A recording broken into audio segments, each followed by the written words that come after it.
A very good morning to one and all present here virtually through their mobile phones and your laptop screens or computer screens. Myself, Anisha Rai, and on behalf of NSHM Knowledge Campus, welcome to Time. Time, what exactly is time all about? Now, in the last 2 years, if there is one thing that we have learned for ourselves, it's the importance of communication and conversation for humans to be able to survive in the most basic ways. We have always tried our best as the millennials and the Gen Z generation to fight against our natural social selves. Humans were born as social animals. And the moment we try to fight against it, the chaos happens, right? So, communication and conversation through various means, through various ways, through various mediums, using different languages, has its own significance and importance. And because of this last 2 years, we have drastically realized the crisis that we are in because of the dearth of communication amongst us. So we have tried our best here on behalf of NSHM to compensate for the lack of it in the physical real world by our virtual selves. And because the virtual identities are the new way of survival for all of us, we thought why not utilize it to the best of our possibilities to make it the new way of going ahead with our very basic requirements for life. So time is basically the celebration of the media on entertainment. Now, what is entertainment that we're talking about? Entertainment, of course, could be in any forms and in any ways that you aspire it to be. Do you want to use entertainment for gathering information? Then so be it. If you want to use entertainment for raising awareness about a certain issue, then so be it. If you want to use entertainment just for the sake of some leisurely purpose, then so be it. Entertainment has its own diversified avenues. And time today is all about celebrating and correlating the two very significant aspects of human lives. One, the need for communication, and second, the need for entertainment. The integration of the two in our daily lives is what time is going to be all about. The influence of media on entertainment. What we celebrate through time is the media of today, which is setting the trends of tomorrow for the generations to come and for the generations to learn hereafter. Now, time is going to be a national oratory and national amateur filmmaking competition for college students from all over the nation. We have, in the last 1.5 months, received more than 3,000 registrations from students across the nation.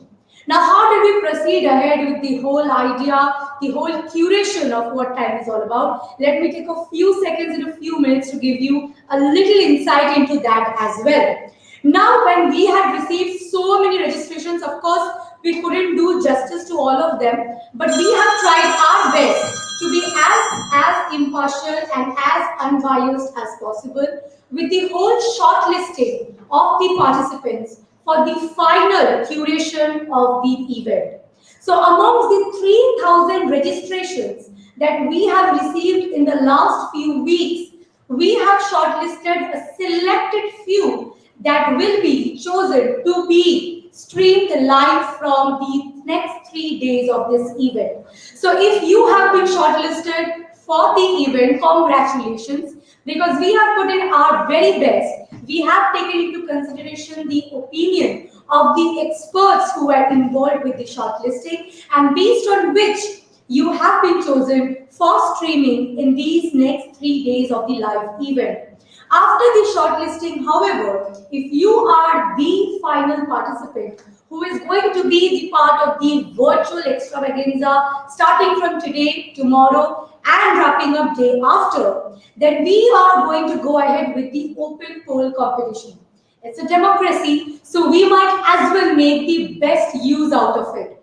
So, to keep in mind the kind of democracy that we belong to, we are going to go ahead with an open poll competition and leave it up to the audience right there watching this competition to vote for you. The voting details will soon be available on the screen right below. And once the competition starts, you can obviously tell your well-wishers, your fans, your followers to keep following the competition, to keep following the event, to get details as to how and where can they actually send in their votes. Once we do receive the votes and once we do follow with the protocols, we are going to release the winners for each of the day, the very next day sharp at 9 a.m. So that is going to be the entire goal and focus. Of course, I'm going to give you further insights into all the rules and protocols of the competition that is going to be held today, tomorrow, and the day after. But without further ado, let me start off officially with time. Now, before I do that, I don't think we could have anyone better to do justice to the opening ceremony than Cecil Anthony Sir, who is the chief mentor here at NSHM Knowledge Campus, Kolkata and Durgapur, and as the host of this event in collaboration with ULAB, Loreto College, ABP Education, KCLS College, and of course PR Signal, I would like to humbly welcome Cecil Sir here on the virtual screen to kindly flag off this virtual event and welcome the participants and the viewers to TAM. Anisha, thank you so much. And I'm so happy that NSHM School of Media and Communication has come up with yet another great event which is so relevant in today's times. The influence of media on entertainment. What a nice coinage you all have done. I'm sure in the next 3 days, as you all deliberate over the day's main topics, and with a lot of reputed speakers who are speaking on various topics and sessions, the audience will have a real great time which is knowledgeable and entertaining. I would like to sincerely thank all the partners who have worked closely with NSHM in bringing this event to the audience. And I'm so happy to note that more than 3,000 plus registrations happened from all across the country. A very special thanks to the faculty and to our loving students of the School of Media and Communication at NSHM. As has been the practice with all the events, I'm sure that the organizers would come out with a synopsis of the proceedings of the next 3 days of this wonderful event. I wish the very best to this event and I declare the event open now. Thank you.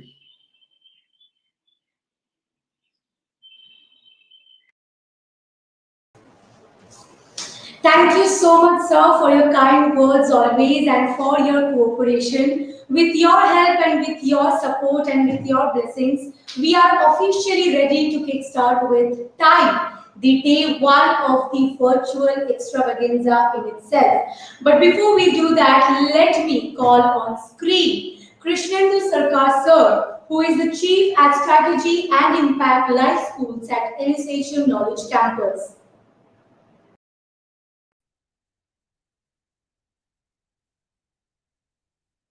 Hi, a very good morning to all of you here.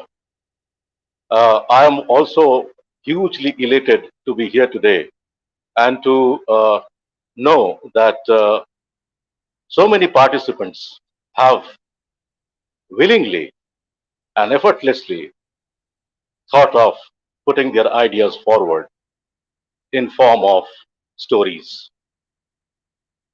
encapsulated as short films. Now, the purpose and the format of this time event cannot be so timely. It was relevant in the past, the present, and such purpose and the formats of time should continue in the future in the interest of global peace, prosperity, and happiness. Now, today, we all have we all are opinionated, and we form opinions, and we try to even fictionalize facts. As filmmakers, we have that kind of an creative liberty to look at facts maybe differently. At times, it is in a fictionalized way.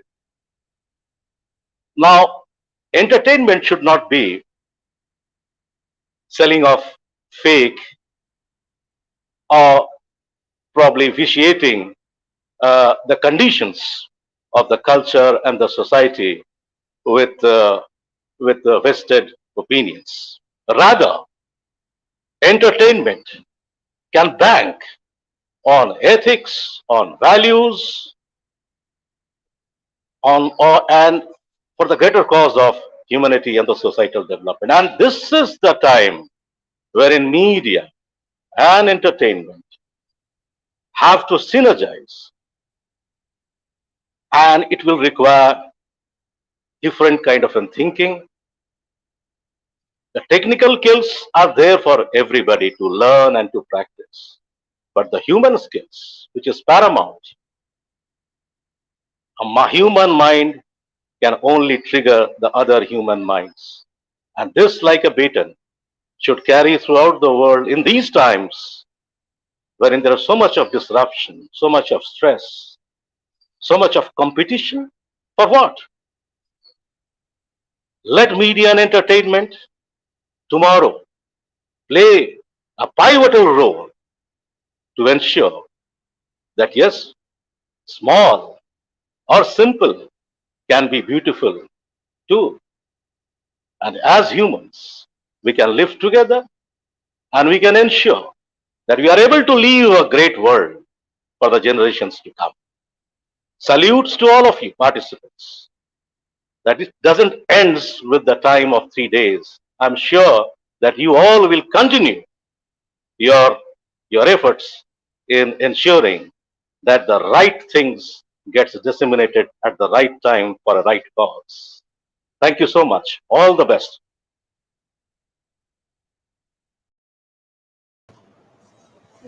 Thank you so much, sir, for sharing your kind words. And it's always a pleasure listening from you and understanding that you always have the right intentions and motives to basically kickstart the event, motivate the students involved and the faculties involved, of course.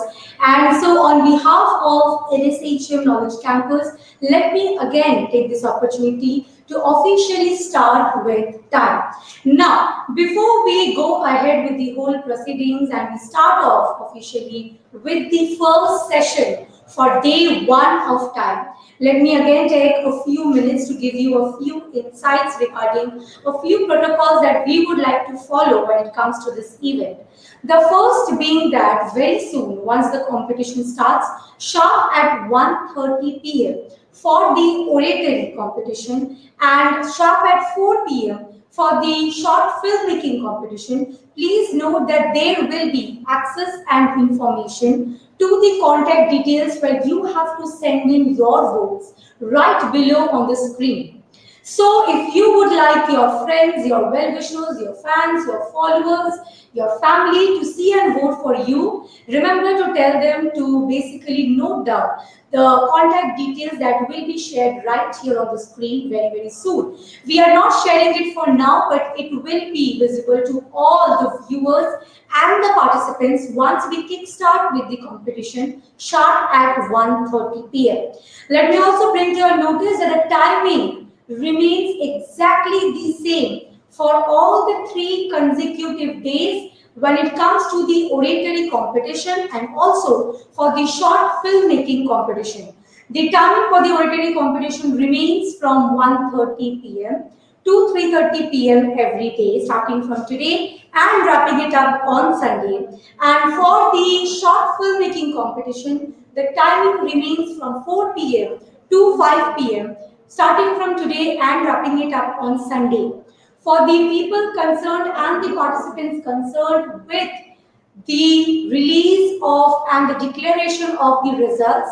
The results for each of the day based on popular choice awards, as because of the open poll competition held, will be released the very next day sharp at 9 a.m.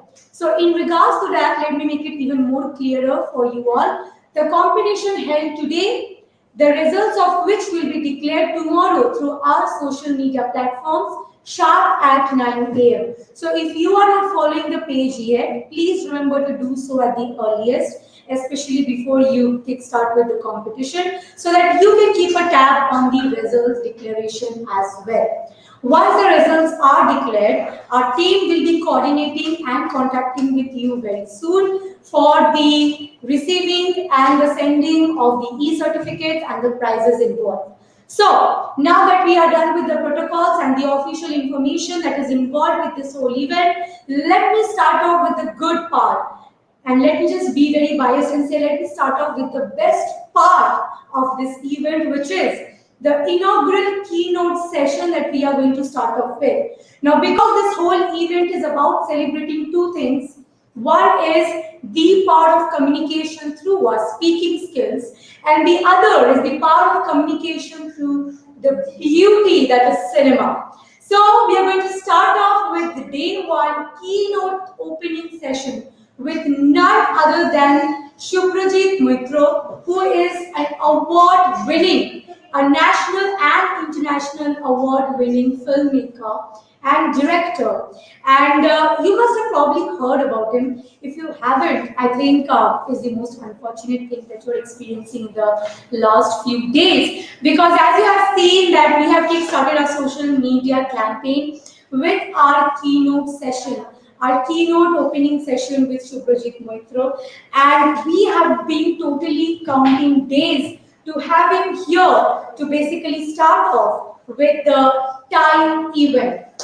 And as he joins us today, let me take a few minutes to give you a brief as to what the topic for today's day is. Now, if you must have followed us on social media platforms, you probably know that the 3 days that is involved and integrated with time, the event revolves around 3 diversified topics that caters for the future generations to come in 3 different, very crucial, very important, and yet very relevant ways.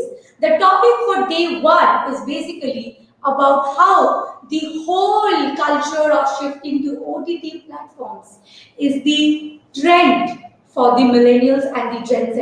And what do we say about OTT platforms? I think it's a revolution in itself, just like the way Maggie and ice cream was probably for the generations way prior to us. So I think OTT is revolutionizing the whole culture of accessing to entertainment in general. So entertainment as per your convenience.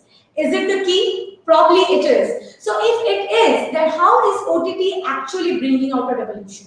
It is bringing out a revolution in the form of the way we access entertainment. It is basically revolving around the way we find it convenient to have access to entertainment when we are free, when we have time, when we have plans, when we are basically bored enough from the whole existence of the external world. All of these factors become extremely important in making OTT platforms the next thing for access to entertainment. Now, on that note, it could obviously cause a lot of debate if you bring forward the generations before us and the generations after us. Me being the millennial here, I could probably proudly be a part of the transition between the 2 generations. So I will obviously have a very diplomatic viewpoint to it, but the participants today will obviously be from the generations after me. So they might have a much more biased opinion in favor of it. And the filmmakers and the speakers might belong to the generations before me, and they might have a much more mature and diplomatic, at the same time very practical approach towards this whole situation. So it's obviously very interesting, and it will be very interesting to see these diversified views and opinions surrounding the very same topic. And I think that's the whole fun of these virtual events is that, as I always say, the best thing about virtual events is that we get to break so many barriers all at once. So the barriers related to geographical, social demographic, constraints, all of that will be broken in the next few hours, and we will be able to interact very soon with the speaker.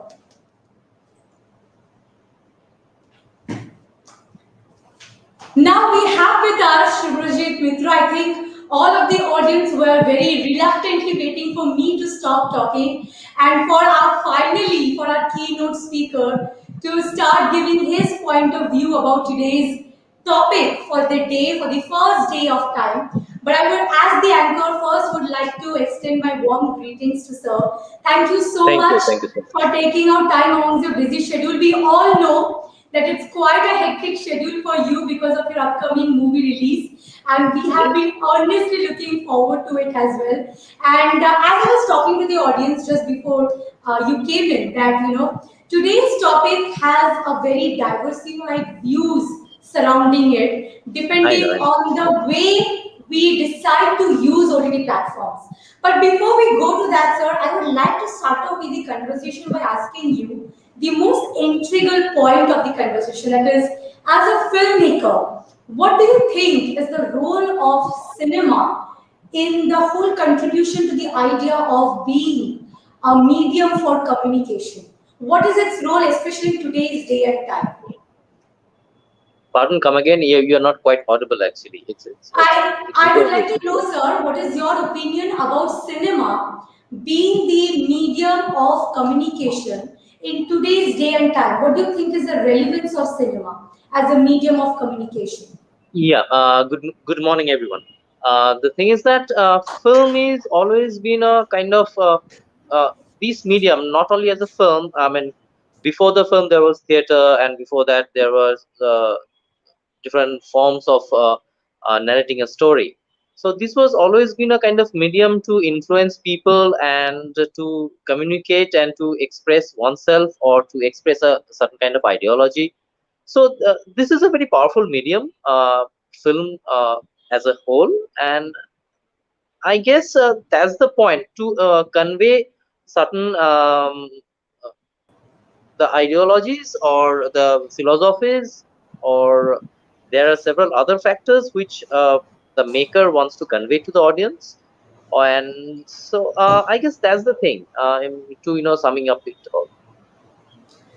Sir, as you know that in the last 2 years, because of this whole pandemic situation, the entire film industry had to go through a very drastic revolution.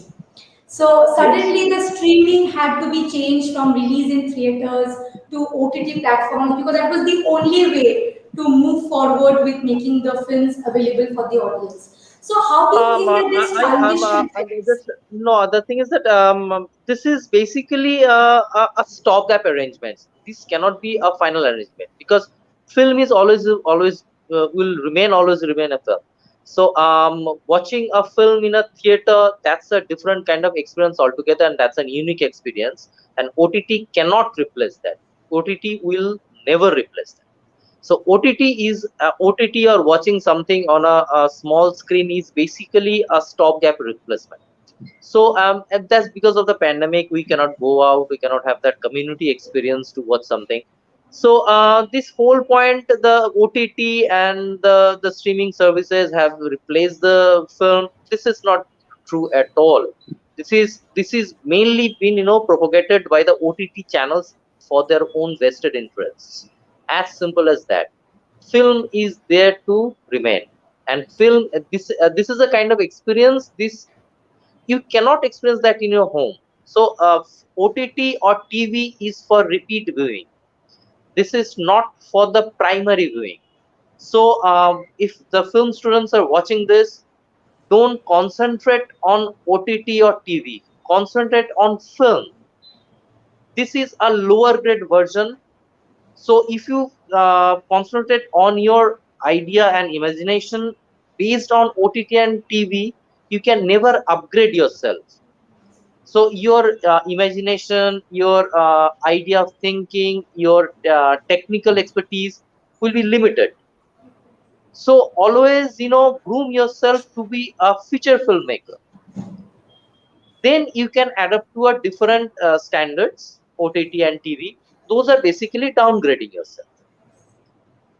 So these OTT and the other mediums, these are basically a stopgap arrangements because of the pandemic. And this is a parallel avenue. When TV was invented, everybody said this is the end of the days for films. But TV has, the entire industry, the TV industry has developed separately along with the feature film industry, and they, they interchange their and they share their technical expertise and creative expertise. But that's a separate industry. It is growing separately alongside the film. Same will happen with the OTT platforms. So these are the three parallel avenues, but for the filmmakers and the actors and the aspiring technicians. But one should not aim at OTT to groom oneself for the OTT or TV itself. One should groom oneself for the feature films, because that's the pinnacle of all the art forms and the technologies. So if you groom yourself for that standard, then you can adapt to TV and OTT. So all the film students should keep this in mind. That's a kind of the underlining word, I suppose. Sir, I have a point here on behalf of all the film students is that, when you talk about the kind of cinematic content that works on OTT platforms, it's way different than what works in the theaters. As you were rightly pointing out. It depends. It depends what kind of audience are you talking about. Because as Mr. Ray has said it, I mean, we Indians have I mean, largely we have a, backward kind of audience. I mean, we are not film literate as a whole. We are more Bollywood centric. We are more star centric. We don't go to the theaters expecting a good cinema. We go to the theaters expecting a wholesome entertainment. So there's a different set of mindset. But if you go to the Europe, if you go to the US, there's a different mindset altogether. So if you're talking about the context of the Indian audience, obviously the the larger Indian audience needs to groom themselves, and I guess the film students and the film schools and as a filmmaker, we also have a responsibility to groom themselves to appreciate good cinema, good content. So I can see you. Yes, sir. Am I all right still? Yes, sir. Yes, sir. Obviously, Yeah, sir. yeah, yeah. I can see. I was letting you be in the spotlight because I think the audience would love to see Yeah, so both I thought sides of I you. got disconnected. I got disconnected. Yeah, so the thing is that mainly that's the reason, we have a, a different set of, because for the OTT platform, uh, the audience who watches OTT, they are exposed to the international contents more or less. Right, So right. for to catering their interest, the Indian filmmakers and the Indian OTT channels and the producers and the executive producers, they need to adapt that kind of thing. So that's the reason we have a more, interesting and uh, more cinematic topic in the OTT platforms rather than in films. But if you watch the alternative films and the independent films and the good art house films, so called, there is no film called art house films, but to, generalize in as a whole, art house films, either it's a good film or a bad film. So if you generalize it as an art house film, uh, there are good contents. Obviously, there are good contents. The film like Lunchbox, the films like Newton. So there are good contents, obviously. But at the same time, for the OTT, since the audience is more exposed to the international contents, the more cinematic contents, uh, the OTT, the person, the people who runs the OTT and the makers, they're bound to, cater the audience the same standard of content and the same standard of technical expertise. Sir, as you were talking about, that the audience who are more exposed to OTT platforms in a third world country like ours is also exposed to the kind of content that they get because of OTT platforms from first world countries as well. So the content tries to be in relevance to that. But do you think that the whole culture of web series in general that has come up because of OTT platforms has got to do anything with its setting up its own standards of kind of content which works the best for web series? Because if you see and try to stereotype a few popular web series on OTT platforms, the kind of content that it has is almost similar. There is a basic plot line that goes on, the basic kinds of twists and turns. So a lot of academicians have tried to conclude with the fact that web series are the new platforms who can revolutionize sitcoms because it has the same kind of plot line, the same thing, 16 episodes, fixed 8 episodes per season. The seventh episodes will have a certain twist and turn. So do you think there is a kind of stereotyping attached to the kind of content we get to see through OTT series? The onus actually is on the people who are sitting behind the desk in those OTT platforms. As simple as that. Because for the TV and the OTT, the channel and the OTT platform, they dictate the terms, they decide the content. The executive producers, the creative heads, they sit together and they dictate how to proceed about the entire series to the scriptwriter and to the director. This is not a director's platform, this is not a scriptwriter's platform. They do have certain kind of creative independence, but mostly the people who runs the OTT platforms or the TV, they decide the content. And what happens when, say, X OTT platform, I'm not naming, say X OTT platform, there is a series which is doing good, and there are certain kind of twist and turn and plots. The rival Y OTT platform, the they will try to copy that kind of structure so that they have the same kind of viewership. So this is the same kind of, the same thing happens with the mega serials also. So I mean, if this channel, they have this kind of thing, the kind of content and the kind of lineup that works for the audience, the rival channel will exactly do the same to copy that thing. So this kind of mindset is there in the OTT itself. It is coming there, but you won't find that in the not really in the Netflix or the Apple TV, in those platforms. Because the best of the world filmmakers, they work for I mean, these OTT platforms like Martin Scorsese and and who's who and who's not. So they cannot dictate those directors, or so you do the lineup like that. So that's the thing. That was my first statement to the all the budding filmmakers. Don't get into the trap of OTT and TV. So that's not the place for the director. That's not a place for a creative mind. That's basically you are making a product, and it is taking care of your EMIs. As simple as that. So if you want to be a good filmmaker, you want to be a good creative person, aim for the film. There you have that creative independence. So coming back to your point, this so you see, after a year or so, you'll find it saturated. All the OTT platform contents, you will find it saturated. Mark my words. This is what happened in the TV serials and the mega serials. We used to have varied kind of content, and we used to have such a nice set of serials. And I don't know whether you are aware of or not, there are Bharat Ek Khoj, there were Tamas. There were, I mean, based of the, Satyendra has worked for television for Doordarshan, that was Sadgati.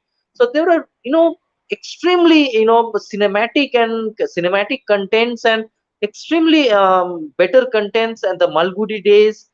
Those are these were classics. In terms of TV, in terms of films also. This is as good as films. But what happened now? you see right now what is the situation of the television. It's the same thing in every channel. Mark my words, after 1.5 years, all the OTT.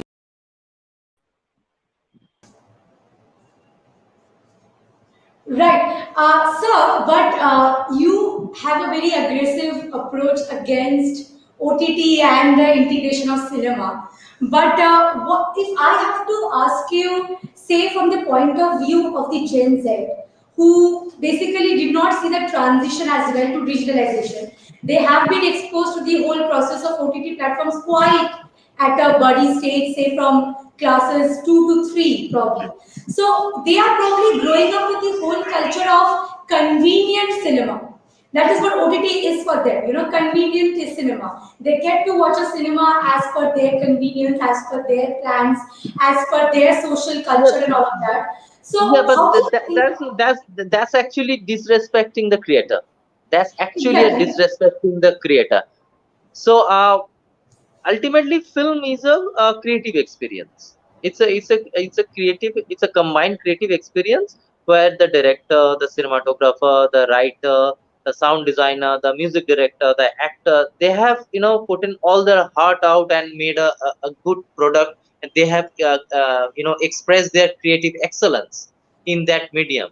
And watching that in a leisure, and watching that okay, I'm right now, it's a half an hour I have watched it. Now I have a work, I went for a work or something, again I have watched it. This is actually disrespecting that creation.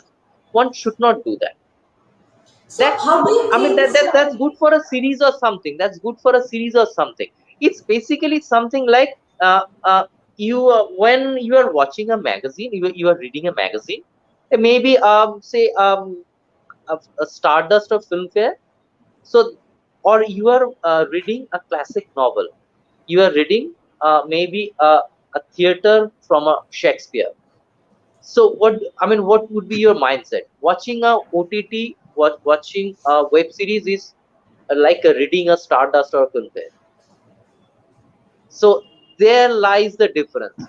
So this is a, a kind of a popular kind of a thing, which can be consumed within a 15 minutes or a half an hour. You don't have to put your brain in it. You just watch it, time pass, and you just move on with your life. And watching a film has to be an experience. You have to soak in the experience, the entire feel of it. So it cannot be on a leisure time. So, but the point is, how do you think can cinema start catering to the Gen Z, the ones who have been exposed to OTT as a very staple diet for entertainment, to say the very least? So, how do you think can cinema slowly start bringing a revolution to That, that start that's catering to this generation? that filmmaker has to take the initiative to cater to the audience, because you see, still I guess that the new generation, they would love to watch a James Bond movie in the theater, not on a Very true. mobile or a, Mobile phone or a because that's laptop a big screen. screen experience.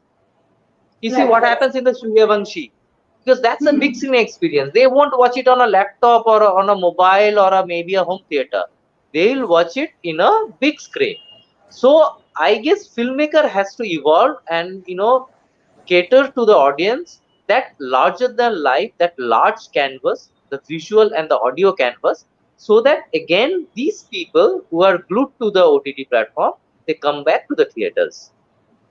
So if you make something which can be which is not visually or audio wise, it's not that mesmerizing, it's better to watch in a mobile or a laptop or a home theater.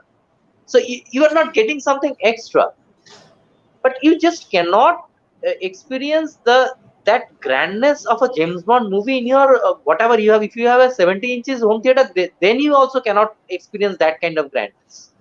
You have to watch it in that big IMAX theater. Then you can enjoy that thing in a Dolby Atmos sound and at IMAX theater. So you have to give that kind of larger than life and grand experience to the audience, so that people again can come back to the theaters and they grow that habit. Because this is not only watching, this is a community experience. You are not going there watching it alone. The serious film people will go there and watch it alone. I do that. So, but most of the people who does that, they go with their loved ones, they go with their families, and this is a it's a combined experience. It's a evening out.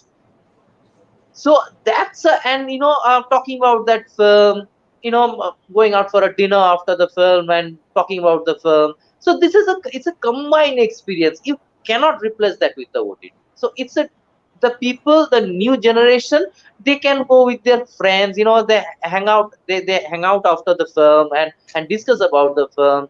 So this is a evening or night to remember. So it should be groomed to the new generations like that. So then the habit will come back, which has lost, unfortunately.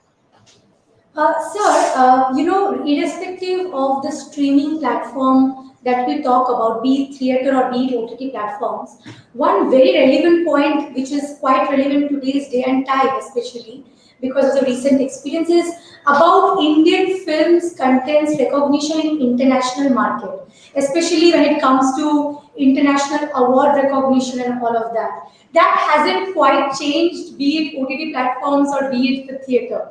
There has always been a certain kind of reverse psychology biasness towards Indian cinema. So, what do you think India stands in the next 5 years when it comes to finding a foot in the international market and getting recognition for the right kind of content?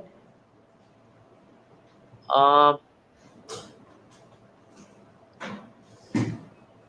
you see, the international mindset and the way they watch the film, it's absolutely different from the Indian mindset. So there lies a big problem.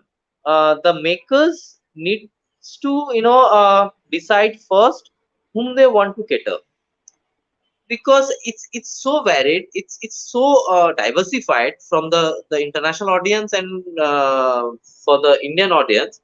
If you want to cater to the Indian audience, it is very difficult to cater to the international audience. And if you make something which caters to the international audience, it might not go well with the Indian audience. So this is a kind of breach the makers needs to find actually. So I really don't know in next 5 years what will happen, unless and until the mindset of the Indian audience grows actually, and they become more film literate, which is quite unfortunate. Sir, I cannot wrap up this whole discussion without one curious pointer that I have in my mind is you have been a filmmaker and you have your experience and your share of getting awards and recognition as well for the same and rightfully so. But sir, what do you think is the kind of argument you would like to raise from the point of view of audience when it comes to a certain kind of cinema working well nowadays? Because cinematic content has also seen a quite a revolution in the last few years. The kind of content that used to work 3 4 years earlier doesn't quite work well now, and the kind of content that is working quite well with the audience nowadays couldn't find a place or couldn't have found a place 10 years earlier. So there has been a lot of shift with the kind of content acceptance when it comes to cinema. So how do you explain that kind of transition that we have seen with cinematic content from the point of view of an audience? It is not actually. It's been actually repackaged. The kind of film which is right now been recognized, and loved, like the film like Newton or the Lunchbox, or most of the Ayushmann Khurrana type of films. I mean, those are you'll find it. There is a similarity. These are all based like Masan. Uh, these all films. These films actually basically based on a small town. Uh, a kind of a regular protagonist, and the story surrounding these people. So, and if you closely watch the history of Indian films, these kind of films always existed during the 60s and 70s and 80s. If you watch the Basu Bhattacharya film, or um, the Rishikesh Mukherjee film. These were actually these. These films actually are kind of. Um, I mean, I really don't know. Right now people are saying this is a paradigm shift or something. Maybe there are more promotions right now. The packaging is good, but the content, I guess, these were always there. These are always there, but not in a that in a prominent state. There were very good films like that, like Anand, and there are many instances. There are many instances. So this is not a kind of a new packaging, a kind of a thing. What happened during the late 80s and the 90s and the early 2000s, 2000 2005 and 6, there were dearth of these kind of films which were there in the 60s and the 70s. So like the Rishikesh Mukherjee film, like the Basu Bhattacharya film, like the Bimal Roy films. So there's a distinct dearth. So what happened? Again, this is reviving in a new package, in a new packaging way. So that's the thing actually. So this is nothing new to the Indian cinema. This is nothing new to the Indian cinema. Only it's obviously the time has changed. The viewership has changed. So the packaging has to change. So this kind of content was always there, and I guess those were better contents. I mean, if somebody makes an Anand right now, so it's a classic. So And it will you always package be the a Anand classic. in a modern way. You just see it. Right. Right. Sir, because you are the speaker that we Can't are, hear you. sir, because you are the speaker that we are starting off this whole event with, I cannot let you go before I you. can't hear you. Let me rejoin. Let me rejoin. I don't know. There Sure, is some sure, problem. I sure. just can't hear you. Sure. So by the time Shubhrajit sir rejoins the session, and I have a final word from him before we wrap up with his session, let me give you a brief as to how we are moving ahead with the day 1 of time. The influence of media on entertainment, a national oratory and amateur filmmaking competition for the students, and based on an open poll competition which will give an idea to them that where they exactly stand when it comes to popular choice and acceptance, right? And as I always say, in a democratic nation like us, we might as well use the small tags and pieces to pick up to execute our democracy in the best ways possible. And what is a better way to execute democracy than to understand about people's acceptance amongst their fans and followers without going through the whole hierarchy and bias protocols at times. So because of that reason, we try to keep it as unbiased and as fair as possible in today's day and time, and we went ahead with an open poll competition. Now, as you all know that I we can't have with just hear us, you. I don't know. There's some uh, link problem. I just can't hear you. Can you hear me? yes sir, we can hear you quite clearly, sir.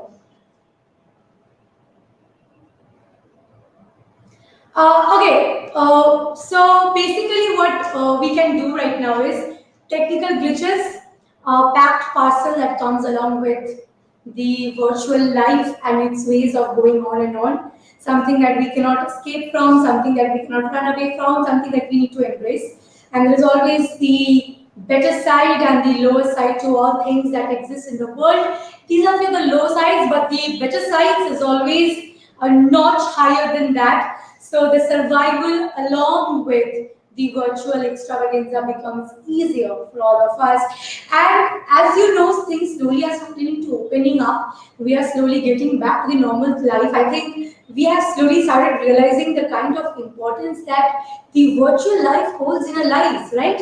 The students have realized that it was way more comfortable to do online classes suddenly, and the people who are working from home suddenly have found it much more productive to be at their places in the comfort of their home, working at their workstations as per their convenience. So I think we always appreciate things once they are taken away from us. That's the nature of humankind, and I think it's too late to run away from it. But on that note, I think Shubhrajit sir is having a problem joining us back. But it has been such a wonderful session with him, and I think we all who have been a part of the day one of this event have had a very insightful and enriching experience interacting with him, having a word with him, and getting to know his opinion about the topic that we have for the day one of time, which is about the whole transition to OTT platforms becoming the next it trend amongst the millennials and the Gen Z. And while I think he could not be back to join with us for his final departing words with all of us, we would like to now call on screen before we move on to the next session for the day, which is going to be a very enriching panel discussion on the same topic by a very eminent panelists who are going to be Dr. Kushal Sangvi, Arijit Bhattacharya, and Pratik Jain, all very reputed and renowned professionals from the field of marketing communication, belonging to different kinds of companies and brand names that we all know of. We have with us Dr. Kushal Sangvi, who is also a TEDx speaker, Arijit Bhattacharya, who is also the chairman at a very reputed company, Pratik Jain, who is an executive producer at MX Player. And we will be joined by all of these amazing crew as panelists today for the upcoming panel discussion about the whole transition to OTT binge watching becoming the new hit trend amongst the upcoming generation. But before we do that, let me take a few minutes to humbly welcome on our screen Dilip Singh Mehta, and let me take a few minutes to have him on screen and officially let him welcome all the participants, all the viewers, and all the speakers who are a part of Time, the cultural and virtual extravaganza celebrating the power of communication and entertainment integrated into one wholesome virtual experience in these 3 days to come. Over to you, sir. Thank you, Anisha. And my heartiest congratulations to the entire media team for having set up this all important program in the name and style of Time. It's actually the right time to have a program like this as we move slowly out of the lockdown situations caused by this horrific and deadly virus that has consumed the world over the last 1.5, almost 2 years now. My congratulations to Shubhrajit, Mr. Shubhrajit Mitra, for his awesome, awesome and outstanding achievements, and having spared time to come and join us as a keynote speaker for this all important program for NSHM and all its viewers. Well, he has rightly talked about the classical concept of cinema and the beauty of cinema, which lies in a continuous viewing of any kind of a product. Things are changing. Over the top, that is OTT, is becoming the name of the day. And OTT is nothing but a gateway to the content. So to my knowledge, whether it is a cinema, whether it is a series, whether it is a standalone episode, OTT will give you a gateway to all these contents on a delayed fashion, on a delayed format. Even if you have movies like Three Idiots or movies like Anand, which you may not have seen, OTT gives you the privilege of accessing them from the comfort zone of your home at any time that you feel like, and see it for as long as you want, maybe from start to finish, or maybe in broken down pieces. This luxury in these pandemic times and in times to come is going to become very, very important. I do agree with Shubhrajit that yes, the classical value of a cinema can only be appreciated the best on a full scale screen. Yes, that is true. But we have to live with the dynamics of life. Life is also a cinema. Every day there is change in the scene. This is the line I picked up from Sister Shivani yesterday on one of her episodes of Happiness Quotient. And as we go along, more and more in nature, the content which is being produced for viewing, whether it is on OTT or it's on screen, the technology is not going to change. Yes, the viewing style is going to change. It could be a web series, it could be a full-time, one-time experience like Surya Vanshi is now being screened on the scene. But as a contract, it will be available on the OTT platform after 30 days because we also need to keep our screens alive. I don't know what will be the kind of audience which will wait for it to come on the OTT, but let us understand that OTT is a smaller version of a viewing platform. Access to the OTT is on internet. We are happy that we are able to communicate on a virtual platform today thanks to internet, and this access is giving us a very wide reach. As an OTT platform, whether it's a Netflix or a Hotstar or a Sony Live, we can very well see that it's not only local content but international content, whether movies of the past, whether movies which are being launched and being available after 30 days, or whether pure OTT content. Such a huge uh, stock of products is available on the OTT platform. As students, I can only tell you that yes, filmmaking will give you the intensity, the diversity, and the depth of your training. But you must use this training to create all kinds of content, interesting content, which will have a huge eyeball and viewership. That is where your success lies. If you are not able to create a content which has an eyeball or a viewership, your product has failed. So, what Mr. Mitra also rightly said, you create a content which is going to be accepted by the audience, and that is your target. OTT is not a film. OTT is purely a platform. Please treat this as a platform, whether you make a feature film or whether you make a short documentary or whether you make an informative kind of delivery, it's all there for you.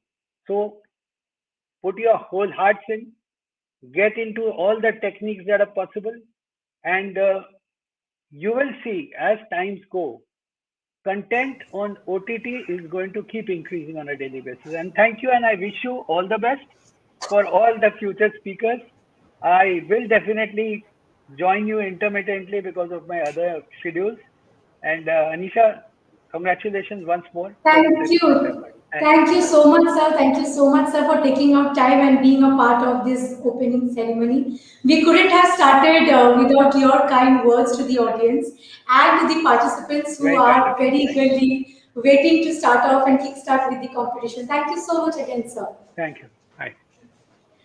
Now, after those kind words, and let me also tell you that Dilip sir has extensively been involved with the whole process of curating this event.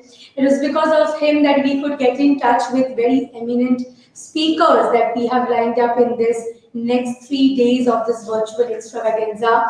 And he's a chairman at Multicon Group and a very integral part here at NSHM Knowledge Campus. He's a trustee at NSHM Knowledge Campus, and none of this event would have been possible without his help, support, and involvement with the curation of this entire event. So, on behalf of the entire team, I would like to extend my warm gratitude towards him, towards Cecil Sir, who is the managing trustee at NSHM Knowledge Campus, towards Amartya Banerjee Sir, who is the director here at NSHM School of Media and Communication, to all the faculty members at NSHM School of Media and Communication, to the student team, to Dr. Krishnendu Sharka sir, to Dr. Shaujanya Puri ma'am, to Arnab Rai sir, who is the Chief Executive Officer here at NSH Knowledge Campus.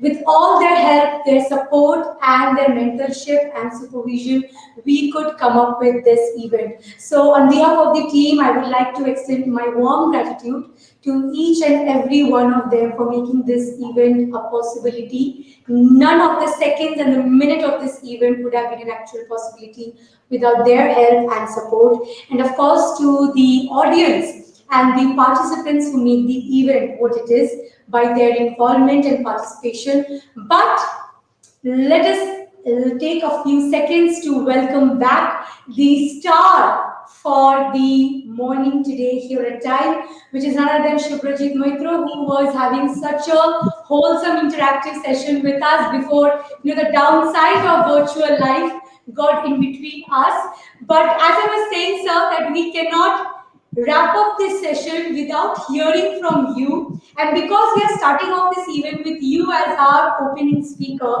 there are a lot of filmmakers who have taken part in the upcoming 3 days for the short filmmaking competition. So, what would be your word of advice for all of them? How do they proceed ahead with their aspirations surrounding making cinema in the coming future? There'll be a kind of one-liner kind of thing that should be their motto: express yourself without any inhibitions. So that only, I mean, you have to dream. You have to dream big. So in today's world, with the technology, the kind of technology we have, only the limitation is our dream. If you can dream it, you can do it.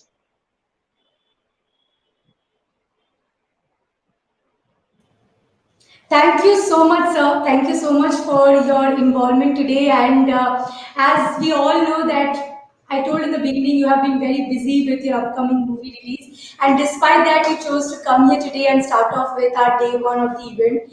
And we couldn't have actually asked for a better start to time than having you interact with all of us. So thank you so much, sir. We look forward to your movie release, not just now, but in the years to come. So if you could just give us, the audience, a brief about your upcoming movie release, I think that Uh, would be great. yeah, it's releasing on 3rd December. We just released our music.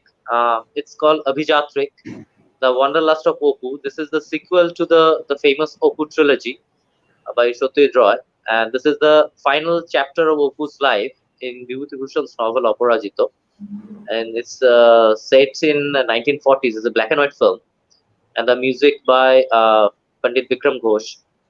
And the interesting part is that this is the music is released by the Warner Music for the first time for an Indian film. So that's a quite a big thing for the Indian film industry actually.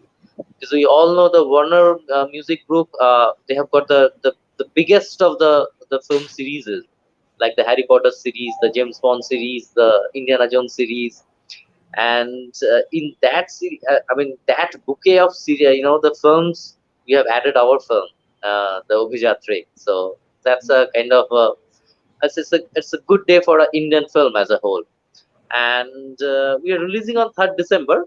And as I said, the people who love the good films, the good quality films, and the international experience in a film, they will love Obhijatri, and that's a must for all the film students, I must say.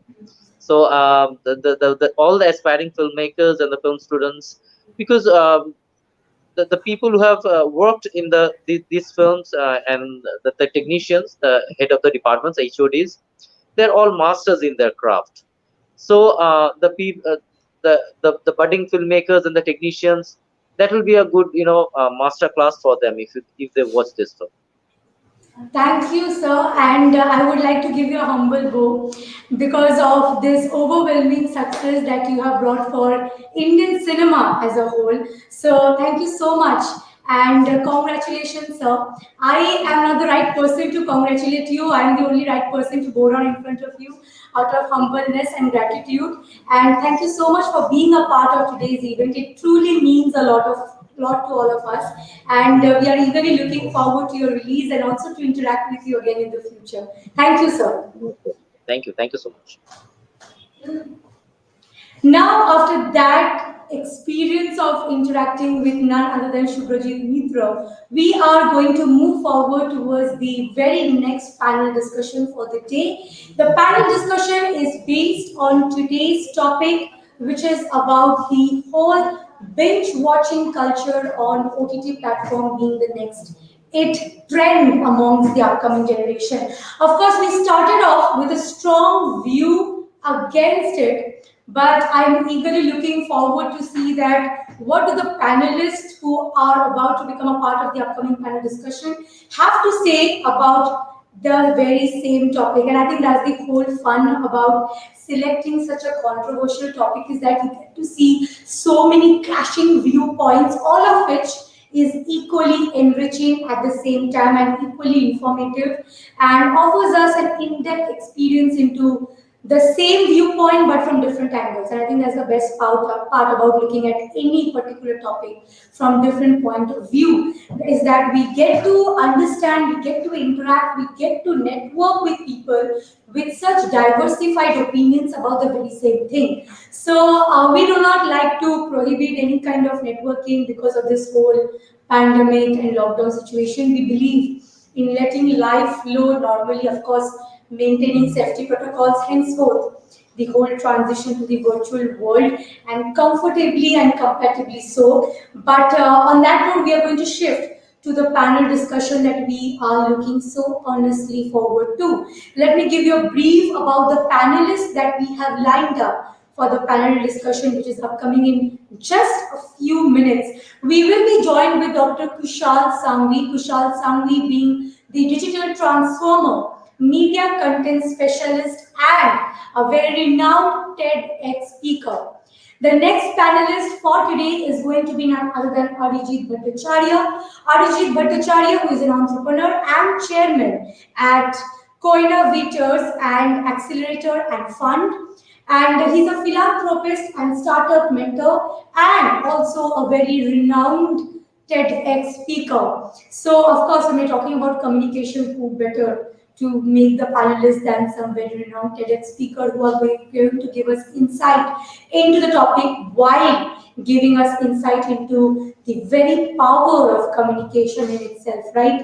And of course, because we're talking about OTT platforms and we are talking about the digital transformation in general, we have with us none other than Pratik Jain, who is the executive producer at MX Player.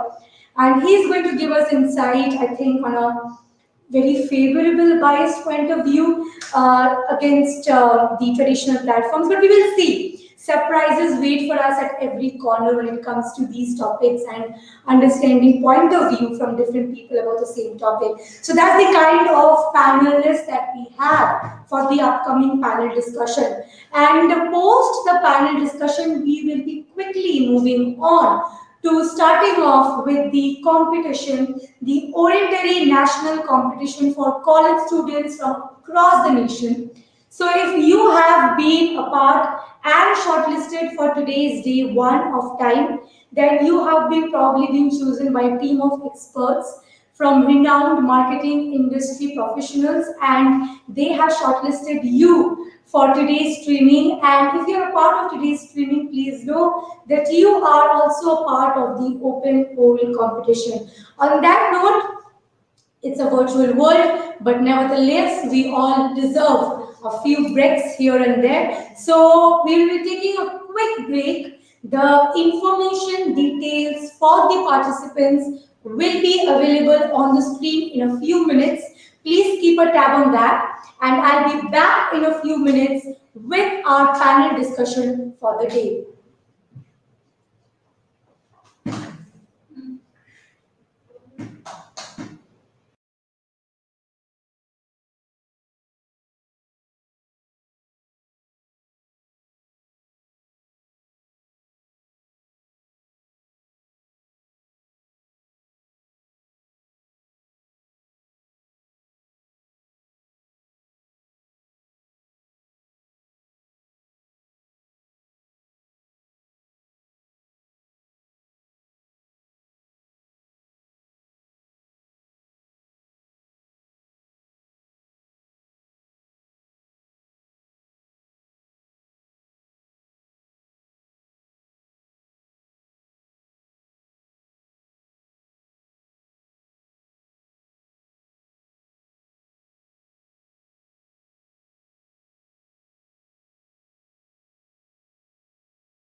Now we are back with the start of our panel discussion for day one. And as I had told you that the panel discussion is going to be on the topic of understanding that how binge watching on OTT platforms is the new trend amongst the millennials. And who better to interact about the same thing than our esteemed panelists for the day. Let me call on screen our first panelist for the day, which is none other than Arijit Bhattacharya sir. And of course, we have with us Pratik Jain. I think we will be soon be joined by Dr. Kushal Sangvi as well for the panel discussion. So let me bring on screen our first two panelists for the day, Arijit Bhattacharya sir and Pratik Jain. Hello. Hello, Pratik, and hello, Arijit sir. If you could please switch on your camera once.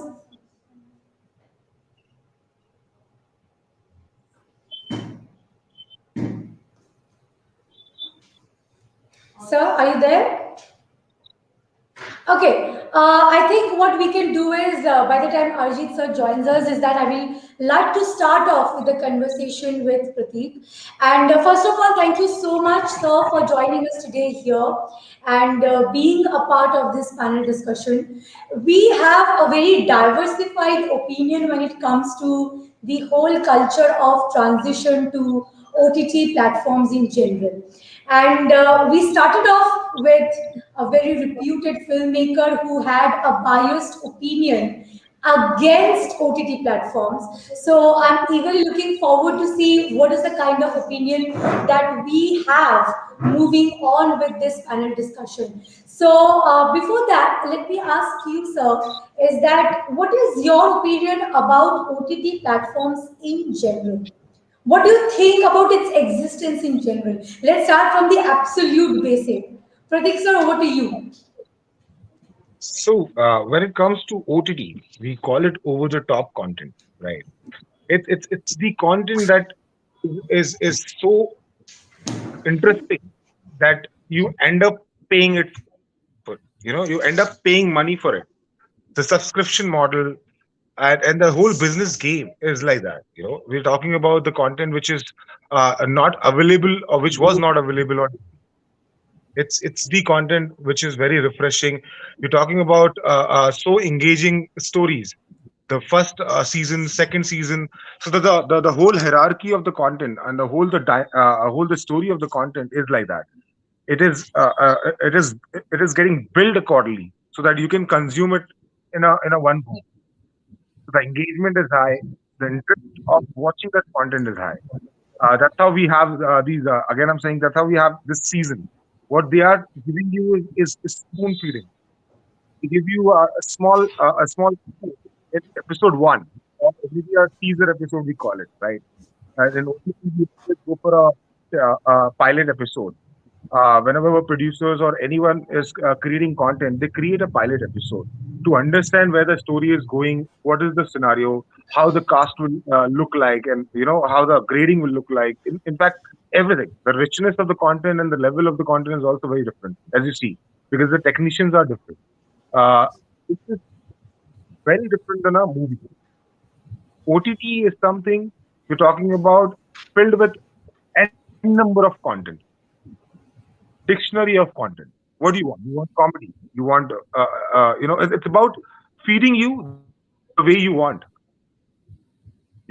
So for me, OTT is a game changer for thousands of people also, the way they're consuming content. Earlier, we used to consume content in a way. Now we're consuming content the way we want, the kind of content we want, the simplicity of the content. The marketing of the content is also changed. On social media, you're doing something with you. You ended up partying somewhere. Your discussion is gonna be OTT content for sure. All these nuances are changing the way you perceive this content. So so OTT content is consumed by 18-year-old or a 13-year-old till 65 or 70. It depends, but mostly under 50, I would say, because that's the in India right now, tier 3 and tier 4 cities are struggling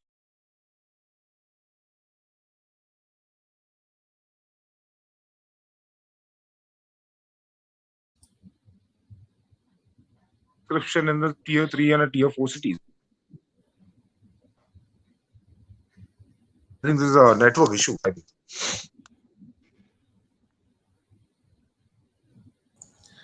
Yes, sir. Miss I Shanvi, think can you hear me? that's yes, yes, yes, sir. Can you hear me, sir?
So we had faced a bit of network glitch with Prateek as he was giving an insight into a very biased view again in favor of OTT platforms. But we have with us Dr. Kushal Sangvi, who is a digital transformer, media content specialist, as well as a TEDx speaker. And I'm looking forward to understanding from him his viewpoint about how do you think is OTT platforms creating the whole culture of accessing entertainment? What do you think is the contribution, sir, of OTT platforms towards accessing entertainment in a more convenient, in a more time approachable, in a more, I would say, personalized manner, if that's the right word. So, how do you think OTT platforms contribute to that particular culture? So thanks at the Yeah, I mean, of beginning to course. kind of have this panel as well. Sorry, Pradeep, you want to go ahead? Please go So, ahead. but Please go ahead. yeah, okay, okay. No, no, no. Please go ahead. Please go ahead. I'm listening. No problem. Yeah, So no problem at all. So I think what's really changed in the world in the yeah, last I think about 3 to 4 years has been this massive I think difference that we're sort of having a smartphone in our hand, and that smartphone is not just a phone that we would earlier consume social media and news and many other things. But suddenly the smartphone has now become our smart PVR and our smart Inox and our smart whatever as well, right? So which means pretty much on the go, where we're sitting anywhere in any part of the world, we're almost at a click of a button getting something that we've wanted to kind of perhaps just be entertained. And as Pratik mentioned, I think it's just the veracity of content which is available, which gives, I think, all of us the choices. And the choices also are brilliantly put, which means, I think, with digital technology, what also happens is, I think, using a lot of interactive live machine learning, I think the platform owners, be it Netflix, be it Amazon Prime, be it Hotstar, be it whoever as well, is able to tell us basis our earlier consumption, basis certain perhaps share or like that we've had on some social platform, basis friends that we have, and many other algorithms coming at play as well. It's making recommendations to us, and I think this is really the, I think, greatest, I think, discovery that we have. So what really happens is gone is the sort of historical earlier view of how marketing was done for content, and therefore you would try and say that, you know what, maybe on this weekend I will go to a multiplex and watch this sort of cinema, or perhaps basis marketing on television, you would say, yeah, maybe I'll take time out and watch this show on so and so date, right? So what's really happening is yeah, this whole aspect of what I would call appointment viewing, which was happening earlier on television or on movies or other forms, has now become, I think, when we have yeah, the time, when we have the willingness, the ability, and pretty much all that, and basis yeah, our intent and basis our mood. So if you're really happy, suddenly you're going to watch yeah, something which is yeah, basis that frame of mind.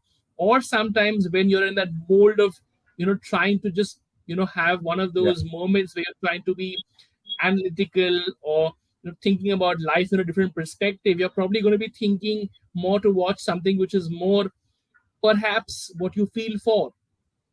So I think yeah, this is what I think is one defining yeah, change. And I think what's going to also happen is, given the yeah, enormity of the sort of languages that we have in a country. So, it's India is very different from any other part of the world. So, for example, what you will see happening in China or what you'll see happening in the East is very different from what we have, right? So, with I think a whole bunch, and we're probably the only country in the world which has so many different OTT platforms. So, we don't only just have, for yeah, example, just the Prime or just the Netflix, right? So, I'm sure if we have people out here in this audience who are from Bengal, so you have Hoyshoy, which is sort of doing such brilliant work in Bangla. So, for example, and I'm sure there's someone who's doing it in Marathi, there's someone who's doing it in Punjabi. So there's language which is going to play a very pivotal role, which has not happened in the past at all. So, even in the earlier past, you not really have too many options for good regional content, even on television, which is now being created by a yeah. I whole totally bunch agree of on that. good creators, good Yeah, producers like yourself, putting out themselves and really creating, very interesting sort of content as well. I'm not sure of how this is going to really pan out in yeah, years to come as well, because at the moment it's more snackable, consumable, kind of season to season sort of content, or sometimes it's not season, but it's just one yeah, short film put into one full hour of just watching yeah, and consuming as well. But yeah, I think maybe the only thing yeah, that I think it'll differ from Pratik is that I have my, aunt who's probably 80 years old, and I have uncles who are probably sort of in the same age as well. And believe you me, they've yeah. stopped watching TV. They've completely switched off Oh from my God, television. that's And a suddenly wow. and suddenly they've got sort of, I think, sort of their grandchildren and nieces and nephews like me, who are now perhaps giving them remote sort of access. So the LG and Samsung and Sony are now coming with hot buttons Yeah, where they can directly go into Netflix. So it's become such ease for even the older citizens. And I think also, I think probably we've been, I think, starved with good content, if that's the word to use. I'm not sort of saying that what we're getting on the Star Plus and the Saas Bahu shows is regressive, or we've seen it for too many years, but it's been done to death. And there's a overkill, if that's the word yeah, to use. And I think from that yeah, yeah, overkill, suddenly if you have a moment of yeah, feeling a different sort of a space, I think it's a great opportunity for, I think, not just for the youngsters, but I think everyone at large. I think there is enough statistics of people watching cricket matches on Hotstar. So if you're talking about just over the top, yeah, it's not just about yeah, content which is snackable. You can. We've all seen people hanging on yeah, trains in Mumbai and watching, I think, yeah, live yeah, matches of yeah. cricket happening on Hotstar. So this is really defining times, right? So it's R- not suddenly Right. where they're sort of, I think, in that zone of trying to get back and say, "Oh God, I missed out on that." And suddenly, what this has also changed is they're not in that mold of Right. only watching cricket scores on Cricket Next or Cricket Info, but they're actually seeing it happening live, whether it's happening on Sony Live or it's happening Yeah. on Hotstar or what have you. I totally agree with your point. Here, what I had to say, when it comes to a younger audience, or the main clientele of OTT, I would say the main clientele of OTT, they relate to this particular system in a manner of freedom. It's the freedom of you consuming content. It's the freedom of you paying a certain amount for that content. A lot of my friends, they've gone and paid only for subscription when they liked some web series. Until that time, they were waiting. They've not paid. They were using maybe here and there somebody else's ID or a password or something like that. But the moment they have their life going in that OTT, like suppose something I liked in Sony Live, I ended up buying subscription on that night. On that particular time, I had paid 200 rupees. It's not a big deal, or 300 rupees. It's not a big deal. I want to watch that web series right now.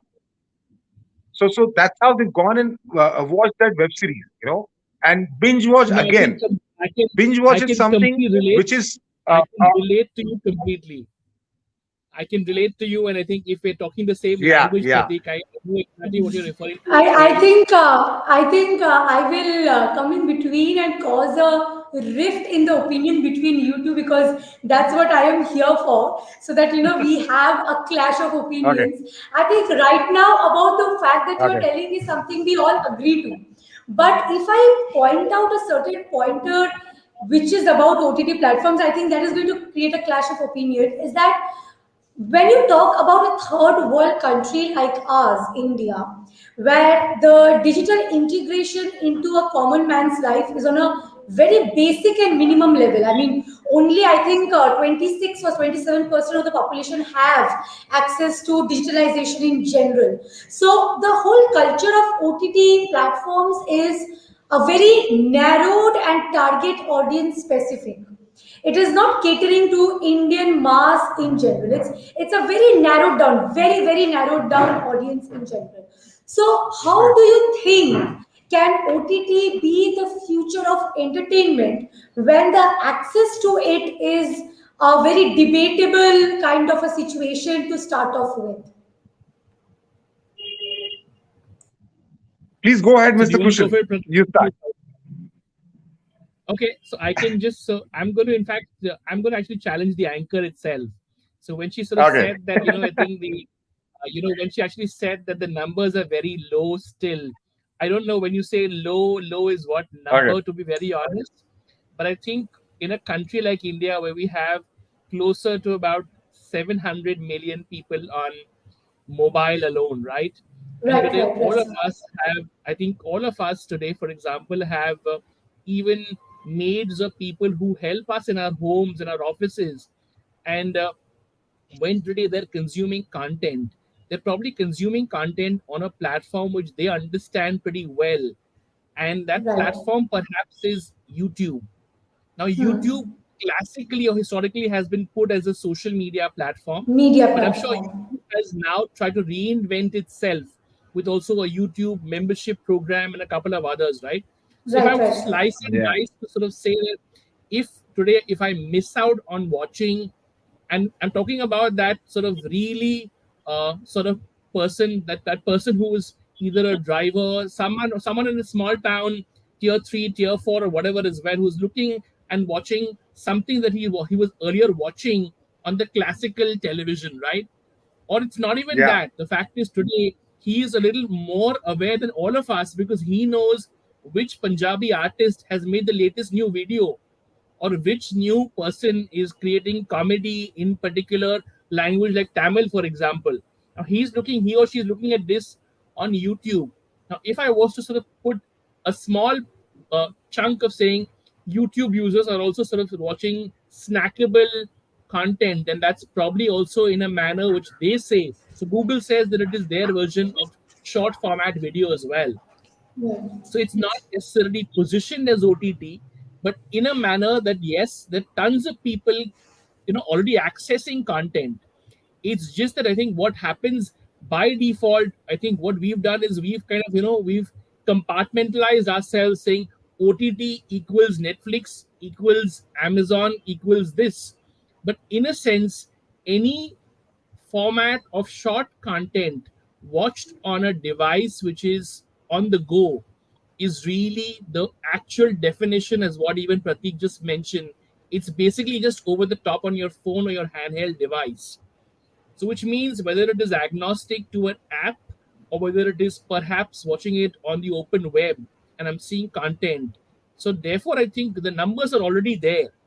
It is then perhaps talking whether these numbers are people who are actually paying for it, because given that YouTube is free and given that there are subscription services as well, and then there's a whole hybrid model around a subscription and that coming in with advertiser friendly as well. So for example, we've got an MX player and we've got so many others, and there's a whole bunch of them in this Indian ecosystem doing their own bit as well, right?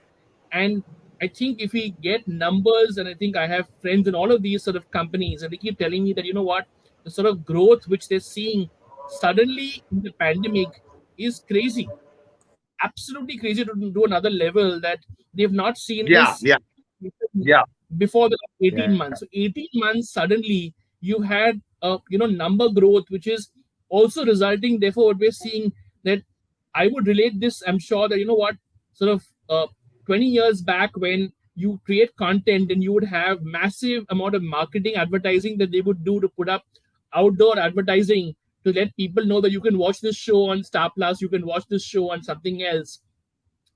There's so much being created that I think it's important that even these OTT I, I, players are now I saying, really want watch to. this now. Yeah, go ahead, Pratik.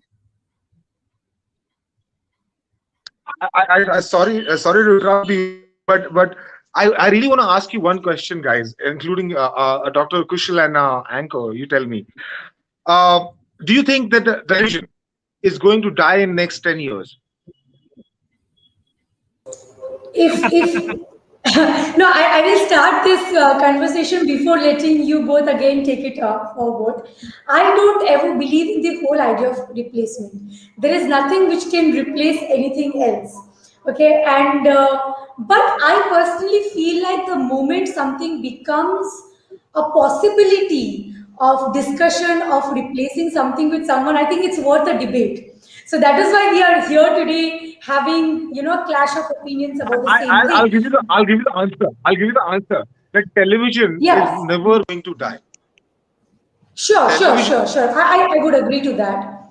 is die because uh, yeah, because television, everything is shifting to television. If you see, the device is becoming more entertaining for OTT, for YouTube, for everything. What I am trying to say is broadcasting. The broadcasting is going to remain, let's just say, at least for good 10 years or 15 years maximum, what I believe. Because after 15 years or 20 years, all these youngsters, all these consumers of OTT would never ever pay 200, 300 bucks to a cable connection guy or a Tata Sky. It doesn't make sense. It doesn't make sense. When I'm getting everything by internet, where I ended up paying 1,000 rupees a month or maybe 1,500 rupees a month, then there is no point of me paying 300 rupees or 400 rupees monthly for a television where I have to buy channels. I don't want to watch anything on channels. When I'm available, when I'm free, I'll be able to watch that thing on my television, on my TV, by that subscription, by that OTT subscription or any subscription. Also, right now the subscription is so small, the money is so small, then you can afford it. But in future, it is going to be expensive. It is going to be so expensive that people are just going to be so what they are doing right now, they are reaching out to the mass audience. Once you achieve 50% of the mass audience also, then that is the time where when you increase the price. That I have achieved 50%, remaining 50%, any which ways is going to come by paying extra money or whatever. So the model it's very successful model. OTT is totally there in the market now. Youngsters are consuming in a way where they know that I'm paying right now 300 bucks for a OTT. I rather pay 300 bucks for another one. Earlier we used to pay 300 bucks and have television or a cable connection with some 50 or 100 television what do you call channels. Now what they have done is it's more expensive. and it is going to be more expensive. The way we move forward after 5 years, 10 years, it's going to be very expensive. Children are going to consume content on mobile, but the television remains there only, you know, and it is getting expensive. So my Right. worry is basically, yeah. Please tell me.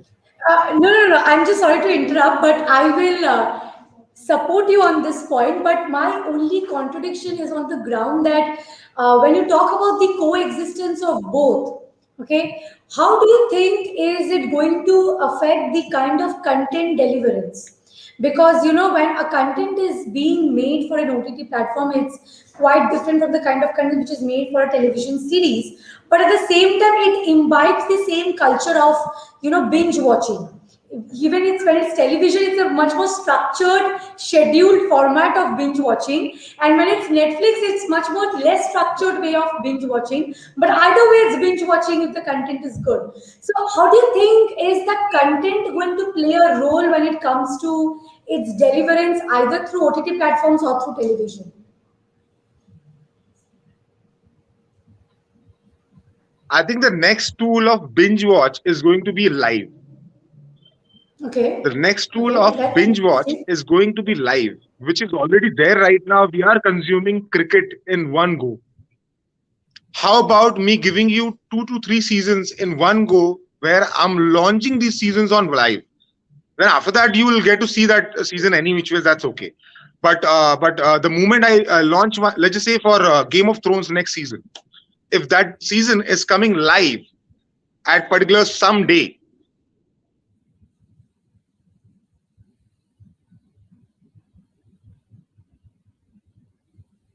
dropping all episode is available.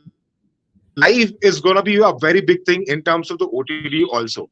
Right now, they are not doing it. I don't know why, but they should definitely explore live as a big option for OTT game. I'll go to OTT and then I'll watch. I'll consume content. But hey, how about treating as a broadcaster? What exactly is happening with cricket?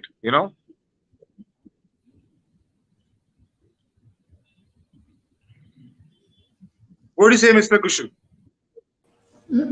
No, I think I concur with your thought as well. And life is, I think, beginning to get interesting. In I think I've seen a lot of live stuff happening in a big way in markets like China and Japan, and it's getting interesting in the East as well.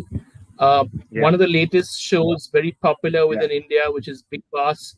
I think this year for the first time tried to do a fair yeah, amount of stuff. That so there was one sort of piece of content they had on television, while you could see live stuff as you wanted to do, when you wanted to do, pretty much on Voot. And when you talk to people at Viacom, they tell you that the piece of content on Voot was more, I think, engaging, and they had much more, I think, social media interaction and engagement more than even what they would have. So, for example, there was more Twitter chatterati actually happening on the basis of what content was being consumed for Big Boss on Voot, which was a little more uncensored, if that's the word to use. So, I think also, I think different companies are going to use different ways and means to, I think, market their own pieces of content, be it live and be it other things as well. I'm sure in time to come, I'm not at all of the opinion that I think a show like KBC will ever fade out. I think Mr. Bachchan is eternal, perhaps, in a country like India.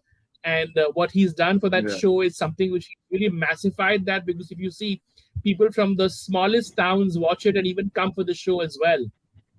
But I yeah, wouldn't be surprised if perhaps a year from now, you'd probably have, as you're rightly saying, you probably have people playing along, and that's already begun, right? So there's already gamification happening on Sony Live already.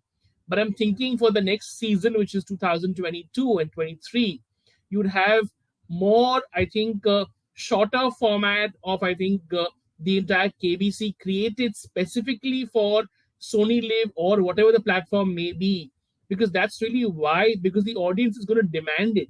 As you rightly said, if more people are going to watch it when they have the time, and they may not necessarily be able to always be there in front of TV at 9 p.m. sharp. But they love him so much and they want to see him when they want to.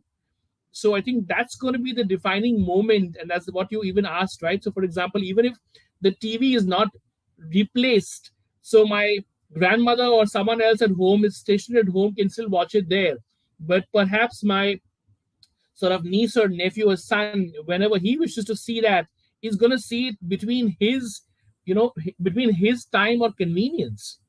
So I think convenience is going to play a large role. And I think also the fact of, I think to answer the question that you have in terms of, I think at the end of the day, any good piece of content is going to work, irrespective of form factor, irrespective. Today, for example, there have been millions of people, I'm sure, who've not seen, say, for example, the national award winning, I think, show on Sony Live that Pratik did, right?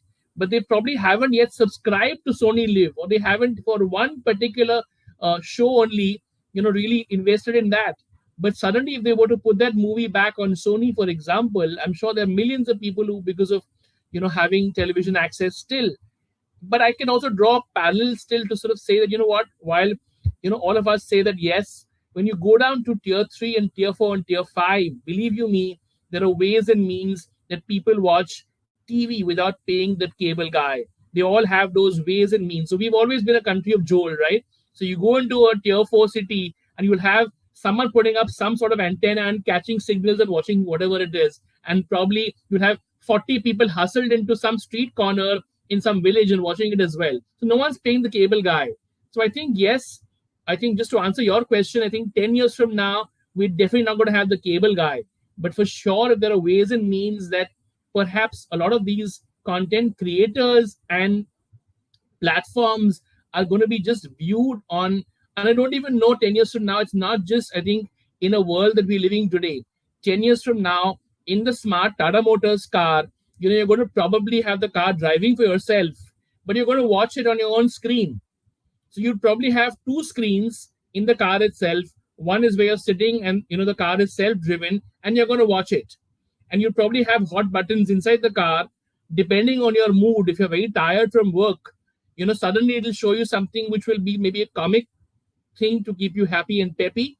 And probably if you're sort of in that mode where you've heard some songs of a particular singer that you like, you're going to get recommendations to say, see, there's a new series with this singer, watch this. So I think the world from now, 10 years from now, is all going to be divided by, I think, technology play, by almost reading your mind, of saying that this is really sort of Pratik, and he and his friends are going for a drive, and basis that maybe you're going to show and content to that extent. So I think discovery, viewability, and everything is going to change in multiple ways. And I think we should not ignore the fact that I think there are multiple different spaces. Today a lot of people in the last 5 years have moved to a smartwatch, but we don't know, for example, that smartwatch will become something else. That you're probably even going to start seeing maybe 10 minutes of snackable content, right? So the snackable content today is on Chingari, it's on MX, it's on something else, and God knows what. But imagine suddenly you'll come with, maybe there'll be a Titan who creates a new watch.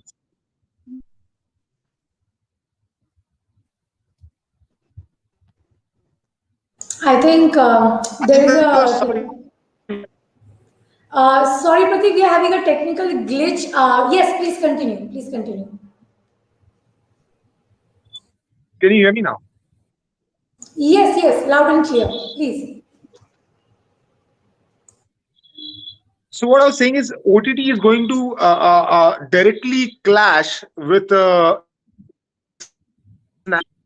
OTT is going to have a directly business. The business is going to have clash with the snackable content because of the attention span.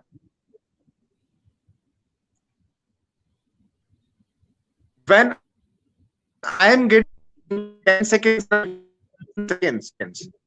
then I wouldn't want to pay money to OTT, and though I don't have time also. And why not I pay maybe short video platforms and consume this content. So that is the clash that we're talking about. I think these two businesses are good. I Back in TikTok, speaking, my friends were laughing at me. They were like, "What are you doing? Why are you joining TikTok?" Because TikTok was not that famous that time. It was very famous in village tier 2 cities, tier 3 cities. But after now, we're talking about after 2 years of TikTok getting shut, there are some 11 companies doing the same thing. The market cap has gone up to more than 10,000 crores. So the businesses that we are talking about of basically are gonna be these two cycles of OTT and a short video snackable content. So this is the major clash that I see in a younger audience, and most of the audience, at least a good 40% or a 50% audience, are happy to consume content on mobile, or more than that, I would say. I don't see most of the very large number of audience consuming content on a television. They consume content on laptop or mobile. You know, so I so would so again, very sorry to interrupt Pratik, but I have another opinion that is again going to create a clash. That is going to be my consistent job here. You're talking about a particular generation opening up to OTT. I mean digital platforms in general.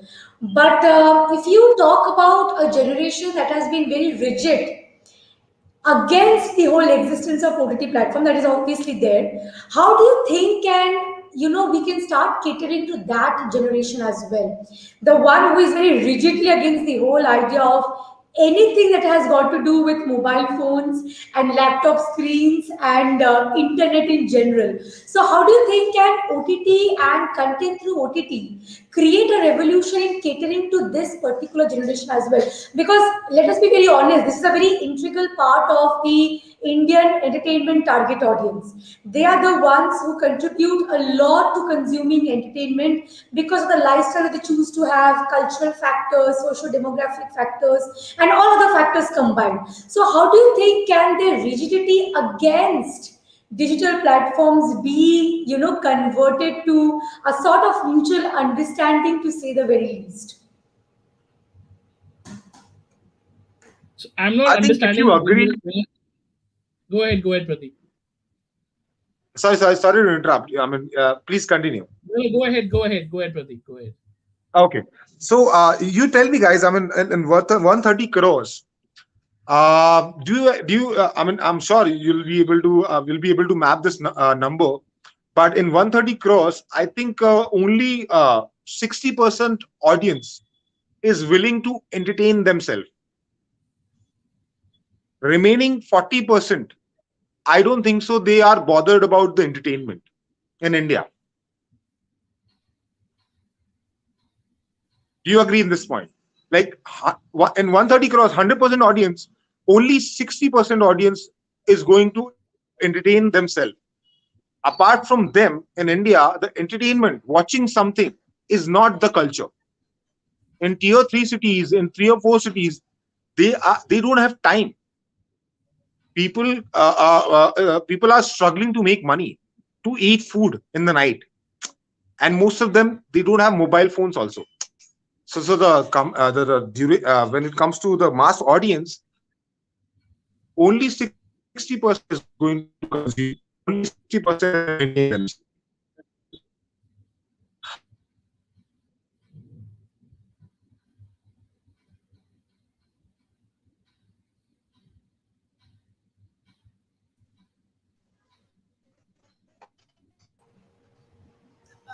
Yes, Sir was also saying something, and he also has a very strong viewpoint about this. So, Kushal, sir, over to you. What were you saying about the whole situation?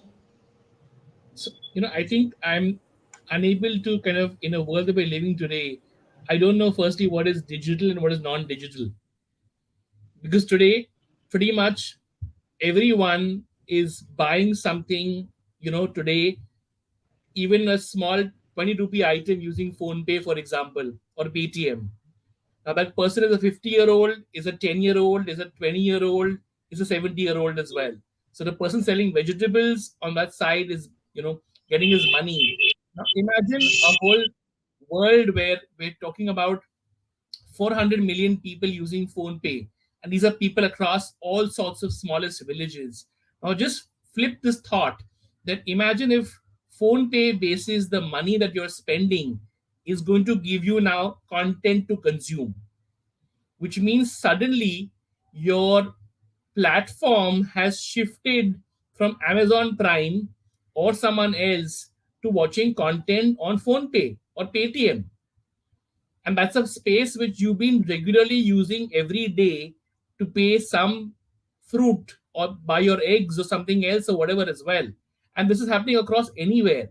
So I think what we need to be cognizant about is that we're changing so fast and we're using so many different ways and means for our own daily routine.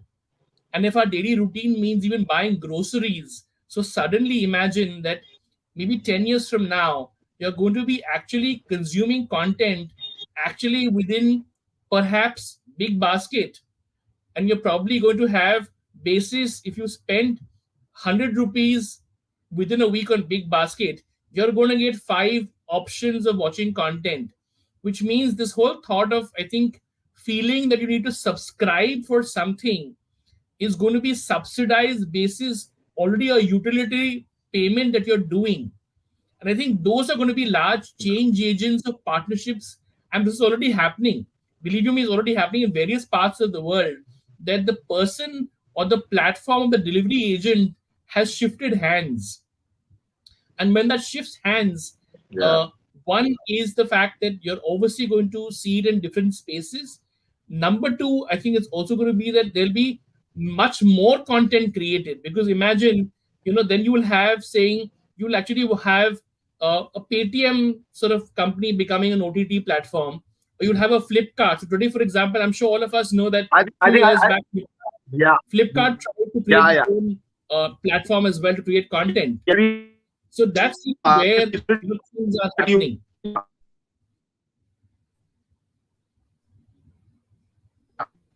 just started just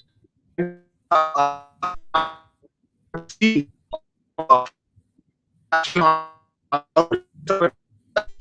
so is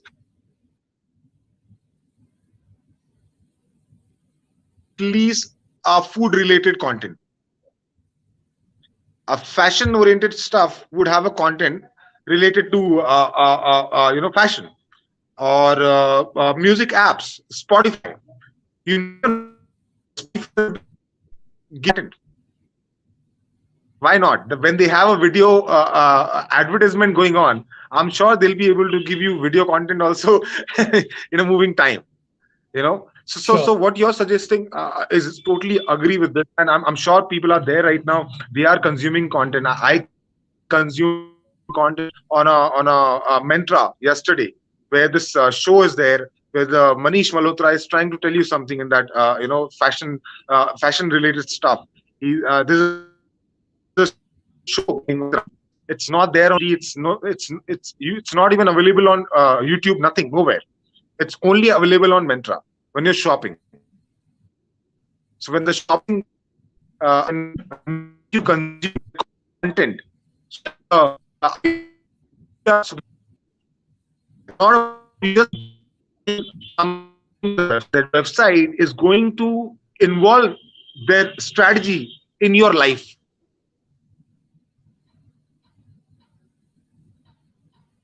Through content, they get into your life. Through content, they try to teach you something. Do something. If you want something from a website, this is how you buy. Happening not through advertisement. This is happening. This is happening that giving you on the. So definitely generation is moving towards and comfort life, taking them according to the way they want. You know, so everything is more convenient these days, and it'll get more convenient moving forward. Some are willing to spend money for that opportunities. So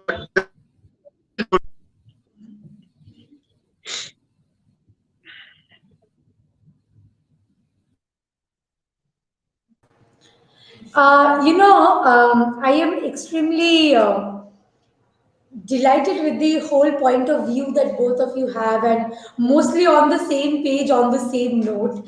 But today we have a very diversified kind of audience joining in, and some of them have a point of view that OTT is the future of entertainment as a whole, and some of them have opinion that OTT is just going to be another way of accessing to entertainment. So it's not going to be the platform for accessing entertainment, it's going to be another platform for accessing entertainment. So if you have to put a finger on either of the two, what would be both of your individual opinion on that?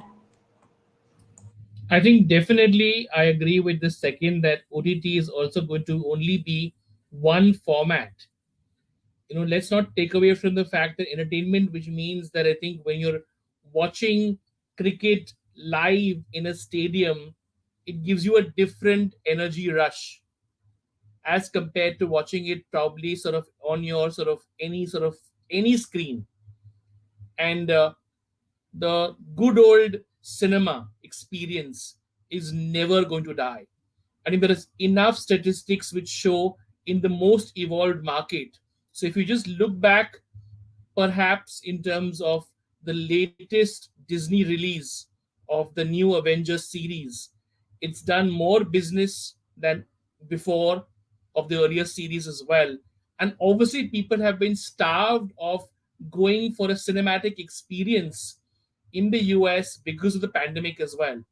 So you can't, in any manner, suddenly when the lights go down and you're sitting with that big bowl of popcorn, or you're sitting cuddled with your sort of girlfriend or whatever, on different sort of ways of means of getting out for an evening of entertainment. Now that's not going to change. That's not changed 100 years back, and that's not going to change ever as well. So I think OTT will create opportunities of entertainment, but it'll not be the only ways and means to get people entertained.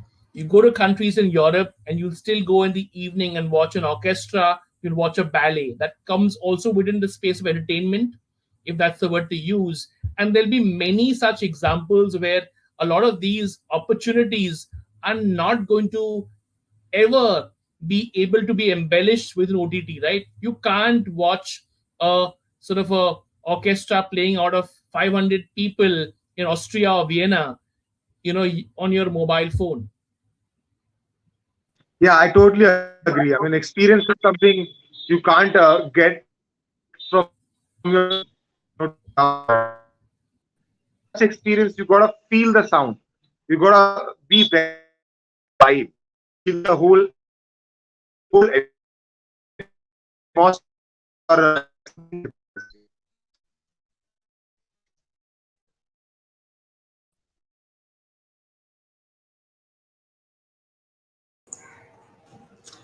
So, thank you. I think I will, because until the very end, you both decided to stay on the same page.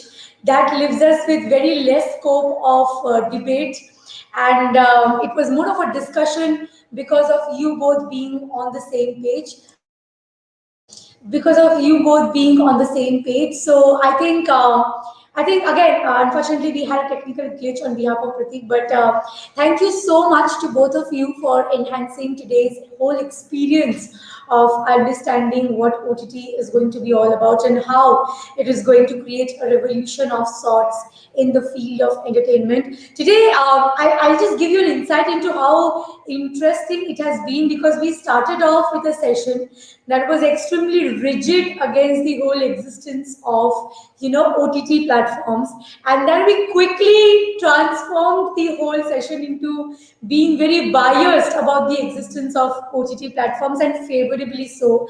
So I think I love the whole transformation from the first session to the second session, because both of it gave us very informative and insightful experience into understanding what OTT is going to do and how it is going to create a cultural shift as well in the field of accessing to entertainment for the upcoming generations. So thank you so much, sir. Thank you so much for coming here today and being a part of this panel discussion. It was truly an overwhelming experience for all of us, and especially for me because I got to interact. And even though I was hoping for a lot of conflict and clashes, it was all on the same ground and on the same page. So I think in a way it is good because that actually has a better emphasis on how this whole culture of OTT is significant in its way. So the more the merrier that way when you come to concluding in favor of a certain point of view. But thank you so much, sir. Thank you so much for giving us your insights, and it was a pleasure personally to interact with you. Thank you so much. My pleasure as well, and wishing you guys all the very best, and to everyone there in time, and all your sort of fellow students as well, all the very best. Thank you. Thank you, sir. And after that wonderful panel discussion, I think we could not be connected with Pratik until the very end, but what a wonderful interaction has it been. I think he has done more justice to creating clashes to the best of his abilities while being diplomatic at the same time. But it has been a wonderful session with both of them, and I had a personally great time interacting with them and understanding their opinion. It was almost like what do you say, the kind of adda that you have near the tea stalls while sipping on a cup of tea and interacting on something informally. So very comfortable, very informal discussion that we had on OTT platforms, but at the same time very insightful. So I think that's the best part about these virtual platforms and virtual screens, is that sometimes we break barriers based on social demographics, and sometimes we break barriers based on protocols and hierarchies. But either way, we keep breaking barriers and moving forward and interacting and networking with each other, because that's the way of moving forward while understanding and emphasizing on the importance of communication in the lives of the humans. Now, we are done with the keynote sessions for day one. Unfortunately, or fortunately, because such a wonderful session that we have started off with, and fortunately, because now is the time that we are going to finally kickstart with our competition for the day. The one which the participants have been eagerly looking forward to, as well as we have been eagerly looking forward to, because such an overwhelming response from all over the nation, and we have had some really worthwhile sleepless nights in the last few days, sitting down, coming up with the short listing with some experts in our panels, and to finally shortlist a few who have made it to the final streaming and the final day of the event. So first of all, congratulations to all of you, because that's one major step ahead that you have already taken forward. So that's one leap forward, and now that you're part of the final streaming and the final countdown to the competition, you are now viable to what is going to be an open poll competition. So you are going to very well be aware about the fact that this is an open poll competition where the audience is going to choose the best out of the lot and not we. So fair democracy, as it should be, is going to be the way of moving forward with the competition. So as you keep coming here and as you keep participating, the contact details will be shown on screen right below, where the audience can keep sending their votes, and the voting polls will remain open until 9 p.m. today. So once that closes, the participants and the Popular Choice Award will be declared at sharp 9 a.m. 2 hours prior before we start with tomorrow's event on our social media platforms. So if you're not following us on our social media platforms, please do so right away, because otherwise you will not have an access to the update of the result declaration, and it's going to be a lot of thrill, a lot of fun.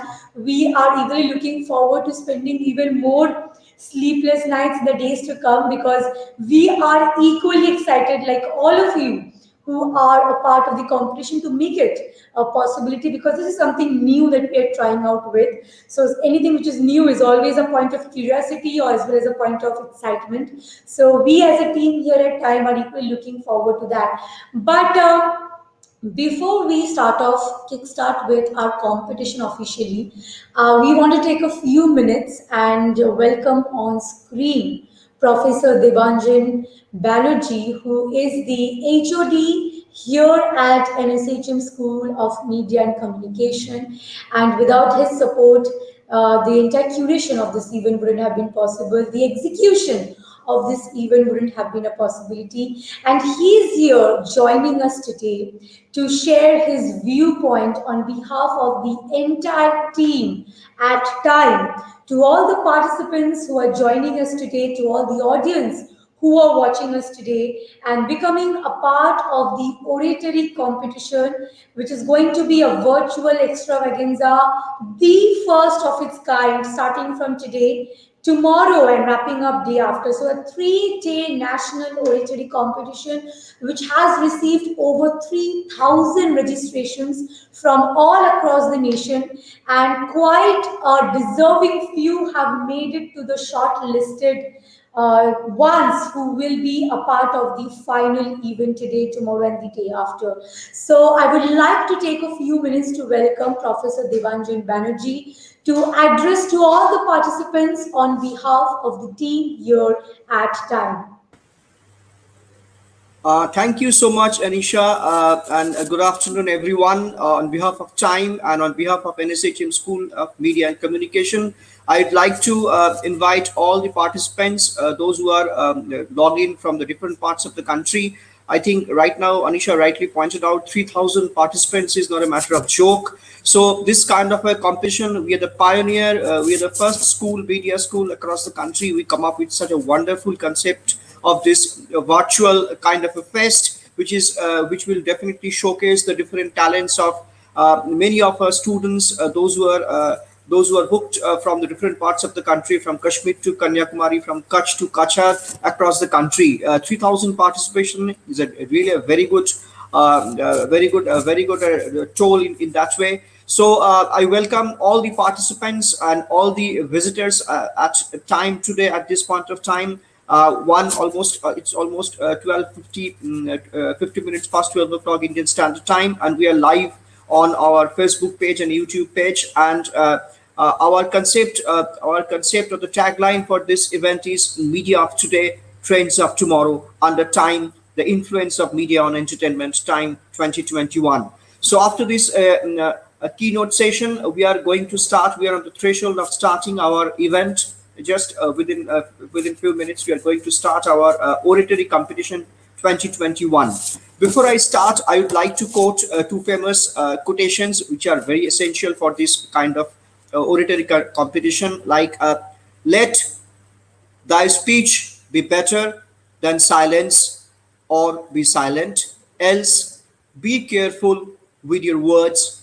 Once they are said, they can be only forgiven, not forgotten. I repeat once more, be careful with your words. Once they are said, they can be only forgiven, not forgotten. Another very important proverb for both oratory competition as well as debate is, do not raise your voice, but improve your arguments. So we are going to start this oratory competition.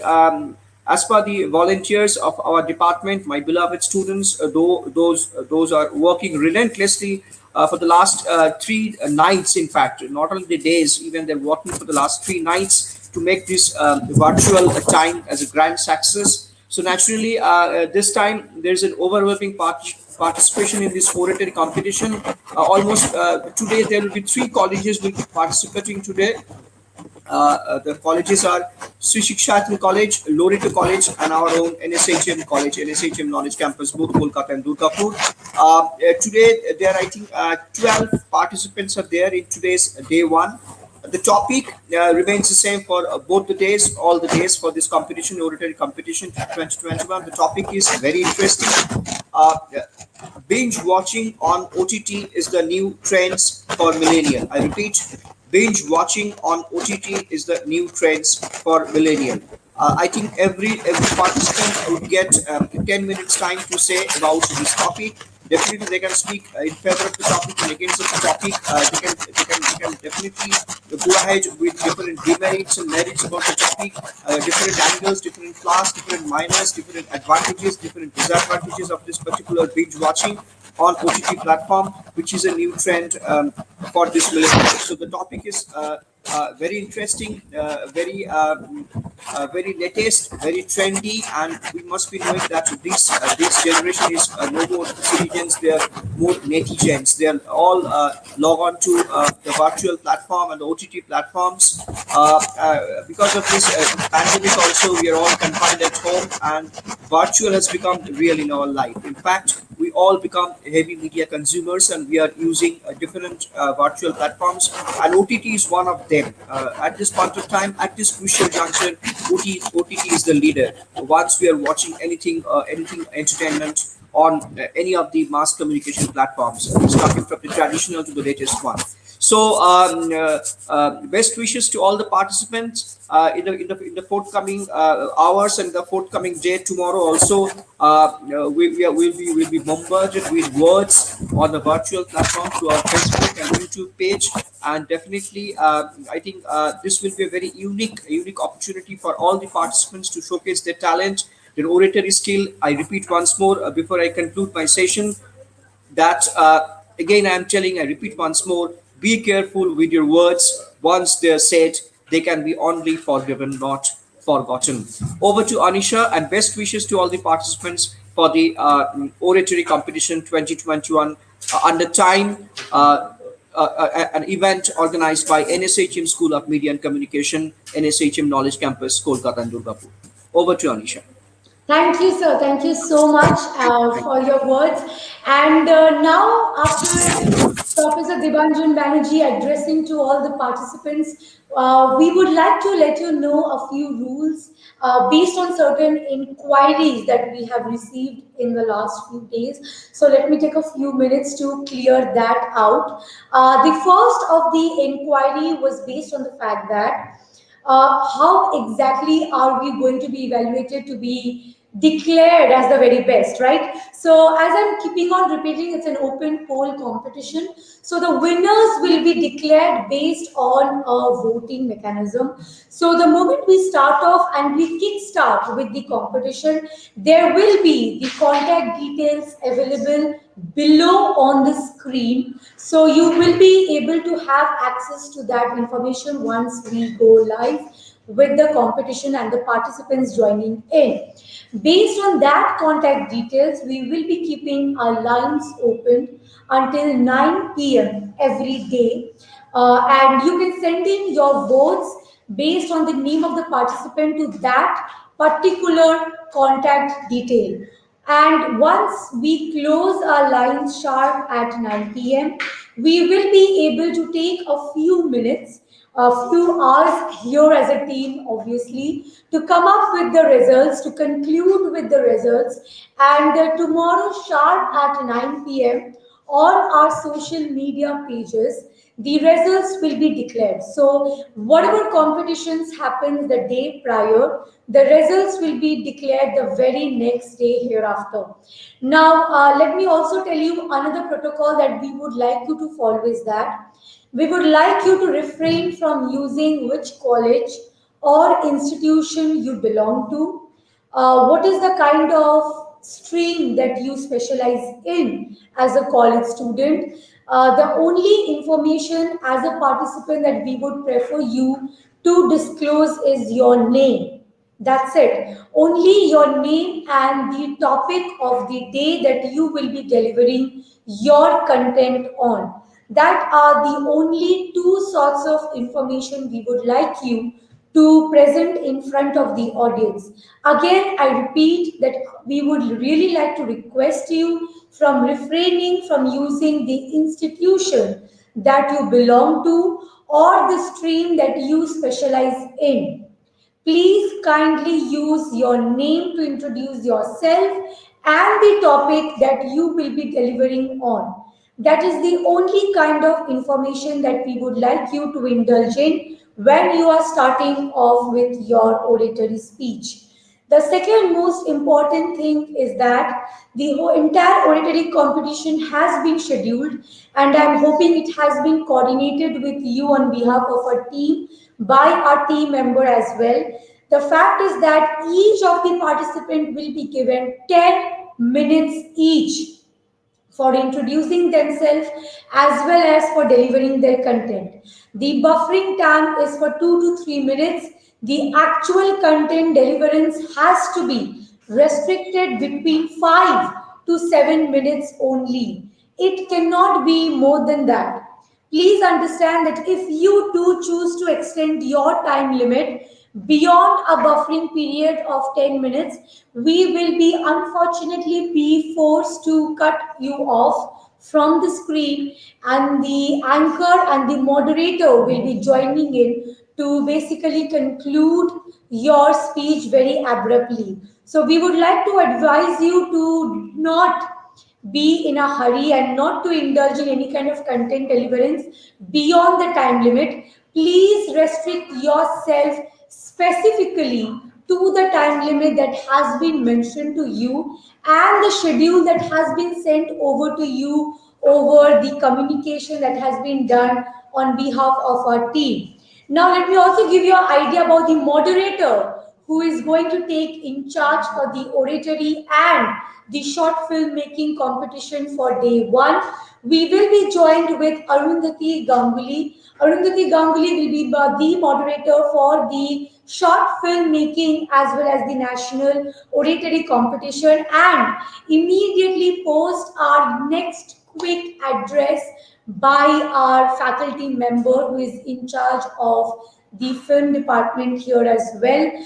We will be joined by Sabyasachi sir. Once he addresses to all our participants, we will be joined by Arundhati Ganguly as the next key moderator for the upcoming competitions. Before we are joined by Sabyasachi sir, I will be off the screen, but I will be giving you all a few seconds to let you all get a quick peek into the contact details, which will be important and a very integral part of how we are going to move ahead with the whole voting mechanism. So let me take a few quick seconds break, and within that quick seconds break, get a brief idea about the contact details that will be visible on the screen. So keep a tab of it and tell your friends, your family, your loved ones to look into it. And after that, I'll be back to have a quick interaction with Sabyasachi sir before we move on with our competition for the day.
Now that we have given you an insight into the protocols and given you a few seconds and minutes to be more precise and exact to take into your notice and the details for the communication for the voting that you need to keep in mind as we start off with the competition in a very quick few minutes. Let me again let you know that post our session with Sabyasachi sir, who will be addressing on behalf of the entire team here at Time to all the participants who will be joining us for the second half today for the filmmaking competition, not just today, but tomorrow and the day after. He, on behalf of our college, will be addressing to all of them. But post that, we will be joined by the moderator for the upcoming competitions, which is Arundhati Ganguly, who will be the moderator for both the oratory competition as well as the amateur short filmmaking competition. Let me again bring to your notice that we stick to definite timings for the competitions on a daily basis. Today, tomorrow, and the day after, the timing for the oratory competition remains from 1:30 p.m. to 3:30 p.m. and the timing for short filmmaking competition remains 4 p.m. to 5 p.m. We start off with our event every day at 11 a.m. We start off with keynote sessions and panel discussions sharp at 11 a.m. And we have a keynote session at the second half, which is 3:30 to 4 p.m. with someone from the film industry to kickstart with our second half of the competition for the day, which is the short film making competition. Now, on that note, let me first please welcome Sabyasachi Banerjee, who is a professor here at NSHM Knowledge Campus and NSHM School of Media and Communication. He looks after the film students and the film department, and I would like to request him on behalf of the entire team here at TIME to kindly address the participants who have been shortlisted for the final streaming for the short filmmaking competition. We had received over 212 entries for the short filmmaking competition, and out of which we have shortlisted a few, around 5 to 6 to 7 each day, by a panelist of experts who have decided on the shortlisted few. And now they will be open to the open poll competition based on votes for the ultimate declaration of the winners amongst them. So, sir, over to you to address them.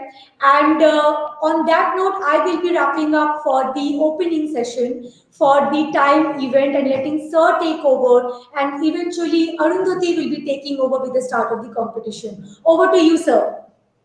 Thank you. Thank you, Anisha. I hope I am audible. Right. Thank you, Anisha. Thank you. Well, I will keep it very short. Right. I will keep it very short. So basically, I think in the last 1.5 year, in this entire pandemic, we have been all exposed to OTT platforms. I think there are, it would be really hard to find people who have not watched OTT content in the last 1.5 years, especially when the lockdown was at its peak.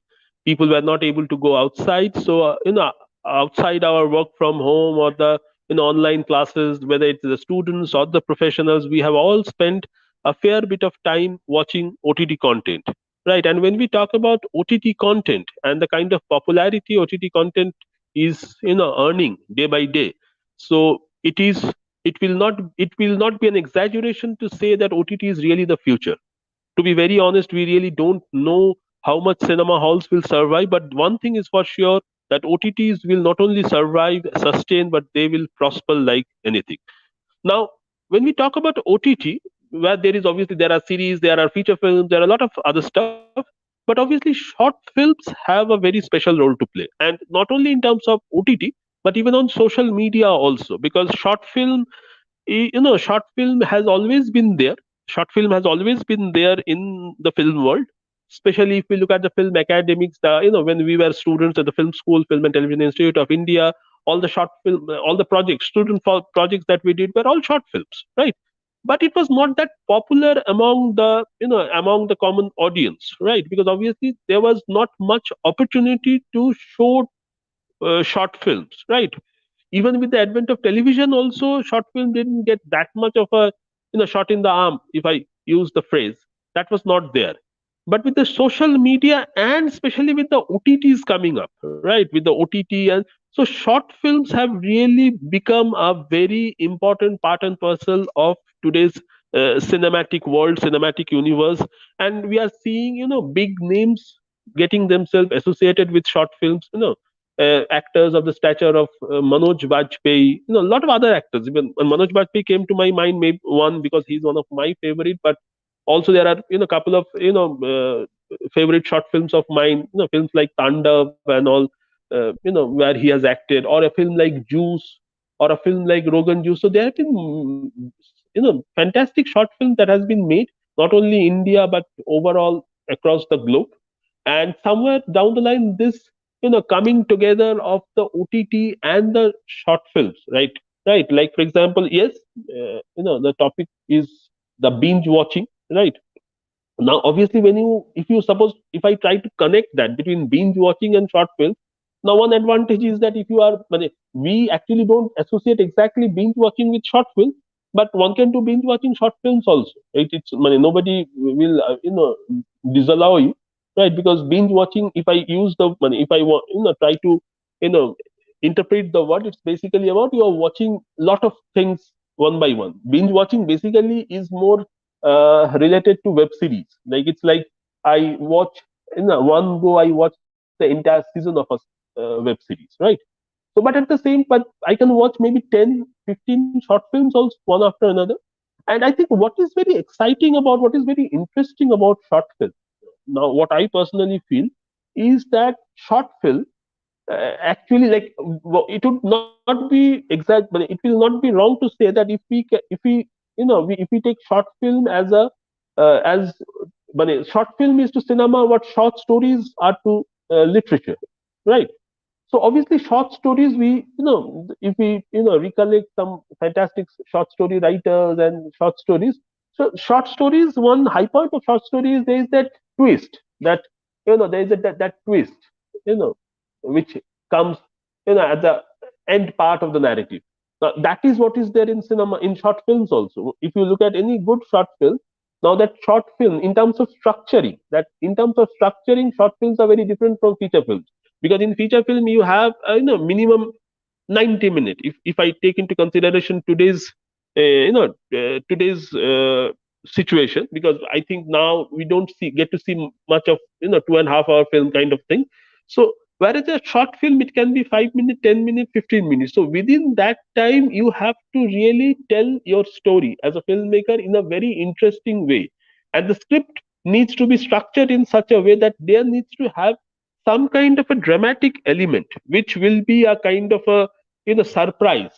So that is where the the structuring, the in terms of screenplay, if I talk about in terms of screenplay, if I talk about in terms of script, then that is where short films are very different from feature length films, right?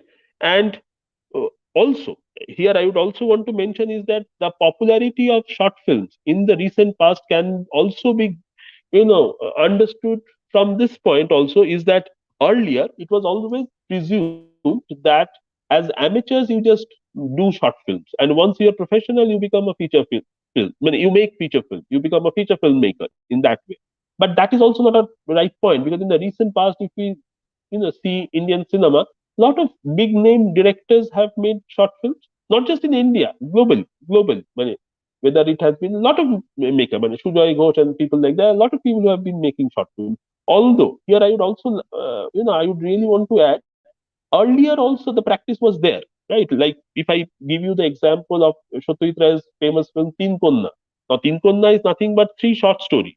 But as I said, that as long as it was only cinema halls, it was difficult for short films to be screened. Unless and until you don't arrange a special screening or stuff like that, how do you watch a short film? Now, short films are never very, very, what I should say, not very commercially viable for a proper commercial release in a movie theater. So in that aspect, OTT platforms, social media platforms, places like YouTube, obviously OTT, as I said earlier, is always there, is giving the audience actually giving both the audience and the filmmaker, giving them the opportunity. For the filmmakers, the opportunity is to show their films, and for the audience, the opportunity to see these films. Otherwise, মানে, I would say that if I take the short film as an universe, so basically the OTT platforms are working as a bridge between the audience and the maker. So we can really very well understand that in today's time when OTT is becoming so important, because obviously, and that too, I think with the pandemic, in fact, prior to pandemic also there was OTT, but I think pandemic really gave OTT a shot in the arm because the movie theaters were closed. In fact, if we recollect, at one point of time, even the television industry was also closed. There was no television shows happening. The only space that was there for us to get enjoy money, to be entertained cinematically, to be enjoy cinematic experience. Now I'm using cinematic experience in a broad sense, which involves cinema, series, everything I'm taking into consideration. So obviously OTT was only there. In fact, it would not be an exaggeration to say that in the recent past, because of this pandemic, we have also seen how filmmakers have been forced to release their feature films also on OTT. So obviously, OTT and short film, the 2 points where I'm trying to concentrate, really they are two very important, two very important aspects as far as today's cinematic world is concerned, as whether it's making or watching, right? So I'm trying to address it both from the maker's perspective as well as from the audience perspective, right?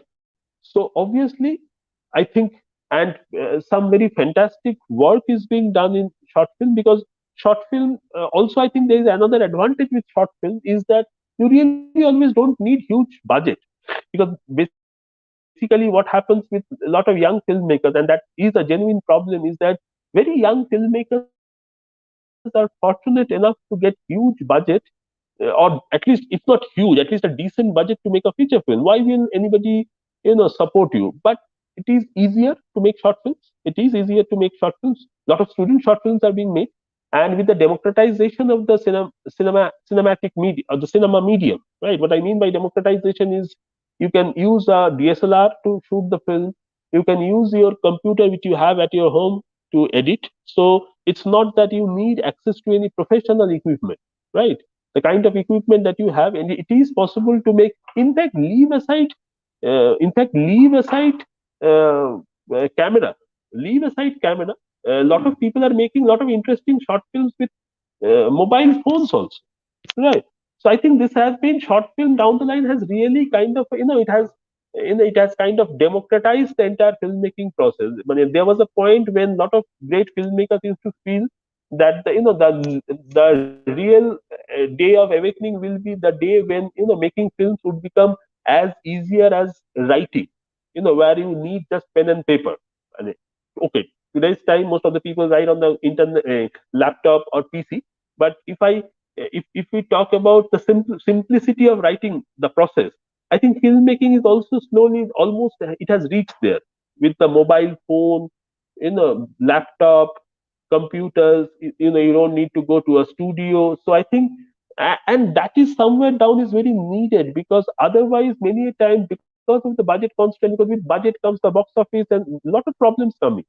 So somewhere down the line, these things have helped to liberate the entire process. It has made it more democratic, and it has also made it exciting for youngsters to make films. Now I think if we look at the average age of filmmakers, young filmmakers, that has gone down.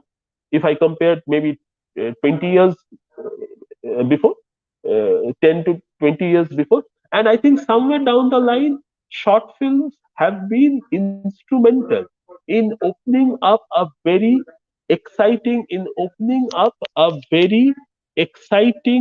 cinematic experience, both in terms of making from the maker's perspective, and also from the audience perspective. So we are able to see some fantastic films also. With this, I think I will wrap up, is that in today's time, uh, it is a reality. It's a reality, whether personally or individually I agree or not, is that there is really a paucity of time, right?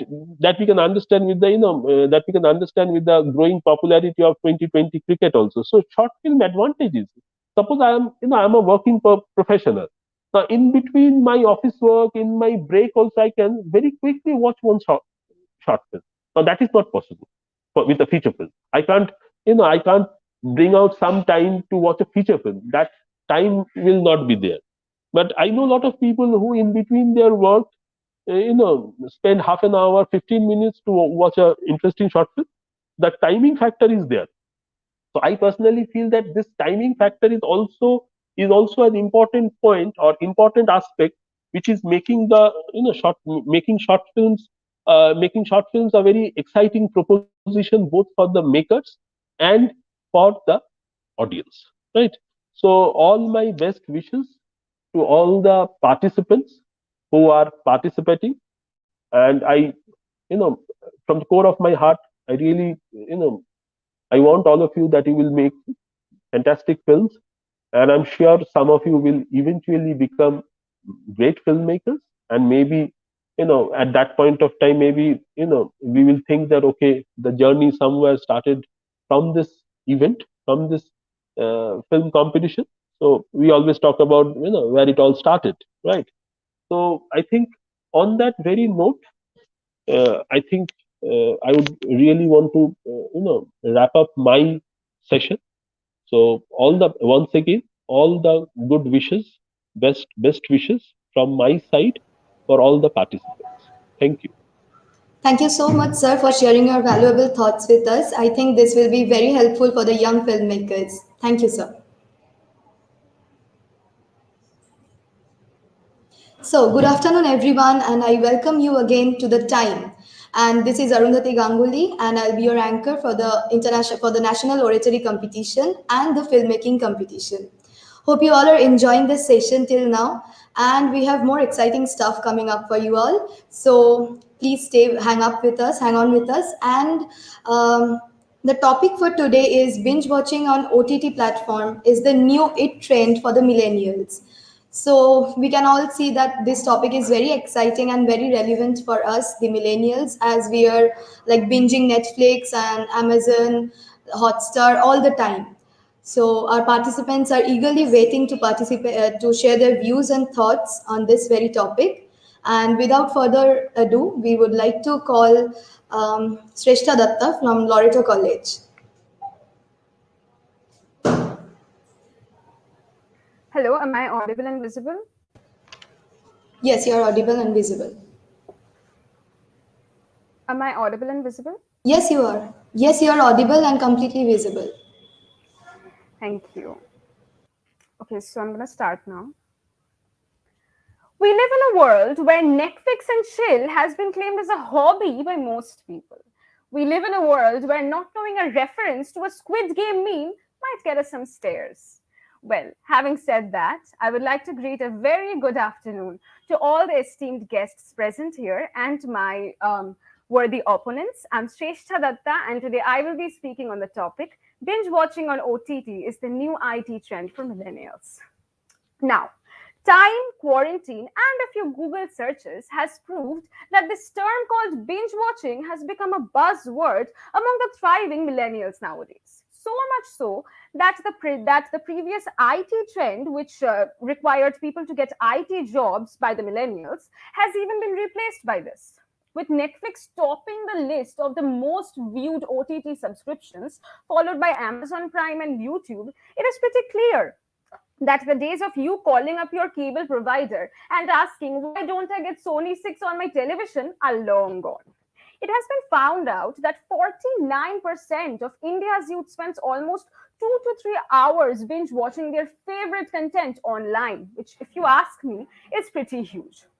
By the way, talking about binge watching, do you really want to tell me that you wanted to wait every new week to watch one new episode of Mirzapur and did not want to binge watch? I mean, come on. Well, moving on, the Data Sciences Division of Dentsu Aegis Network, DA in India, has come up with a report which suggests that during the lockdown, binge watching has even more increased among the millennials and the Gen Z. Now, since the 2013, it has been found out that binge watching has increased from 61% to 75% by the Deloitte figures.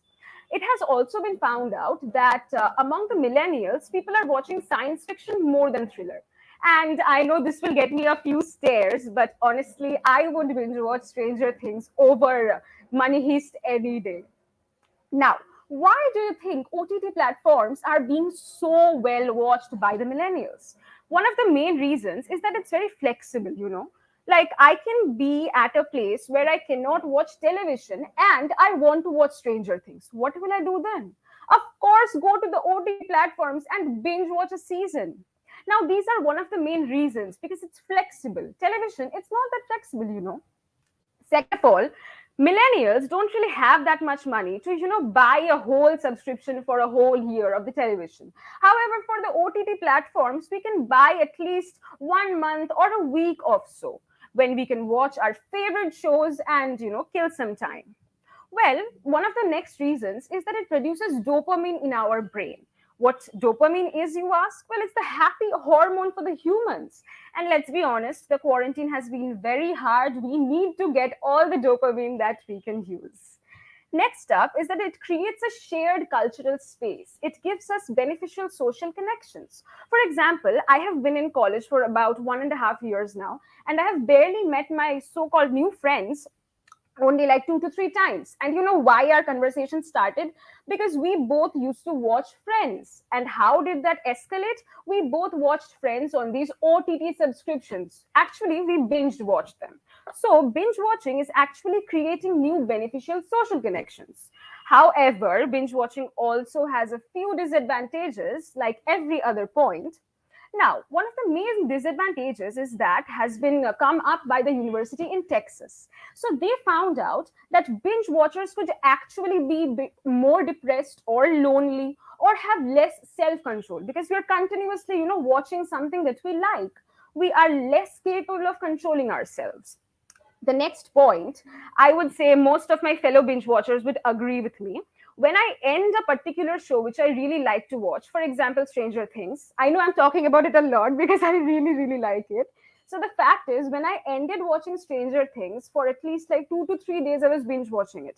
Then when I ended, I was suffering from a mourning period. I was literally mourning. Like I was so sad. I had a void in my life because for the past few days I was continuously binge watching Stranger Things. I was not doing anything productive.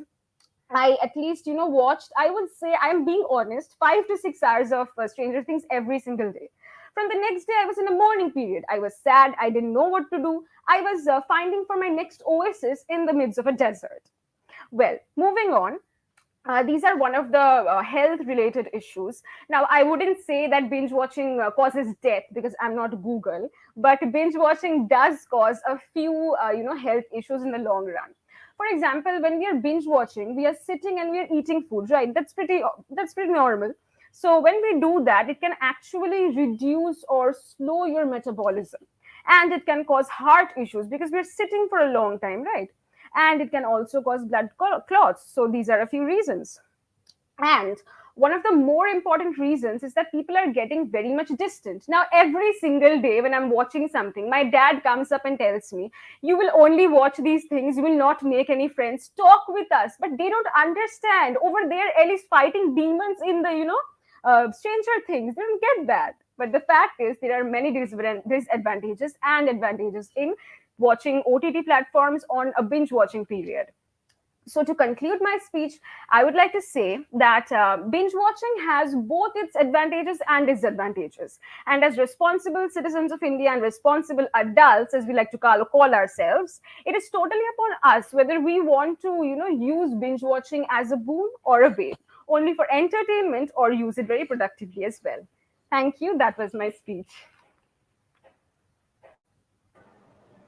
Thank you, Srishta. That was lovely. And it was an amazing speech. Thank you so much. Okay, to vote for Srishta, you have to send her name and send it to the number that is going below your screen.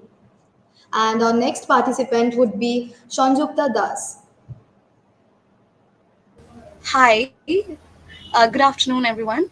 Am Good I audible afternoon, and visible? Sanjita. Yes, yes, Good you're afternoon. audible and visible.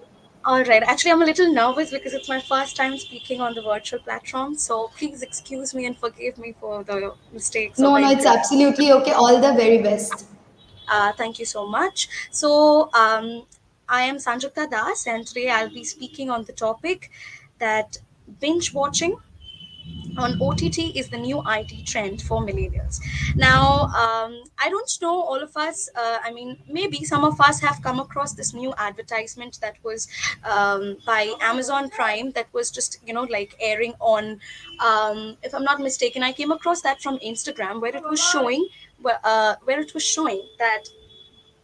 Excuse me, excuse yeah, where it was showing that we are so caught up in this binge watching new shows, new television programs, and etc., that we are forgetting, to spend time with our loved ones. So what Amazon, asked us to celebrate Apno Wali Diwali. I think that was the hashtag. So we can clearly understand that what is this binge watching doing to us? It is making us, self control. We are procrastinating. We are barely being productive with what we are doing, and yeah, leading to a lot other like health problems. I was just listening to my previous fellow speaker, so I completely agree with that. But before I start, I just like to just introduce that what is this OTT.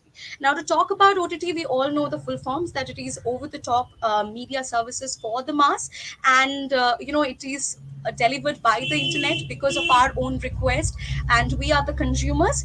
And so this online new age media platform, or rather the modern platform, is promising us with seamless viewing experience, unlike back then when we were kids or watching traditional TV shows or such, and just totally feeding or catering our needs with amazing content and amazing trending shows. Now, to talk about binge watching. Now, we all know what is this binge watching. It is this behavioral pattern that we all are familiar with, because I think the lockdown or the pandemic has been so promising to reflect this, to show us that what is exactly binge watching, because we all have been doing. And yeah, we are this this consuming media content. We are that community, like the binge watchers. And yeah, we come across through different like communities, like whether we are watching a particular content, like let's say Stranger Things, or we are watching Friends, or we are watching Made in Heaven. So we are all fall into that community, because we share that cultural space with each other. And definitely what we lack is that working on our social relationships. Having said that, what we also lag behind is how much we are connecting, because we are caught up in this virtual world, and we somehow try to escape from our own reality, and somehow get trapped into this. Now, although I'm not a millennial, but I can totally resonate with what's going on into the millennial. Now, referring to that, I'd just like to say that we all have come across this news that India, it is expected that India will be emerging as the second largest OTT market, because it is so trending that this trend has actually become a primal trait of our new popular culture. Having said that, I just like to quickly mention, why is this OTT trending, this new IT OTT trending. I just like to say, because the best part about it is this attractive marketing, and the affordability, the accessibility, what it has done to its viewer or promised to its consumer, like answering your personalized needs. And they are totally brilliant with their unique selling price, how they are dealing with this entire thing. And not to forget, capitalism is also there. But talking about this attractive marketing, I'd just like to mention that this has led to so much of employment, or rather so much of open doors to many businesses of smartphones, TV, gaming industries, and etc. But the best part I'd just like to highlight about this attractive marketing is how it is so different from the traditional way of marketing that we have been doing.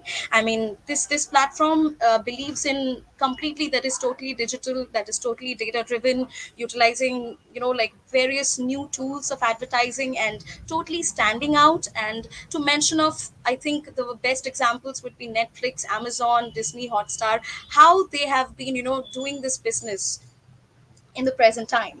And I'd just like to say that, we at present I'm unable to do the binge watching because of my personal issues, but I just like to say that whenever I'm binge watching, it is like an obsession, or I would rather call it, it's like an addiction. I'm totally hooked with it because I'm exploring so much the stories, the quality of the content, and it is so diverse that I am, I couldn't resist myself to not to watch. And I'm sure it's the same with all of us, especially the millennials and the other generations who are the consumers of this, because we get contents unlike before. The contents are totally refreshed, they are answering to our needs, like there is a separate menu for the what kind of genres that we want to watch.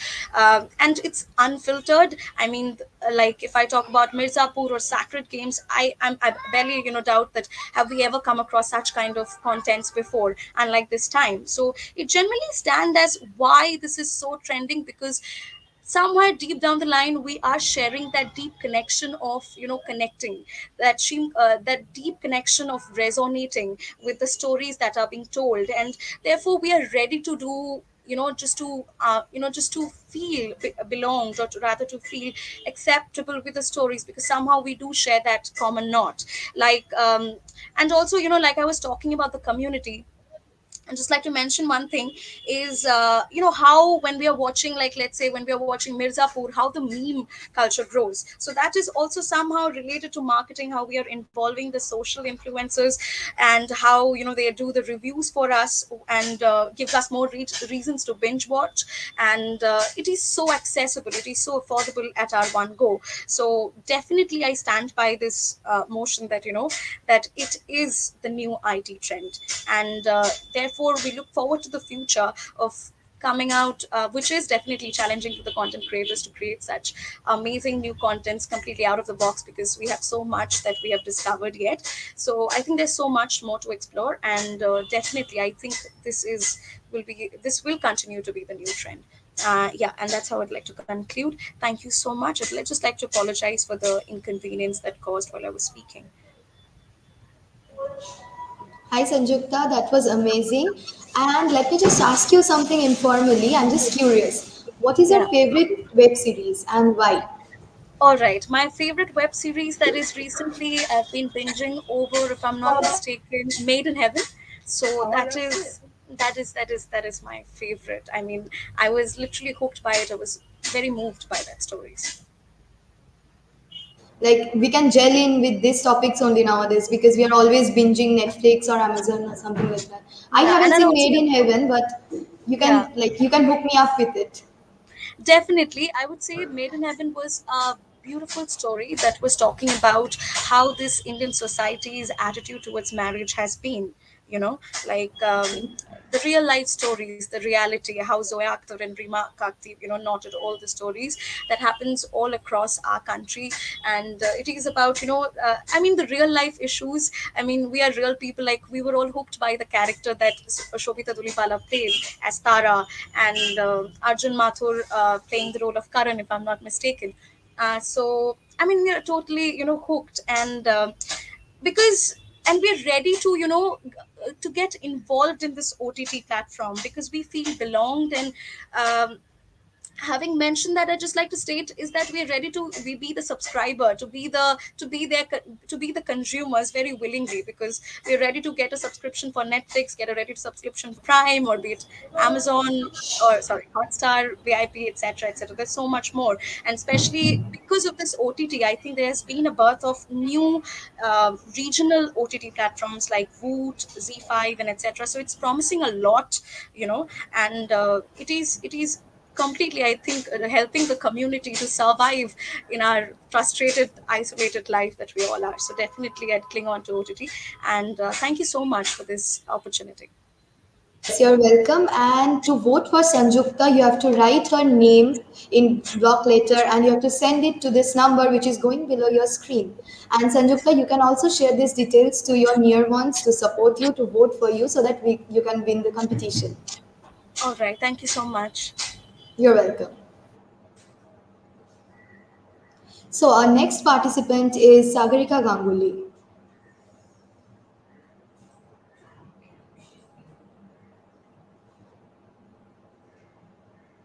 Hello, am I audible? Yes, you're audible, Sagarika, but you're not visible. Okay. Yes, you're visible Hello. and audible. Okay, I am Sagarika Ganguly from Loreto College, a second year student of History Department. Is there a kind of problem?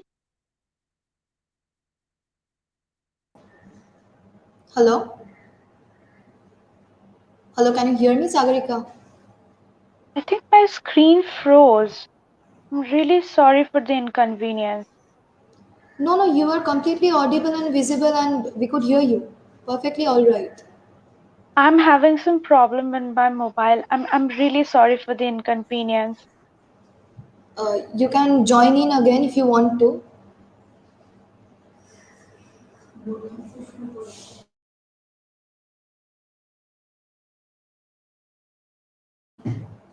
Okay, so there must be some inconvenience regarding Sagarika. I think she'll be back shortly, or else we'll have to move on to our next participants. But till then, I hope that this oratory competition is going really well. They all are speaking so much, and I can relate to each one of them because we, being the millennials, we are totally hooked to each and I think most of the series of Netflix and Amazon and how they affect us in our everyday lives. Like recently, I was hooked to a series, Game of Thrones, and I remember staying up all night and watching them, and then couldn't finish my assignments on time. So that was a bit bad, but it's okay. You're a student once only, and then you have to earn and work for the rest of your life.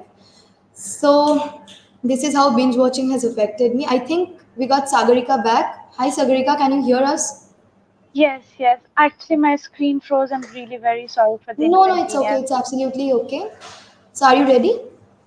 Yes. Hi, I'm Sagarika Ganguly from Loreto College, second year student of History Department. And today I'm going to talk on the topic binge watching on OTT platform is a new trend for the millennials. Can I watch one more episode, please? Isn't this the question intriguing enough to make you just go and watch the show that your friend may have recommended you? Well, whether it's the peer pressure or the fear of missing out, which we call FOMO nowadays, is so predominant today that binge watching on over the top platforms has become an important part of our daily routine. Well, statistically, 90% of the millennials spend over a minimum of around 1.5 hours a day binge watching, whether they are trying to catch a break in the day or maybe it's just a holiday that they are trying to spend, but they do binge watch.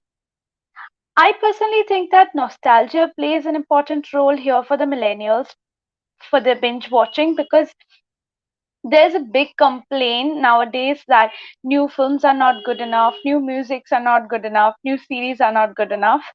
And I generally think that they tend to fall back to the old series that they watched while growing up. So, like the Gilmore Girls or Friends. So binge watching has become an important part in their life to just refresh those old memories that kind of gives them a like a warm feeling and also release of dopamine that just give them a break from the hustle of office and home and everything. And in the old days, like people used to watch television and they also used to buy DVDs basically. So while watching a series, maybe they used to sit with their family or close ones or friends, and that kind of gave them a like a feeling of togetherness. But today there's a void of it. So I think that's a thing that binge watching is kind of like easy to reduce that void in life. It has also become easier nowadays to binge watch with your friends because you can easily just share your screen and watch over Google Meet or Zoom, and you can just share the same experience. So, whether it's the old series that you're watching, but you're actually making new memories in the process. A lot of millennials also binge watch individually. Sometimes, a lot of studies have actually shown this, that maybe depressive symptoms like can be a cause to binge watch, as a self-regulation trend tend to engage themselves into binge watching to distract themselves from the negative emotions, or just as an escape from the reality. But in contrast, a lot of studies have also shown that they have spent time alone binge watching and has affected the mental health positively.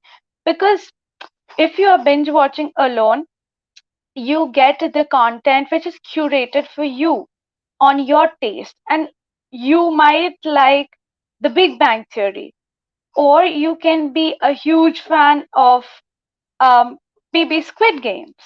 So it's it's an individual taste, and you can enjoy the experience all by yourself.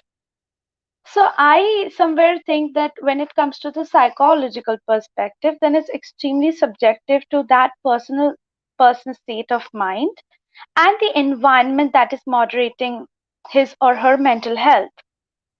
The information technology industry has grown a lot, and it is booming like never before. And more brands are looking to like forward to expand in the OTT platforms because of the immense amount of potential that it has today. So platforms like Netflix, Amazon, Hulu, and all the other platforms, even like Hotstar, they are used by millennials today, and it is a big trend today. It's not just because of peer pressure, because earlier it was TVs and DVDs, as I've mentioned before, but now you can just use one app and you can maybe watch all the series that you want to. Because earlier in TV you used to get ads, but when you have a subscription to Netflix, you can watch any series that you want any time in the day. And I think that is very like user friendly and very convenient for a person. So it do give you the option of personalization in every way, and that is why I think millennials are choosing it more and more. um but is it just millennials? That is a question, and I genuinely think that is not just millennials, because I'm not a millennial, I'm a Gen Z, but still I love to binge watch. And even nowadays, if you can only talk about millennials, then their parents are also binge watching nowadays. A lot of people do like to watch even the serials that they used to watch earlier on TV. Now they tend to watch them on Z5 app or Star Plus app. So the OTT platforms is an expanding, enormous, I think, industry which is growing every day, and giving people more handy opportunities that can make their life much more easier. Coming again to the topic of binge watching is not just about the whole idea of watching the series one, like the episodes one after the other of a series, or maybe just randomly watching a lot of series together uh, on an app. It's not just that. Binge watching also has a lot of aspects like meme creations. Then you get to talk about, I think nowadays it has become a conversation starter for a lot of people. Like, have you watched the new episode of Good Doctors? Or did you watch the Squid Games? So, and it does bring a lot of, I think, people tend to relate to themselves a lot of times. So it does give that comfort zone. Also, with binge watching, an interesting aspect of food, the comfort food that you eat during binge watching is also an important part. A lot of people love to drink hot chocolate while binge watching. And that was also very surprising to me. So, in every aspect, binge watching has affected lives of millennials, and not only millennials, us today. And I think it's a new IT trend, and it will remain an IT trend. Thank you. Thank you, Sagarika. It was lovely talking to you. And I would like to ask you something informally. So, would you Yes, like yes. to go back to your offline classes? I guess now we have to. So yes, a little bit scared because COVID is actually rising, as we can see in UK, China. It is becoming a little bit because third wave is coming, and who has declared it? But Exactly. I'm really looking forward to meet my teachers and my friends and experience So, that, the whole college uh, experience that people earlier did. exactly. And what was your favorite thing about having online classes? I personally think that one can eat anytime. So that was my favorite because you can just grab a chocolate and eat while doing the class. You cannot do that in an offline class. So that is something very interesting and personally one of my favorite things to do on online classes. Okay, so thank you, Sagarika. And to vote Thank for you so much. Sagarika, you have to vote for Sagarika. You have to send her full name in block letters, Sagarika Ganguly, and vote and send the name on this number that is going below your screen. And Sagarika, you can also share the voting details with your friends and family so that they can vote for you. Thank you. Thank you so much. So it was lovely talking to Sagarika, and after Sagarika, we have Advay Chakravarti. Uh, Good afternoon Good afternoon, Advay, and to all. welcome. Uh, Welcome, thank you. Today I am here for the. Hello, I'm audible. Yes, you're audible and completely visible. You can Okay, carry thank on. you, thank. Okay, Thank you. thank you. Today actually I'm here for telling the new millennials of the OTT platform. Actually, the OTT platform is like it give much opportunity than the movies or something else, because previously we watch the movies by go the theater and watching in TVs, and in this OTT platform we watch the movies or series, specifically the series in a part form. Means we watch the episode one and episode two, like that. And it brings revolutions in the industry, in the film industry, so that the filmmaker can making the film very detailed.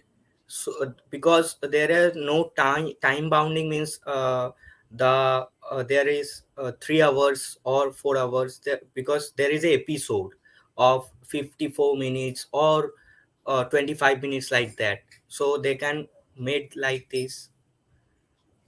So that's, and it brings a very long means very big revolutions, this OTT platform. And there are many more OTT platform that gives us many opportunities. And especially I want to tell, and to means I want to show light on the, especially in the Bengali series. Yes. Also I'm actually interested in the Bengali series, the recently Bengali series, that not actually recently, from beginning also, that how they are coming up, by one. So this is a very very interested and very enthusiastic things that coming up in the industry of OTT. This OTT is very becoming very mm, very what I can say, that it becoming very popular nowadays. So that's it become very popular, and it also giving the people to opportunity to choose their timing.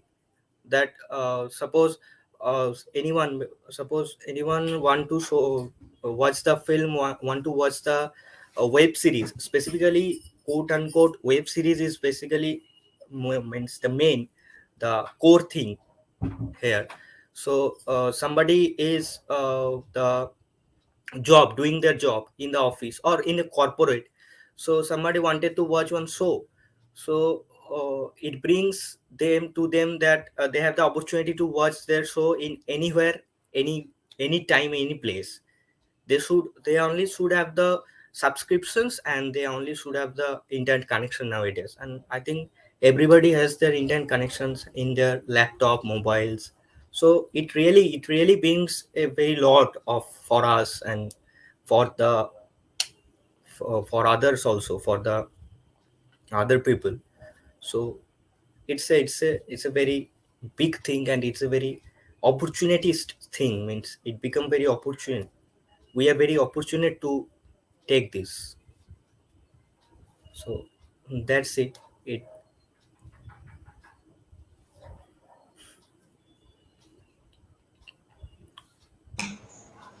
Thank you, Advai. It was lovely. And you have just started your college life, right? Yes, yes, yes. And that too online. So, how's your experience? Its experience bit means I am familiar with this, because I do my 12 also, my class 12 in online also. But it is I do in ms, not ms team, I do in Google Meet. So it is very interested that I know new things about the ms teams, how the ms team works or everything. So it is became very interested, very interested. Okay, so Because you're enjoying this online mode of education. yes, I enjoying this, not totally enjoying. I enjoy this online mode because I am pursuing BSc Media Science. So in our department, the practical thing is very important for us. The practicality, the field work. So that is not happening. For example, the photography class is going on our, so the photography is totally practical. So in online mode it is some becoming very difficulty. Well, then also we are coping up, I'm coping up with that. So let's hope for the best for. Exactly. Let's hope for the best and let's move on. And to vote for Advai, you have to send his full name, Advai Chakravarti, and send it to the number that is going below the screen. And Advai, you can share this number and this voting details to your friends and family to vote and cheer for you. Thank you. Okay, okay, ma'am. Thank you, ma'am. Thank you. Also,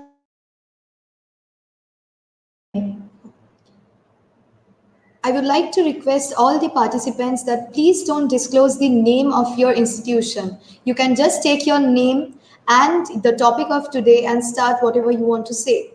And also another important thing is that you have to keep voting for all the participants to support them, and the voting lines are open till 9 p.m. today.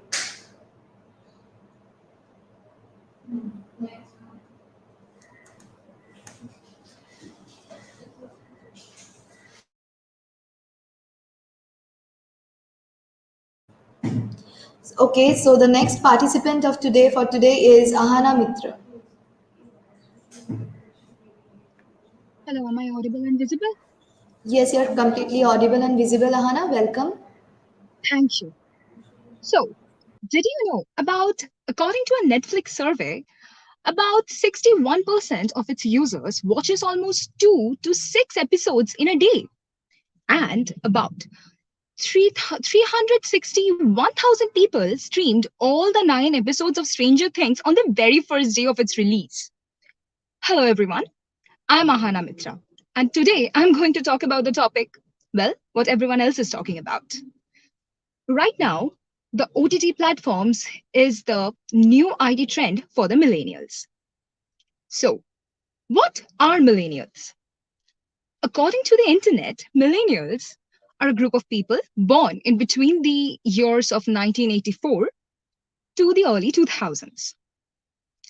By the Time magazine, they have been regarded as the me generation. And if you read any article on the millennials, there are 4 adjectives you're surely going to come across. That is entitled, narcissistic, lazy, and unfocused. Well, I think that's way too much generalization for almost a group of people of 1.8 billion all over the planet. Secondly, what is binge watching?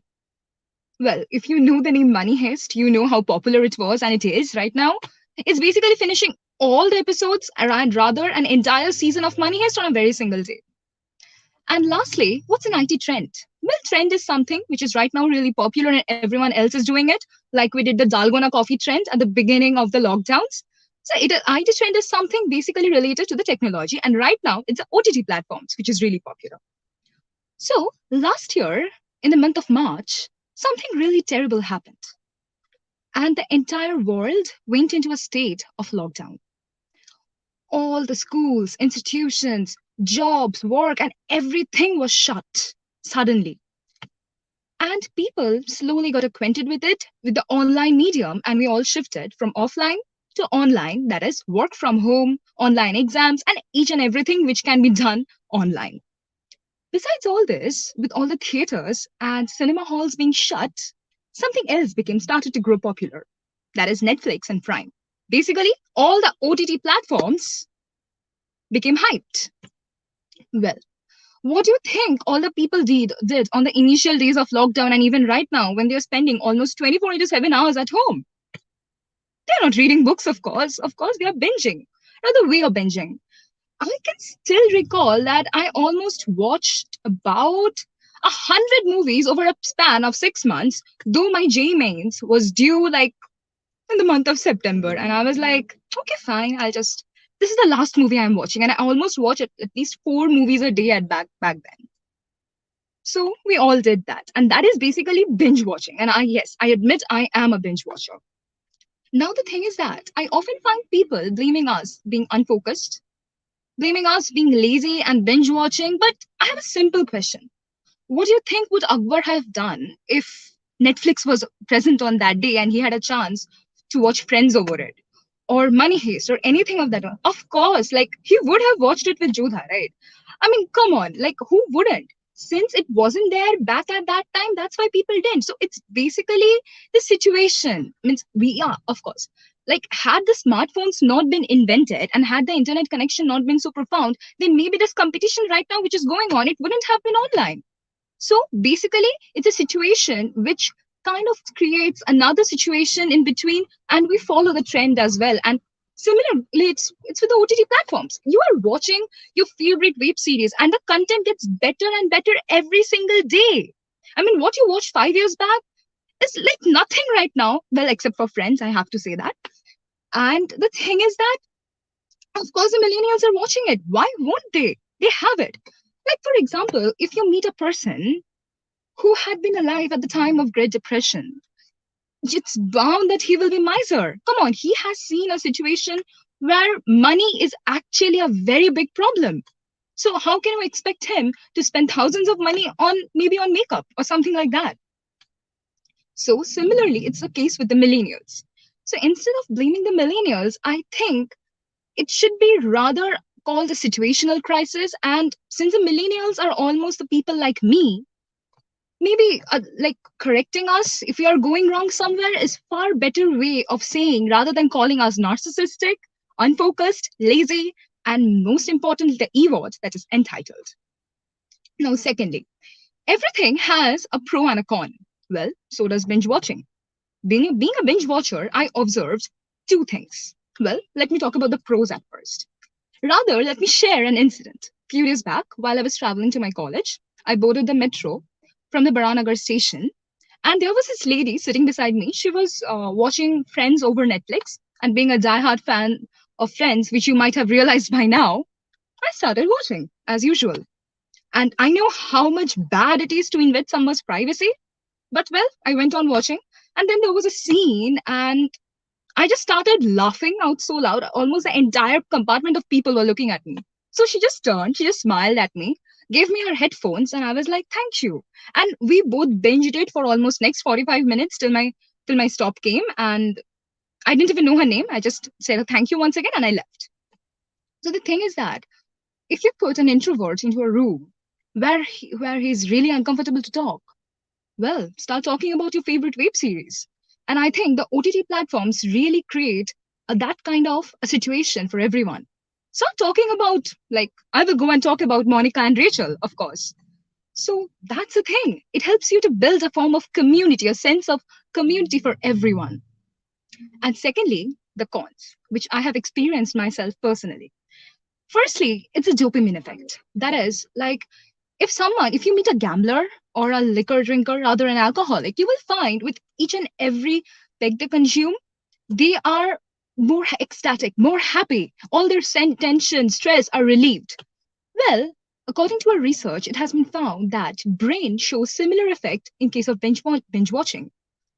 The same intoxication is observed even while someone is binge watching, and the same withdrawal syndrome is observed as well. Like, this is something I have experienced. That is, after I finished watching, maybe like after I finished watching The Vampire Diaries, the entire seasons got over, like all the 7 seasons.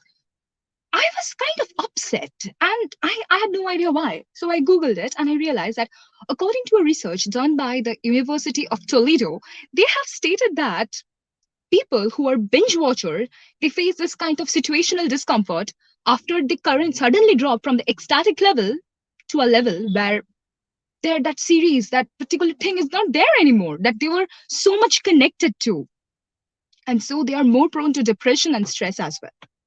So, like, as we can see, that everything has a pro and a con, and everything is said best when done in a limit. And being an economic student, a rule which economy always follows, that is, averages are better than extremes.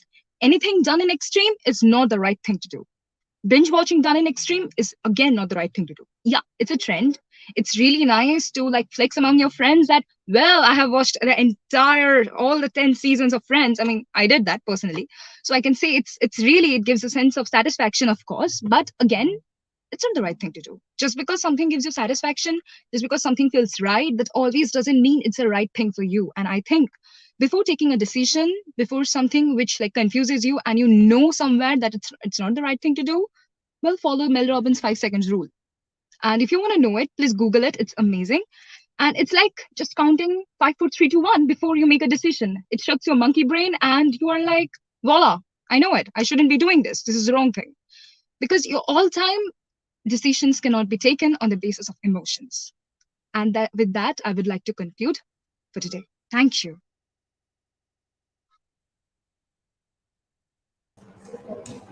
Thank you, Ahana. It was really nice listening to you. I have a question for you. Yes. What is your favorite social activity which revolves around this OTT thing, OTT platforms? Like, would you call your friends over just to binge something, or would you prefer binging on a date night, something like that? Okay, first of all, my mom won't allow either of them because she's very strict. But yeah, I Okay. do want to binge watch Friends again. Like, I have finished the entire show, but I still want to binge watch it with my best friend someday over popcorn, or maybe Money Heist or any other show will do, because sometimes binge watching gets a bit isolating. I mean, you're binge watching it, but suddenly you realize, okay, I haven't talked to that friend of mine for almost a week, and she's probably my best friend, and she's like, yeah, why will you give me time? You have all the time in the world for Rachel. And I was like, I'm sorry. But that, I think that is like on a serious note, yeah, it gets isolating at times. And yeah, around binge watching, yes, I would definitely binge watch with my best friends. So Okay, yeah. thank you. Thank you so much, Ahana. And to vote for Ahana Mitra, you have to send her full name in capital letters to this number which is going below your screen. And Ahana, you can share this number or these voting details with your friends and family to support you. Thank you, ma'am. Guys, please vote for me, okay? Yeah. So that was Ahana. And next up, we have Shritama Ray. Hello. Hi, Shritama. Hello, I'm Sritama Roy and I'm from NSHM. So today, as I've been given the topic that binge watching on OTT is the new IT for millennials, of course, it is a very trendy topic to talk about. Shritama, I'd like to interrupt. Please Yeah, don't disclose your institution name. You can just say your name and the topic and start. Okay? okay. I'm so sorry for the No, no, miscommunication. it's absolutely fine. Carry on. Okay.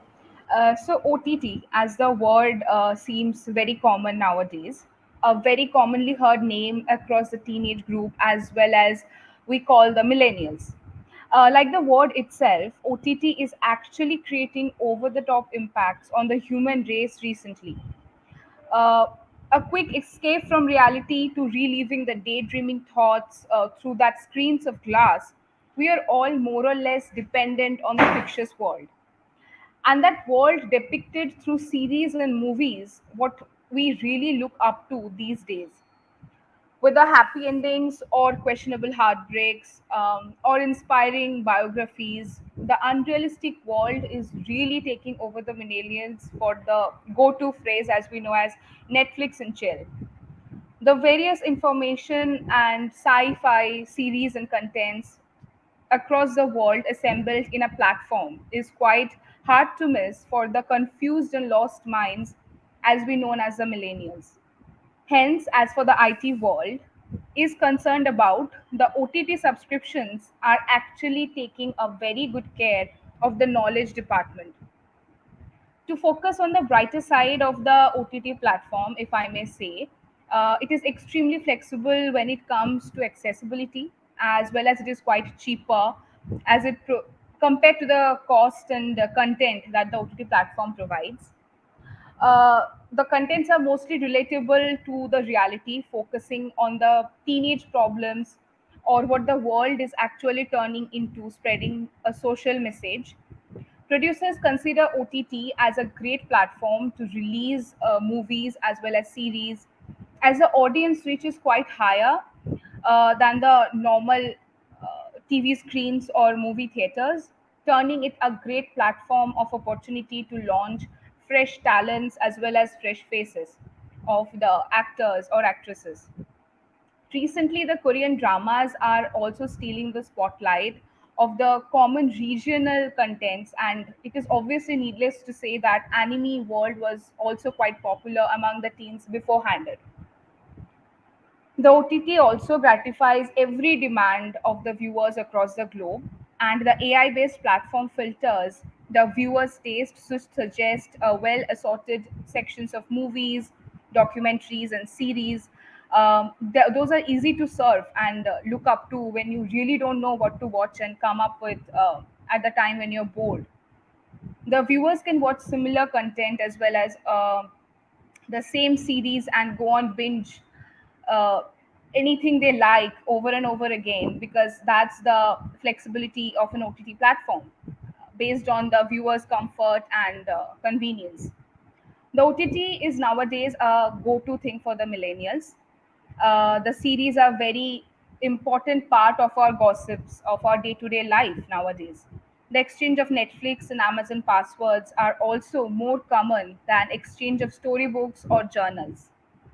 In the near future, I think OTT might take over the theaters as the popularity of the binge watching culture is escalating at a higher rate.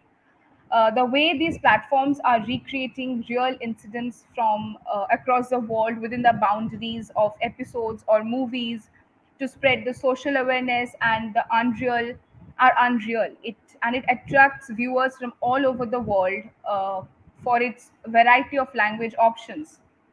Nowadays, the OTT also is the main IT advice source for the millennials as they look up to the rectangular screens for advice as well as life lessons.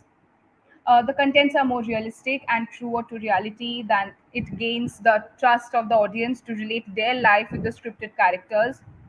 The more the technology will develop, the more the human mind will evolve towards modernism. Research says that binge watching became a culture out of boredom during the lockdown period. 49% of the millennials spend minimum of about 3 to 4 hours a day on binge watching contents. And 69% of the youth prefers watching video content on OTT platform over the TV. OTT based gaming has also shown a sudden upsurge.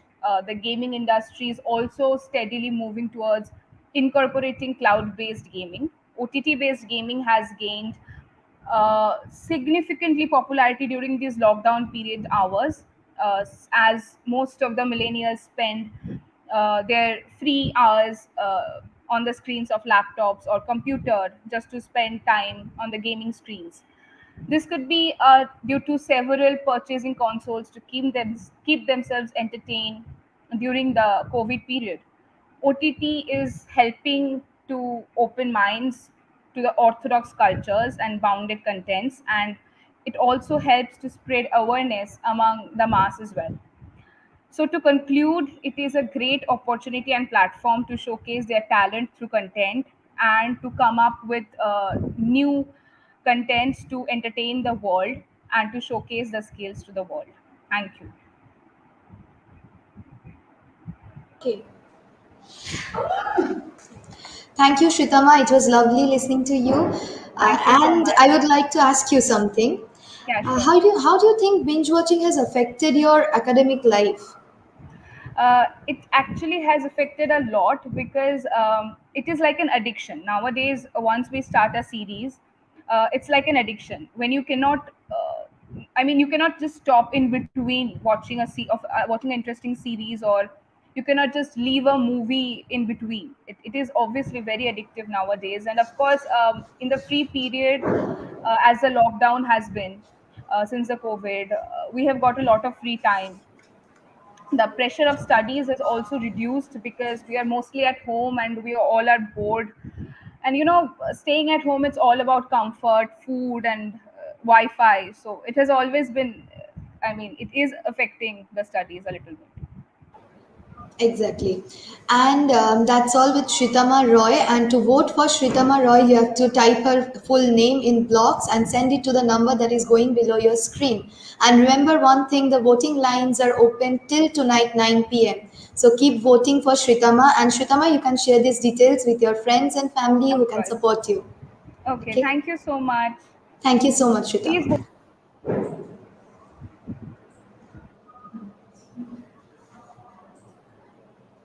Okay, so up next is Kaushik Das. Sorry. Up next is Oishik Das. Hello everyone, good afternoon. Am I Hello, audible and Oishik. visible? Yes, you're audible and visible. All right. So good afternoon to each and everyone present here. I am Aishik Das and I'm from BMS first year. So as we all know that today's topic is that binge watching in OTT platforms is the new it trend for the millennials. So let's start. I will give a small but a compact speech of 3 to 4 minutes. So let's see. Growing up in the so-called Gen Z era, we have been hearing the same thing all around. Change is the only constant. But changes do come at the cost of time.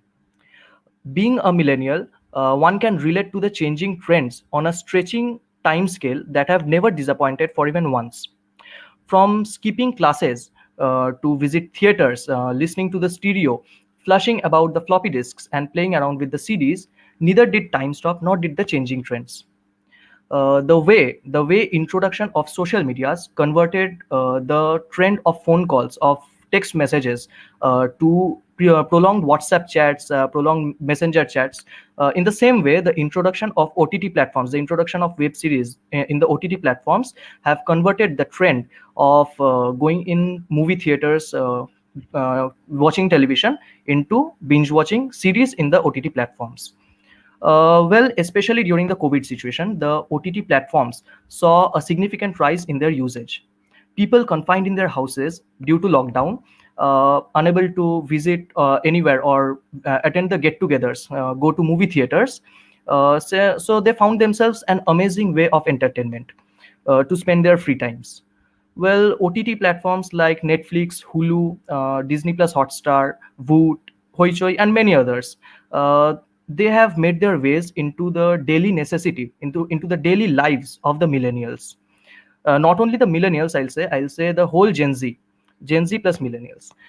So, however busy someone might be, at the end of the day, they never fail to spend some me time, spend some free time, and do some relaxing at the end of the day after the whole working schedule. They never fail to watch some series, to binge watch something on the OTT platforms. Binge watching have become a trend that people compete against each other. Whenever a new series come, people compete against each other, that who will finish first, because some people watch it due to genuine love for series, but some people definitely watch it for peer pressure as well. But both are correct. I will not say any of them are wrong, because peer pressure matters actually. So web series of OTT platforms have made such a standard of their quality that people often binge watch for 8 to 10 hours non-stop without even sleep at a length. So that's somehow harmful for health, but what it can be done, it can't be undone, because most of the people, they love binge watching the whole night. All right, because sometimes I myself do that. All right, so maybe binge watching is such a fun because the virtual world is more fun than that of the real world. It gives us happiness when our actual life is a complete mess. The web series are so real, the characters in the web series are so real and intense that people can easily get connected emotionally, or like anything, they get connected with the characters themselves. They can feel themselves in the place of the characters. The excitement of viewers for the new season after completing a season of the series also defines the current craze of OTT platforms. People not only use OTT platforms for binge watching or for entertainment purposes, but it is also used for educational purposes. I don't know how many of you have seen the series Abstract, but in our BMS first year, there's a part where we are referred to that one. It's present in Netflix. So it's also used for educational purposes, and it's also used for staying up to date. Everyone should binge watch, because it keeps us up to date. It gives us information, it gives us vital informations about what's going on in today's world. So as a way it can be fun, and in other ways it can be educational also. So even in the COVID situation, the closure of theaters and gatherings did not take away anything from the film critics and genuine film lovers as well. They can invest their time and money on OTT platforms to indulge themselves into some quality content. In the course of time, in near future, choices will changes will occur, situations will matter. Like now it's the COVID situation, in near future situations may change. But one thing will remain permanent: the binge watching. One thing will remain permanent, that is the love for quality content. Thus, binge watching on OTT platforms is the new it trend for the millennials and for the Gen Z as well, we can say. Thank you. Thank you so much, Aishik. It was lovely listening to you. Thank you, And I ma'am. have a question for you. Yeah, What is yeah, your sure. favorite Indian web series? My favorite Indian web series is Mirzapur, because Okay. I personally felt that it's of some other level from the development of storyline, from the character build up. So as a whole, I will say that Mirzapur is the best in Indian web series. I'll not say the best from all perspective, but from my personal perspective, Mirzapur is a masterpiece from all ends. Okay, and how do you think this Indian web series can stand against the international web series? It has already started to stand, because there are many Indian web series like Sacred Games, Mirzapur, and many others, numerous. They are competing against international web series. Indian films are competing against international films. So it has already started to take a stand, and in near future, I am sure that it will take a further stand where the whole world will be knowing about Indian cinema, and they will love binge watching Indian web series as well. Yes, absolutely. Let's hope for the best. And thank you so much, Aishik. To vote Thank you for so much, Aishik, ma'am. yeah, to vote for Aishik, you have to type his whole name in capital letters and send it to the number that is going below your screen. And Aishik, you can share these voting details to your friends and family who can support you. And voting lines are open till 9 p.m. tonight. Thank you, Sure, ma'am. Aishik. Thank you so much. Can we have the next participant on screen? Up next is Atri Paul. Welcome, Atri. Thank you so much and good Yeah. afternoon. Hi, Atri. Good afternoon. A very good afternoon.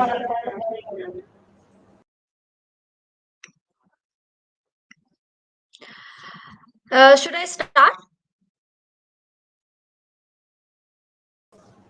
Yeah, you can start. Hello?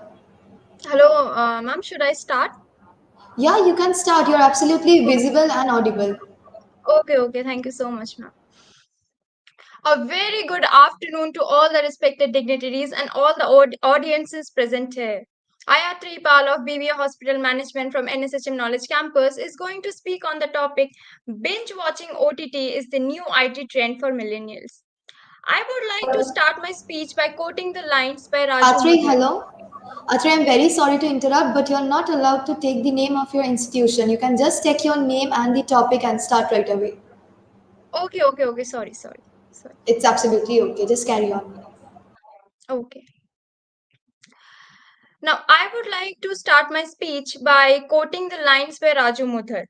Entertainment is fast becoming an all you can eat buffet. Call it the Netflix effect. The emergence of internet encompassed the entire globe in an all-inclusive wave of information, and the world was but a village where everything was within reach without much difficulty. Internet is unequivocally by far the invention that has made the world seem more shrunk and connected. It has changed the consumption pattern of the audience, leading the producers to come up with inventive programs and content distribution platforms that were previously unheard of.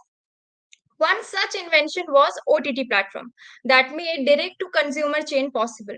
OTT or over the top content platforms are the media platform that according to Tata Consultancy Services are the platforms that deliver films and television content bypassing the conventional distribution streams of cable and satellites from producer to consumer directly in an exchange driven by internet. Now, some of the common or the most used OTT platform in India and elsewhere includes the Netflix, Disney Hotstar, Eros Now, Amazon Prime Video, Voot, and there's a lot more. Now, amidst the ongoing global pandemic, OTT platforms have cemented their place by providing on-demand digital entertainment in the comfort of one's home. The finding of a survey shows the popularity of OTT services, especially during the lockdown period, citing it as the most popular source of entertainment for the millennials. The report says that binge watching as a culture is on rise as a result of boredom in an isolation. And it is very much true, as everything was shut at that time and no one was allowed to step a foot outside of the house without any valid reason. In this situation, films and entertainment content have emerged as savior, especially on demand video content. And I am really very sure that every one of us has binge watched some or the other program for at least 4 to 5 hours or for half a day. Now, binge watching is relatively a new behavioral pattern which is defined as watching between 2 to 6 episodes of TV show in one sitting. Binge watching has undoubtedly become the common and the entertaining way of consuming media content, such as TV series, for the contemporary audiences. Now, according to a report of a survey, 49% of India's youth spend 2 to 3 hours a day binge watching content. 4 hours is the average time spent in consuming OTT video content in a day by millennials, and over 65% of millennials prefer consuming video content on an OTT platform over TV. A paper by Paramveer Singh finds that Netflix, Hotstar, and Jio are the most popular among Indian youth. The shift can be attributed to convenience of services, personalized experience, and availability of global content, etc.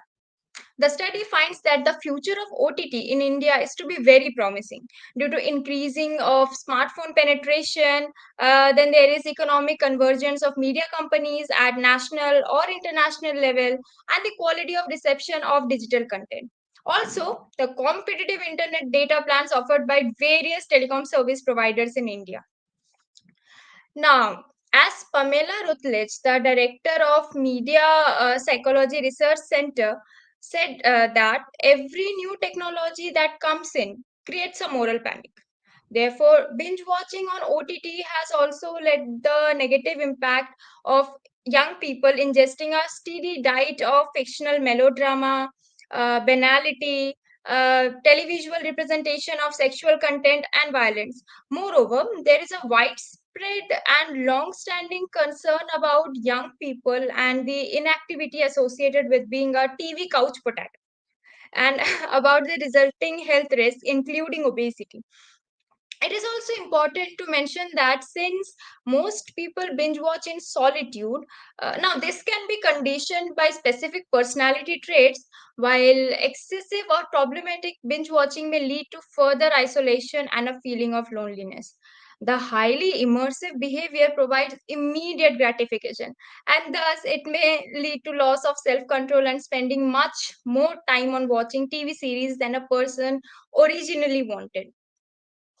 Now, to conclude, the main reason for OTT popularity are the availability of cross-cultural content, a subscription to virtually unlimited contents, accessibility of informative content in form of documentary, docu-series format that indicates a paradigm change in the way informational content is made, distributed, and consumed. While OTT is looking forward to capturing new horizon, the habitual preference of TV media cannot be ruled out. Web series emerge as another favorite program format.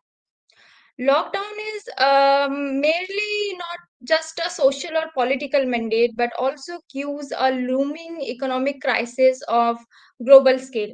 The world as we knew is will have changed, mostly for better, hopefully. But how the media scenarios pans out beside consumer attitudes be largely dependent on the economic situation post lockdown. Thank you. Thank you so much, Atri. It was amazing talking to you. I would like to ask you a question. Tell me about the type of content you consume over these OTT platforms, obviously. Actually, yeah, actually, I'm more into fantasy or like docu-series things. Like recently, I have watched The House of Secrets, the Burari deaths, and That actually, was a lovely one. it That was is, a thrilling one also. yeah, yes, and actually, it was mind-blowing. Means Yeah. all the things that happened behind the cases and all the evidences that was Exactly. And superb. you So could never I, expect the climax. That Lalit is the yeah, one, you could never exactly. expect that. Yeah. Yeah, actually why it happened, how it happened, it's all still a mystery. So I watched, like, I'm more into docu-series, documentary film, Okay, and nice. fantasy type, fiction type. Okay. So you're more into Indian based web series, right? Both Indian and both, like International. international Indian both. Yeah. Okay, thank you so much, Atri. And to vote for Atri, you have to type her full name in capital letters and send her name to this number, which is going below the screen. And Atri, you can share these voting details to your friends and family who can vote for you and support you and make you win tomorrow. Thank you Thank so you. much, ma'am. It was lovely speaking Thank you to so all much, of you. Atri. Thank And moving on, let me remind certain protocols that we are maintaining. And since the students or participants are not following it up, so you can't take or you can't disclose the name of the institution that you're coming from. You can just take your name and start right away. You can also take the name of the topic, but no, don't disclose the name of the institution you're coming from. And the voting lines are open till tonight 9 p.m. So please keep voting for the participants, and they are doing a lot. There is a lot of hard work behind their presence here, and uh, some of them are freshers and doing it for the first time. Though, so it would encourage them a lot if you keep voting for them. Thank you so much. May we have the next participant?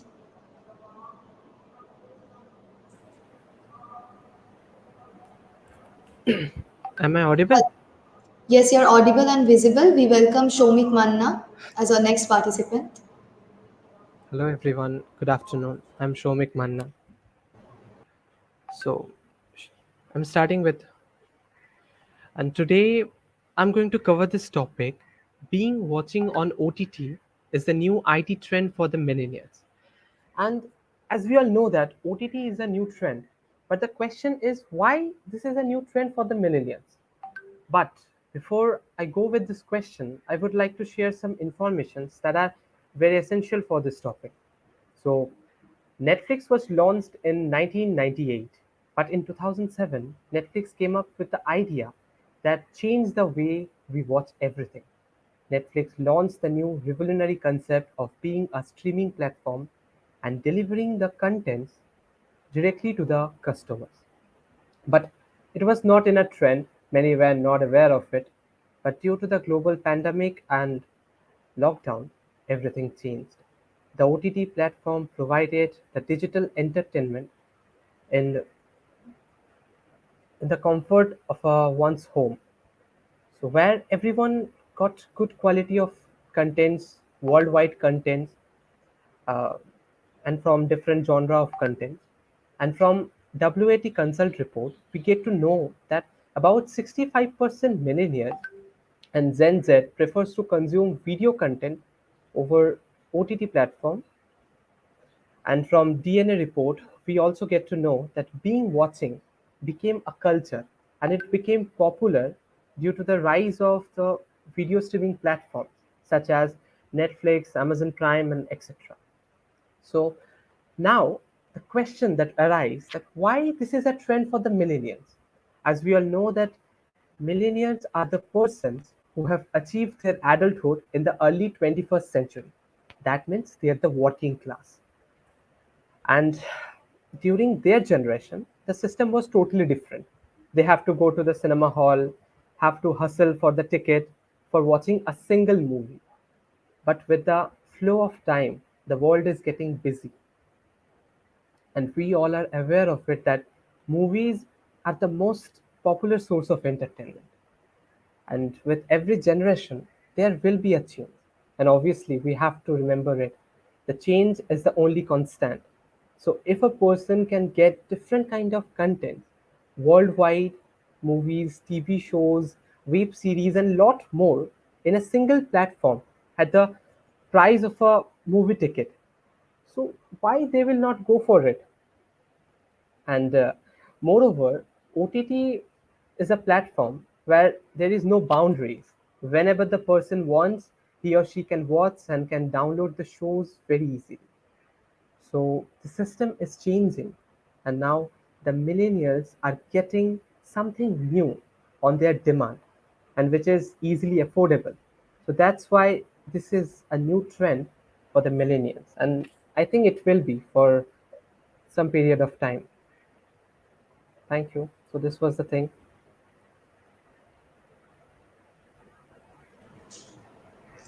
Thank you so much, Shomik. It was lovely talking to you. I'd like to ask you something. Yeah, sure. Since we're almost wrapping up our session for today, I'd like to know how your experience was being a part of Time. Being a part of time, it was quite the thing that I have never thought of. Like, but I have to get with many new stuffs, and I have learned a lot of things. So that's the thing. And time is like what you know that time will change, and with time we all have to change because there will be pros and cons. But the thing is that perfection is a myth, so we have to adapt with it. This is the thing. Exactly. And what do you think about this whole event, this idea of coming up with such an event? This is brilliant. I loved it because we, the newcomers, can get a platform to show our writings and to show our thoughts. This is really great. Okay, thank you so much, Shomik. And to vote for Shomik, you have to type his full name in capital letters and send it to the number that is going below your screen. And Shomik, you can also share these voting details to your friends and family who can support you. Thank you so much. Thank you. So the voting lines are open till 9 p.m. tonight. Please keep voting for this young freshers who are so much enthusiastic about this event. Keep voting them. And to talk about time. Time is like our brainchild, you can say, and the whole team which is involved in this time event, including my batchmates only. Utsav, Gunjurita, Vidisha, Priyambada, Suman, and me, and of course our mentor, Professor Anisha Ray. We all have given more than our 100% to come up with this event, and we had to think about the topic which will be very catchy for this generation. And actually, nowadays we are pretty bored to join such seminars and webinars because we are doing this since like 2020. The lockdown has started, and it brought along all these webinars and seminars, all these virtual things where we can all meet with each other and see each other only from these rectangular screens, which is very boring, I know. And even hosting an event like this is pretty, I can say, weird and unusual for me. But I really like the overwhelming response that we got from the participants as well as the respondents, more than 3,000 respondents and a lot of registrations.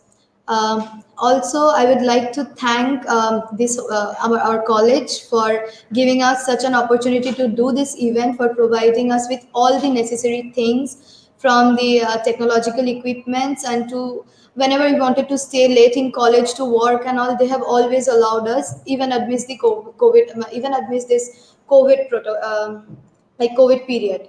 I'm sorry, excuse me.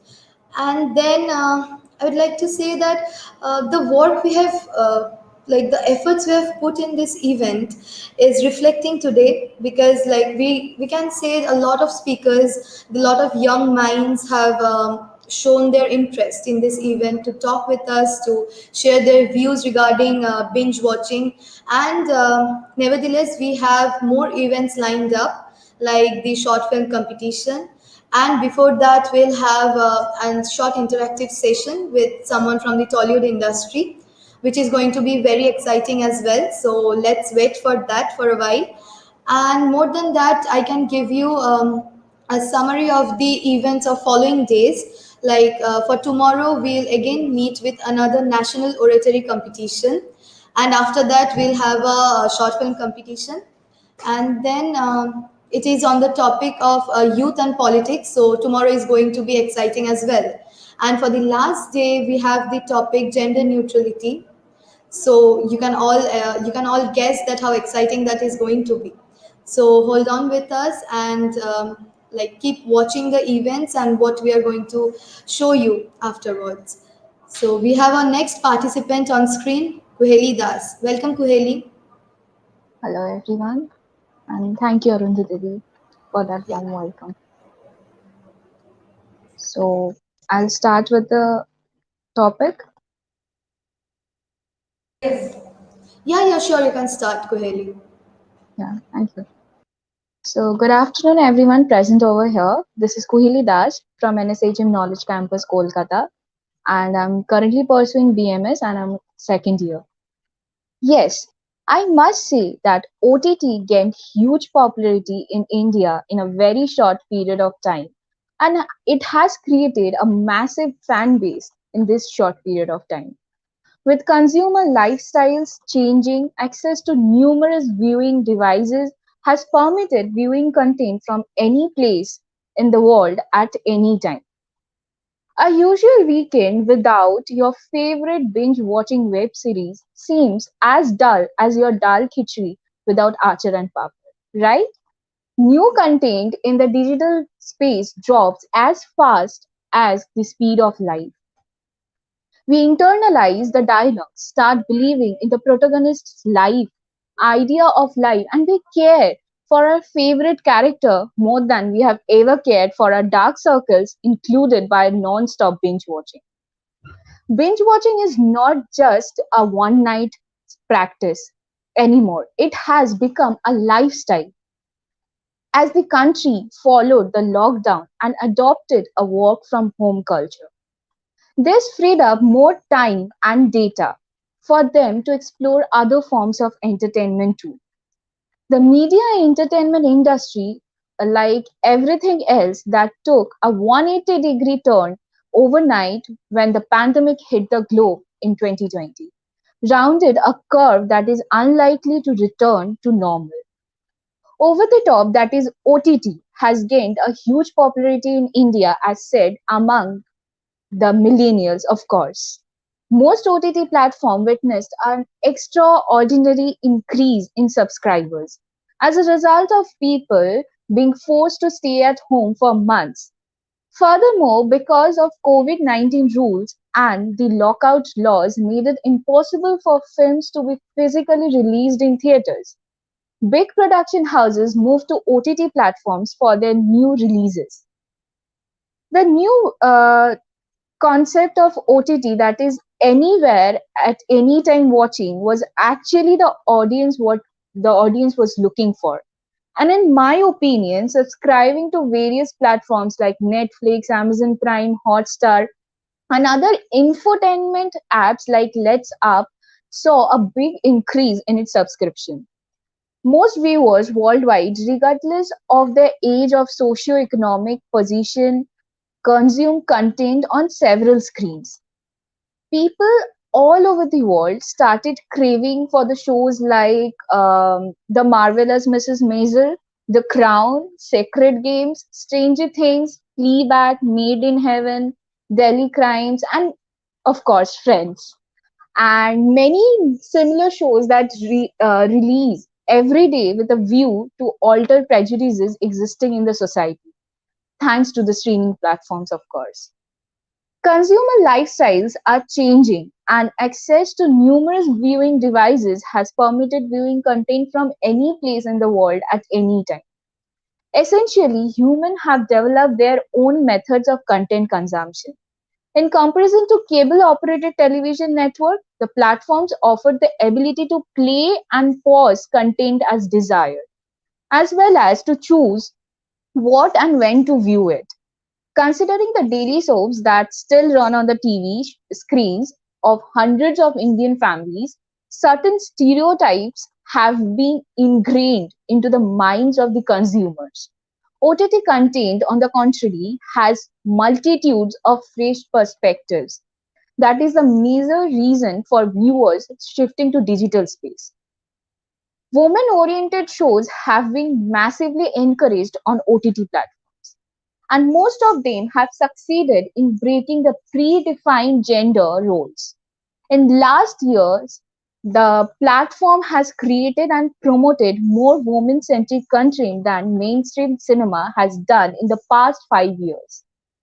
The lack of censorship board of digital content in India has fueled innovation, and the scope of creativity has widened to a great extent. To keep audiences interested and their imagination alive, I believe that all viewers with complete disclosures of its content should ideally provide them and allowing them to make their own decisions. In recent years, distributed OTT platforms and smart TV penetration had already begun to alter how the world consumes content, particularly entertainment. The epidemic, as well as the ensuing lockdowns, hastened the process significantly.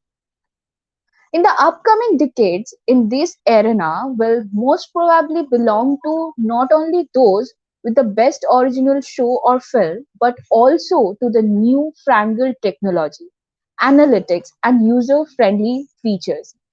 In the long run, the streaming battle will eventually empower the consumer's content and revolutionize how they consume the content. And of course, I would agree that binge watching on the OTT platform is the new trend for the new IT trend for millennials like us. Thank you. Thank you so much, Kuheli. It was lovely listening to you. Thank you. I have a question for you, a little informal.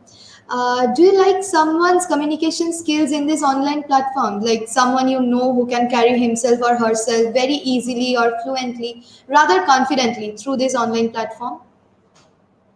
Okay, so should I take a name of a person? You can, you can.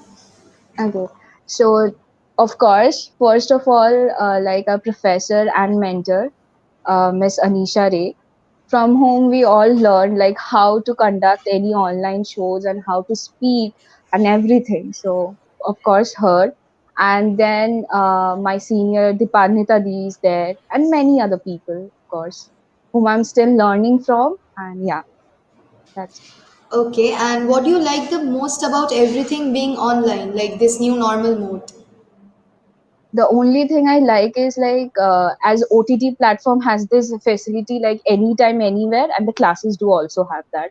We can attend classes like whatever work we have, we can attend our classes, we can join them and listen to the lectures, and of course, we can be a bit lazy and yeah, that's Exactly. that's a part of it also.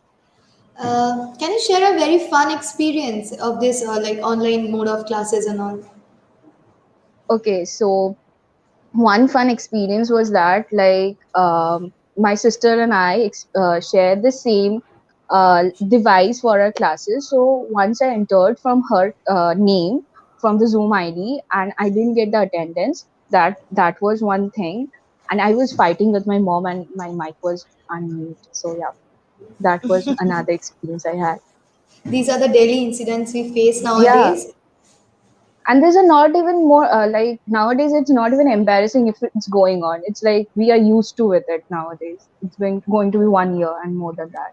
Yeah, actually. And would you like to come back to the offline mode of education, or you're pretty comfortable with the online mode only? No, of course I would like to come offline because being a media student, it's always boring at home, like seeing the parts of camera and not able to use them and not able to learn practically. It's really boring for me, and it's yeah, there's a lack even. So of course I would like to do offline classes, Okay, thank you so except the much, part of Kuheli. examination, of course.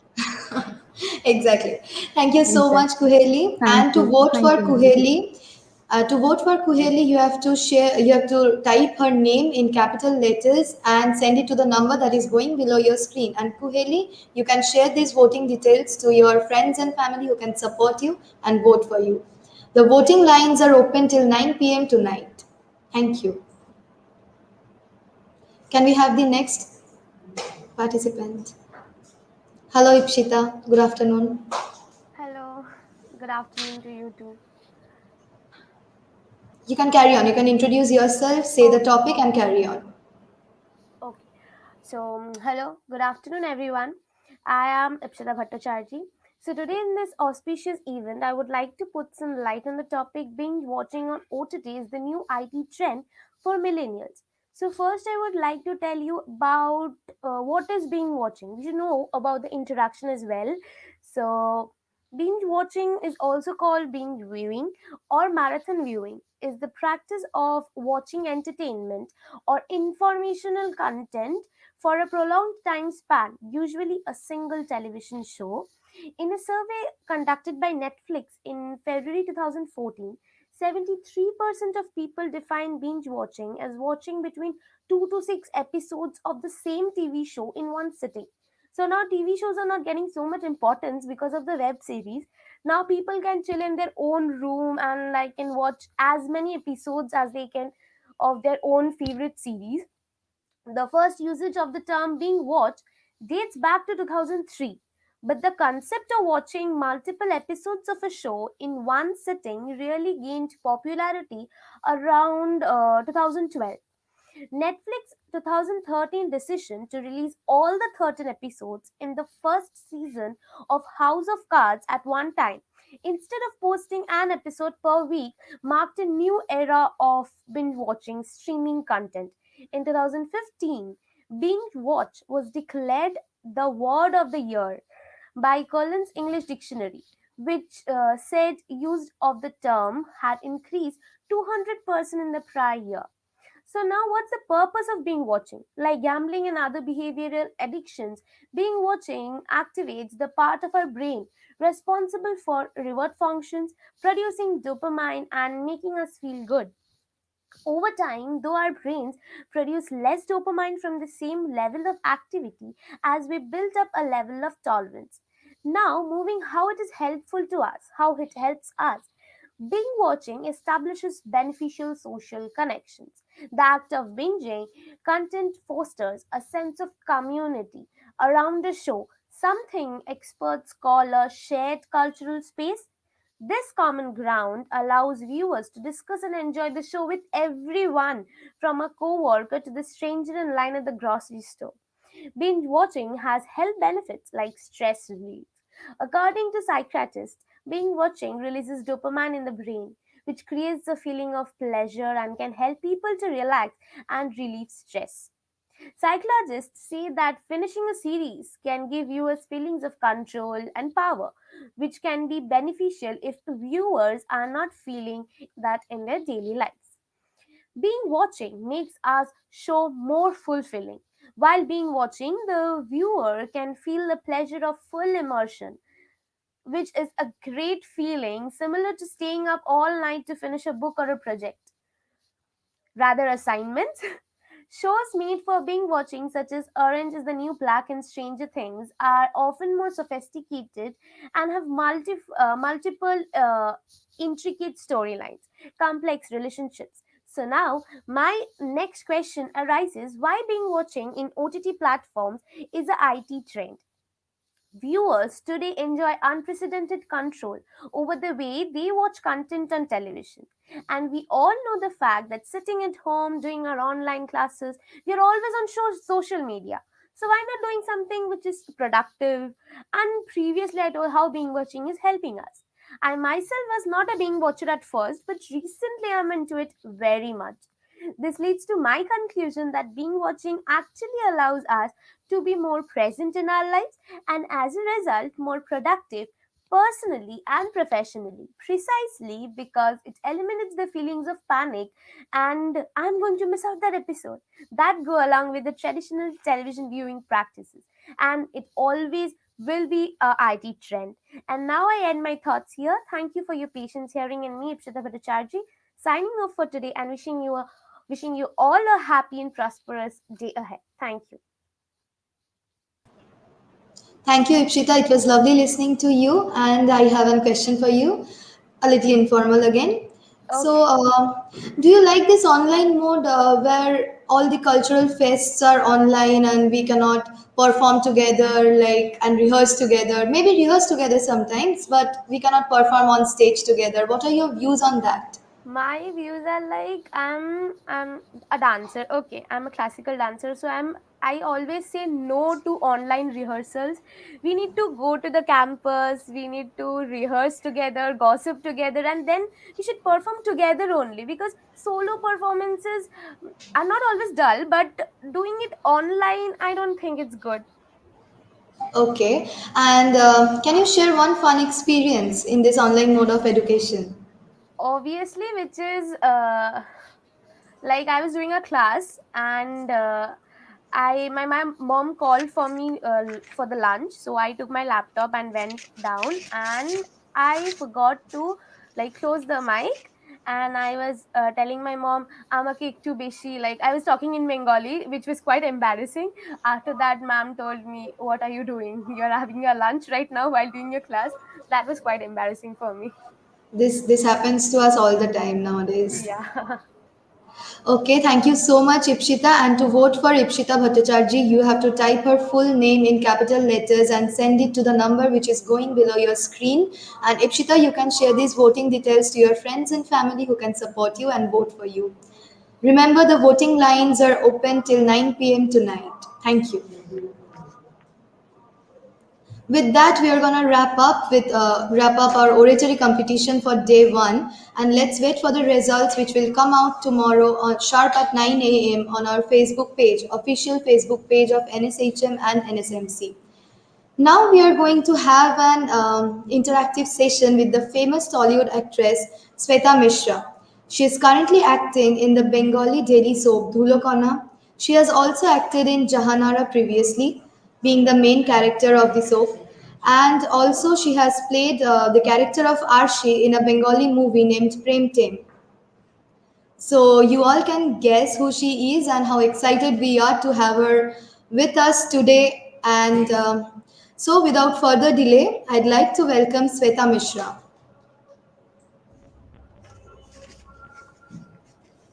Hello, Hello. welcome. Okay. First of all, I have to say it's nice to see Arundhati here hosting this. I have to mention I know her from before, and I'm really happy that you're part of it. So, Thank hello. you so much. We are very happy to have you here. Okay, I would like Shweta Di to tell something about this topic about like binge watching OTT platforms and how the whole mode has shifted from shooting floors to being like we are crippled in our homes right now. We cannot do anything. Currently, the shooting has started I again. It has resumed, but then it was stopped earlier. And how was the whole experience like? this sudden stop and then it started again. So, see, what has happened is post-COVID, consumption pattern has changed a lot, right? In terms of audience viewing and সব দিক থেকে এতটা change হয়েছে আর সেই same চেঞ্জটা has come in shooting pattern as well. কারণ আগে যেটা you knew that okay, I have this time, I have this schedule, and I know that I'm shooting here, location, and I know like if it's a like if it's a huge sequence where there is a lot of people, if it's a function that we are shooting, or if it's like if it involves a lot of artists, so অতটা problem হতো না আগে। এখন it has become a logistical issue considering safety of course কারণ pandemic is going on, তো সেই সেফটিটা of course matter করে shooting ফ্লোরেও।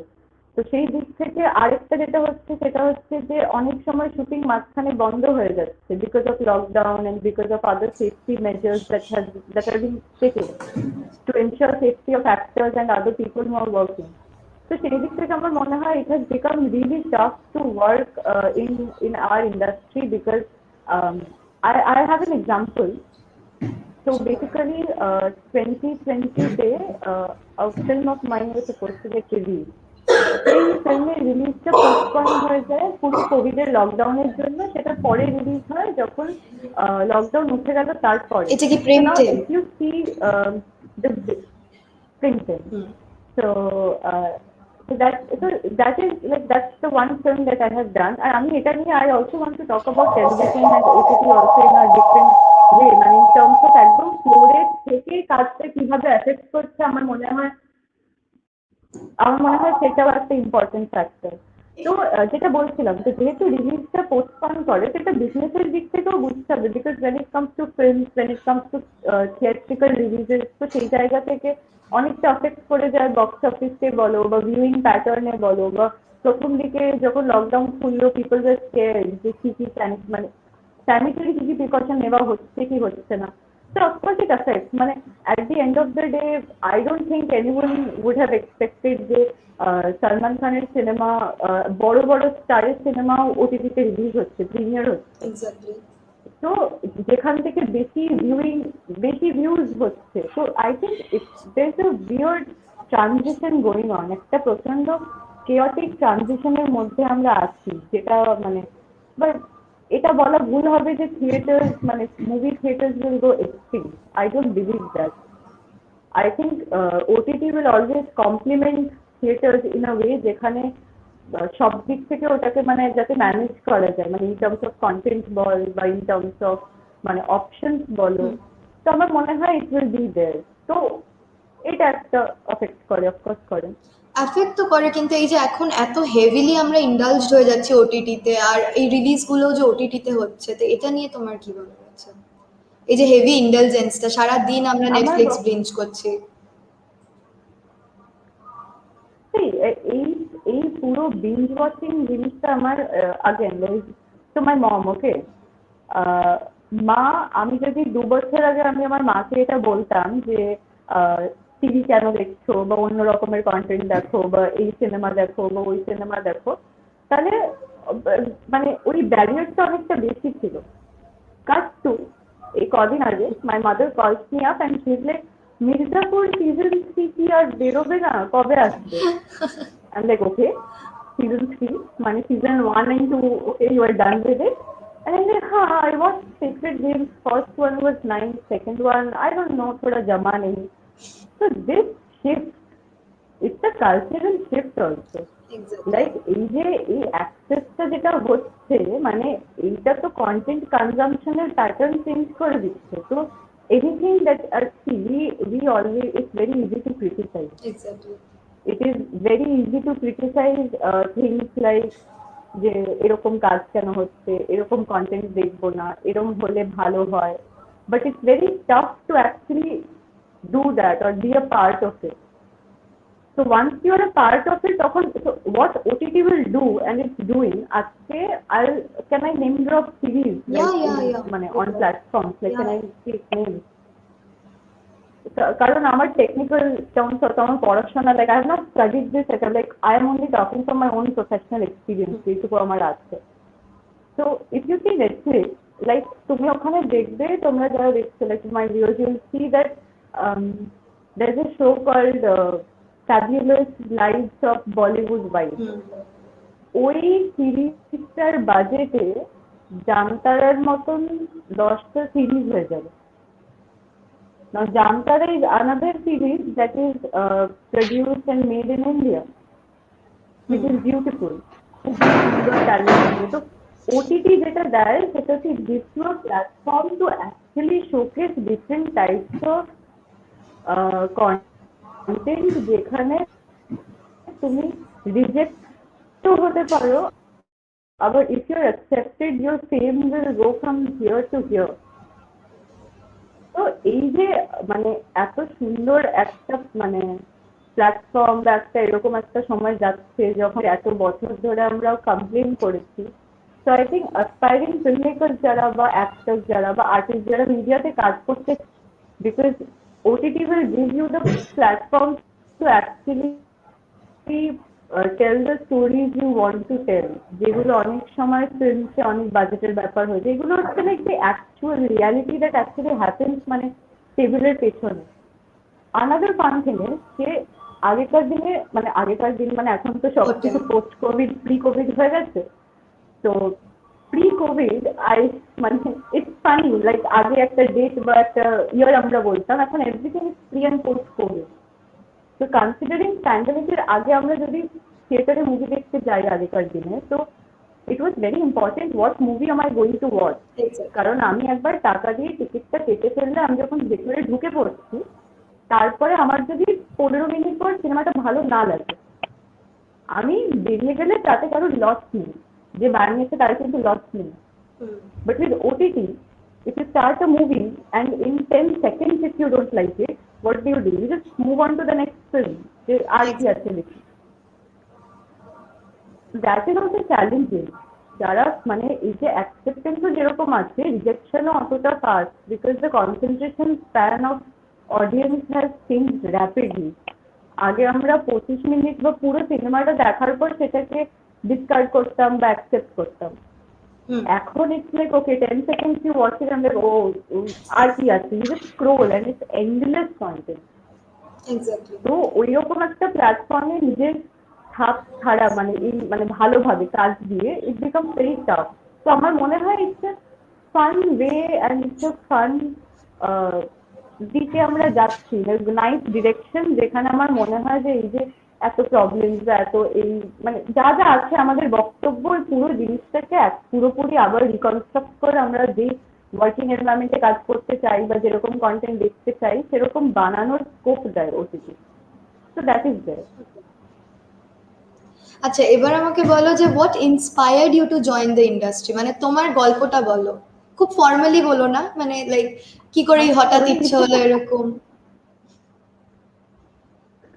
Because I remember you going to college and I never thought that you'll come to this industry, and like how did you come here? Neither did I. So, see, that is the fun part. আমি কেন বললাম যে I am really happy to see you hosting this, because I think the last time we met I was probably studying botany in Scottish and you were in school with this ছোট ছোট college. I was in college too. So তারপরে yeah. So I think so see, আমার ছোটবেলায় I came from Baharampur, Murshidabad to do my like graduation, and I wanted to like become a scientist and all, you know, like white coat, doctor vibe. So পুরোপুরি like আমি এখনো I am in that zone, আমি মাঝে মাঝে ঢুকে যাই যেখানে I am like oh I want to study, but then হয়ে ওঠে না। And তারপরে যেটা হলো, one thing came after the other, and my journey with you it was very spontaneous. That's why it was fun, because আমার কোনো pre planning ছিল না, আমার কোনো এরকম ছিল না that oh I have to do this, I want to do this, I need it. No, it all came very organically and it was fun. So I always say like there are two types of people who are in this industry or in my field of work. There is one type যারা ছোটবেলা থেকে জানে যে okay I want to be associated with this work, like either I want to direct or like be into cinematography or like act or like anything.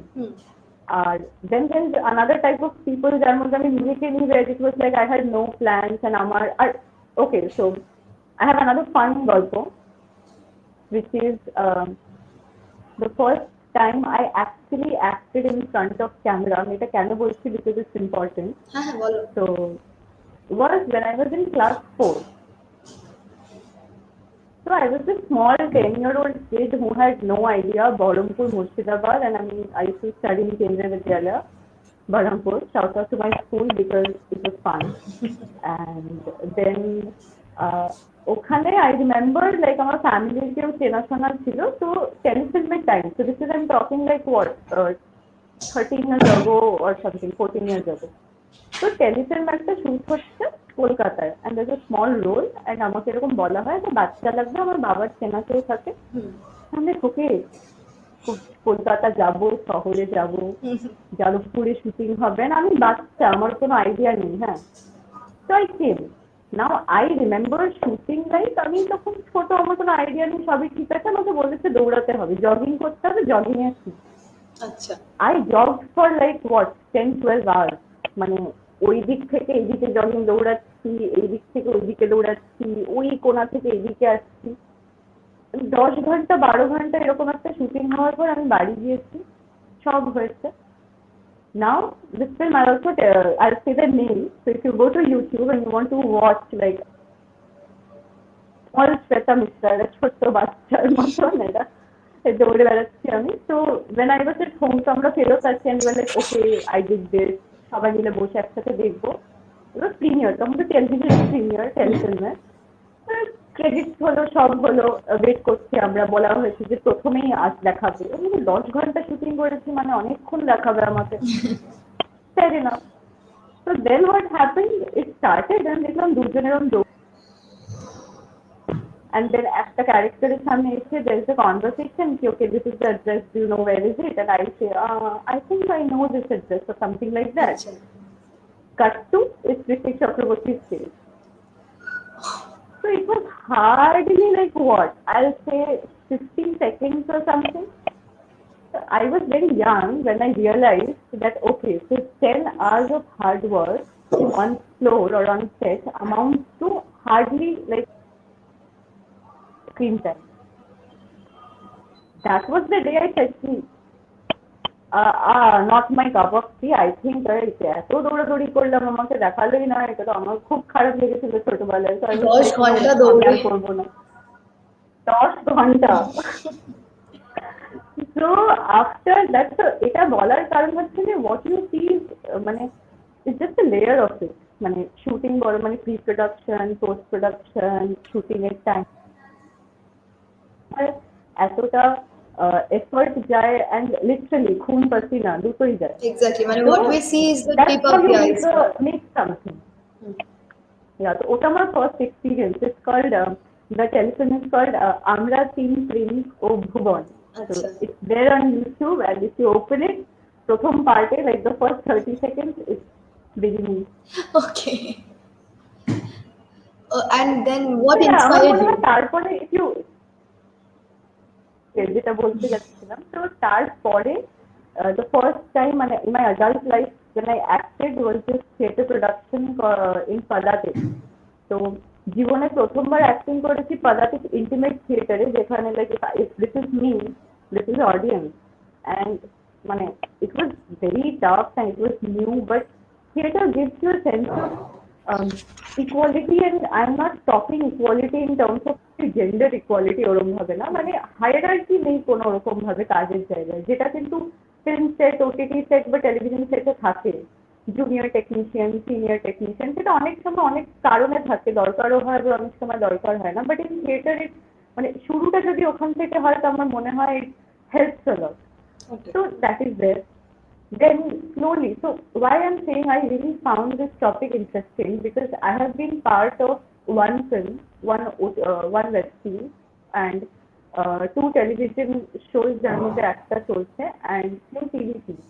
So I have worked a little bit for every medium in this small amount of time, and it's very different. Like how you shoot for a film or how you prepare for a film is very different than how you shoot for OTT or how you prepare for OTT. And then comes television. So I have another point about television. Okay, so in my professional life, I have come across a lot of people যাদের television নিয়ে অনেক বক্তব্য থাকে বা মানে হয় না, television has a very weird conception, মানে সবার মাথায় টেলিভিশন নিয়ে একটা খুবই অদ্ভুত মানে this I'm saying in people in our fraternity also. Like there is thing going on like television alada, theater alada, film alada, OTT alada. Eta I don't necessarily agree. I'll tell you why. Because once প্রথমে যখন আমার টেলিভিশনের একটা offer আসে, I was very skeptical. কারণ আমাকে তাই বোঝানো, মানে আমি যাকে শুনেছি আমার আশপাশ থেকে আমাকে তাই বোঝানো হয়, বা I don't listen to others when it comes to work. So I said yes to the project. প্রথম 5 দিন শুটিং এর আমার কিন্তু কোনো আইডিয়া ছিল না that how to stand, and if our viewers, like of course you'll have budding filmmakers, budding actors watching this live hopefully, and if you're listening to this, please listen, which is that প্রথম 4-5 দিন I had no clue, and I never had মানে academic like proper training like you guys are having right now. So I did not know how to stand in front of camera, how to talk, how to deliver lines, what is the meaning of a cue, what is ST, what is EP. I had no clue. Okay. But doing television for 365 days, মানে এক বছর টানা আমি যদি রোজ, it's a practice. It will always help. I have heard a lot of things. Acting change হয়ে যায়, it's a pattern আলাদা হয়ে যায়.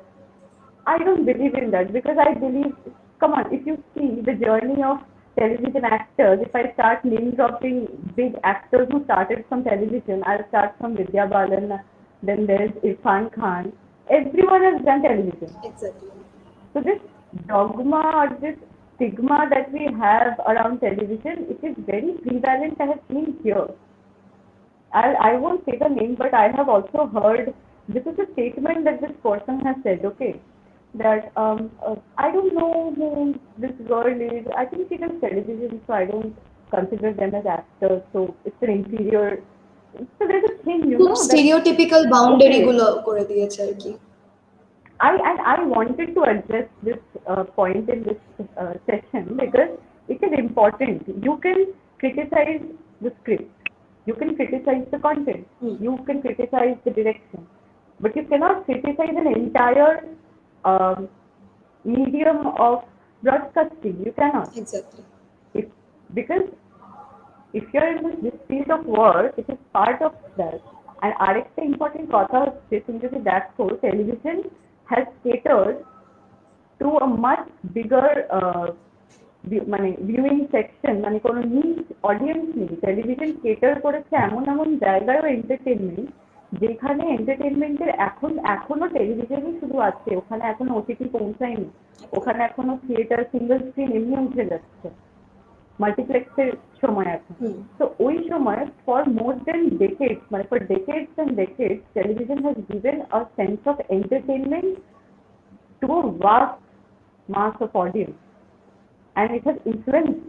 আমি শুনেছি এরকমও যে একটা সময় যখন এই রামায়ণ না মহাভারত যখন দেখানো হতো রোববার করে, তখন ওই সময়টুকু দোকান বন্ধ রাখা হতো, মানে একটা পুরো গ্রাম বা একটা পুরো শহরের দোকান বন্ধ, শাটার নামিয়ে সবার বাড়িতে একটা শো দেখছে।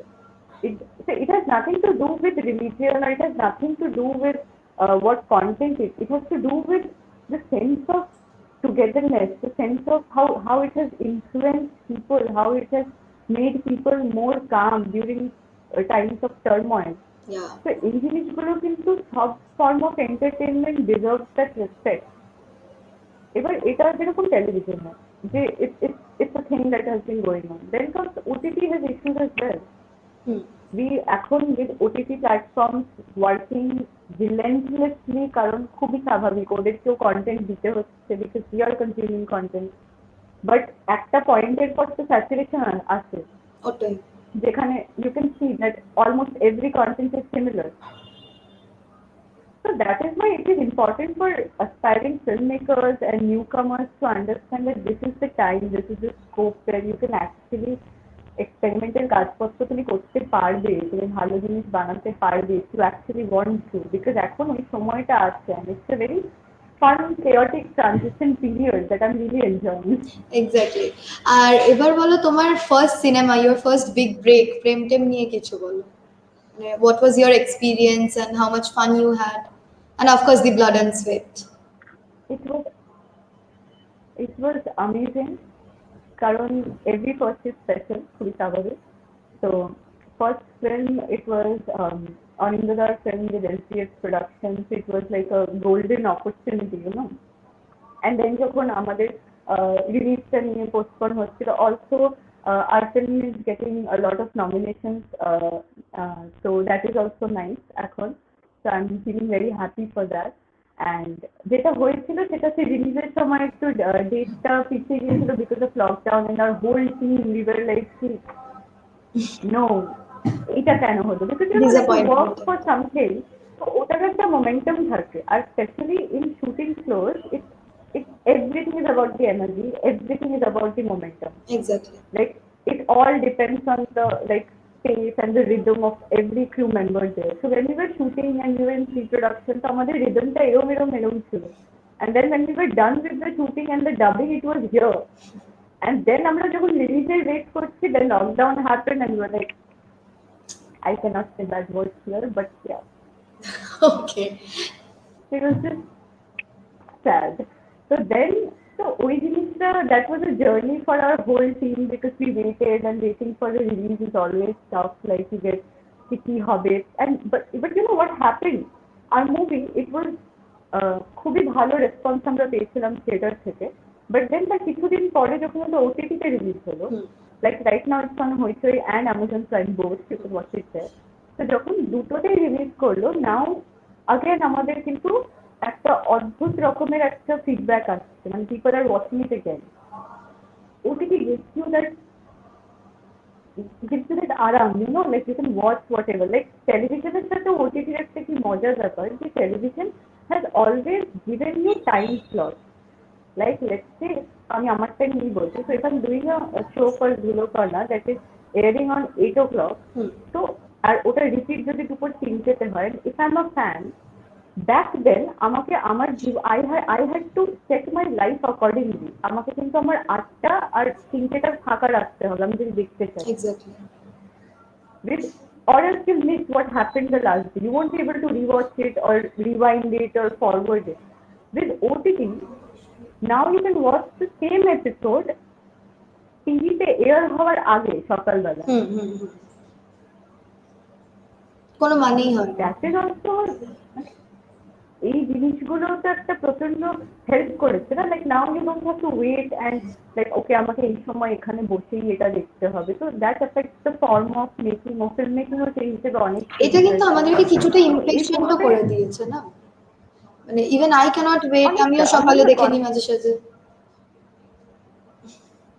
তো it affects like binge watching how but আমাদের প্যাটার্নও তো তুমি যদি দেখো you'll understand যে একটা পয়েন্টের পর যে আনহেলদি অবসেশন হয়ে যায় যেখানে এবার আমরা তো কেউই আর এরকম দেখি না যে একটা এপিসোড দেখছি তো আজকে একটা এপিসোড কালকে একটা episode I am serious binge watcher same like you have no clue আমি টানা I have like watch in college like সকাল থেকে যেদিন ছুটিতে আমি দেখতে বসেছি আর লাইক পরের দিন সকালবেলা আমি উঠছি in the mean time all I have done is like went to the watchman 8 আমিও রিসেন্টলি এটাই মেনশন করছিলাম যে আমি লাস্টলি জিওটি দেখছিলাম তো I got so hooked I got মানে হুক রিলি ব্যাড থামতে পারছি না সারা রাত জিওটি but দেখছি then how did you feel after the season finale disappointed very how disappointed disappointing was that except Tyrion Lannister he's the man মানে he kept the show going actually R Cersei as well. Okay, we'll have that discussion later on. Yeah, we cannot discuss GOT right now.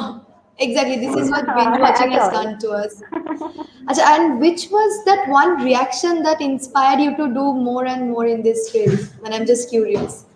That one reaction you can think of. Yeah.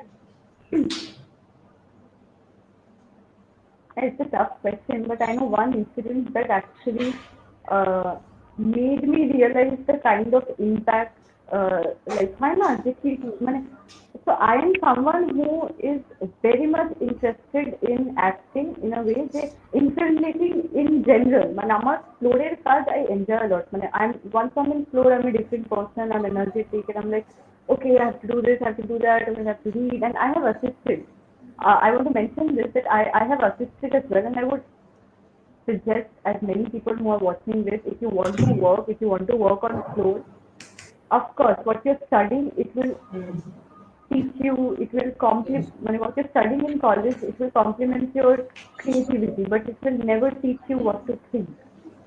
It will never.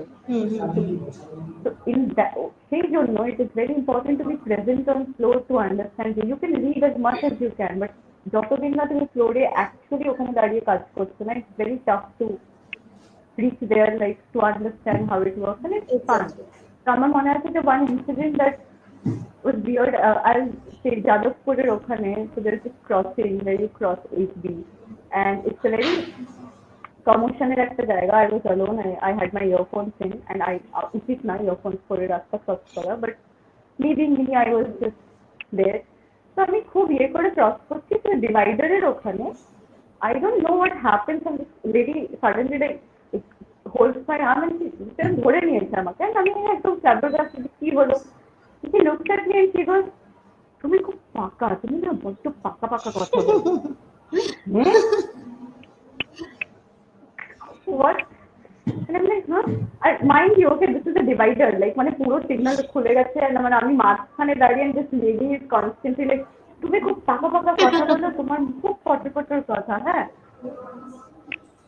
Okay. So that, so she was referring to this character I was playing in television, and then she was like, okay, আমার বাড়ির like family member একজন আছে, can you please come and meet her? And I was like, of course, fine, man, it's okay. So I went and met her mother-in-law, and it was nice. But এই জিনিসটা খুবই থাকে, like হয় না, like people forget that, okay, that's what I do on floor. Like there's a huge difference between real and real, and then we sense this common কি বলে ওটাকে, misconception that okay, actors money, so they are always acting in real life also, and we also, ऐसा नहीं होता. Exactly. Actually, just this pointer, that's not how it works. Exactly. তো তুমি So that was fun. Like বলো বলো বলো।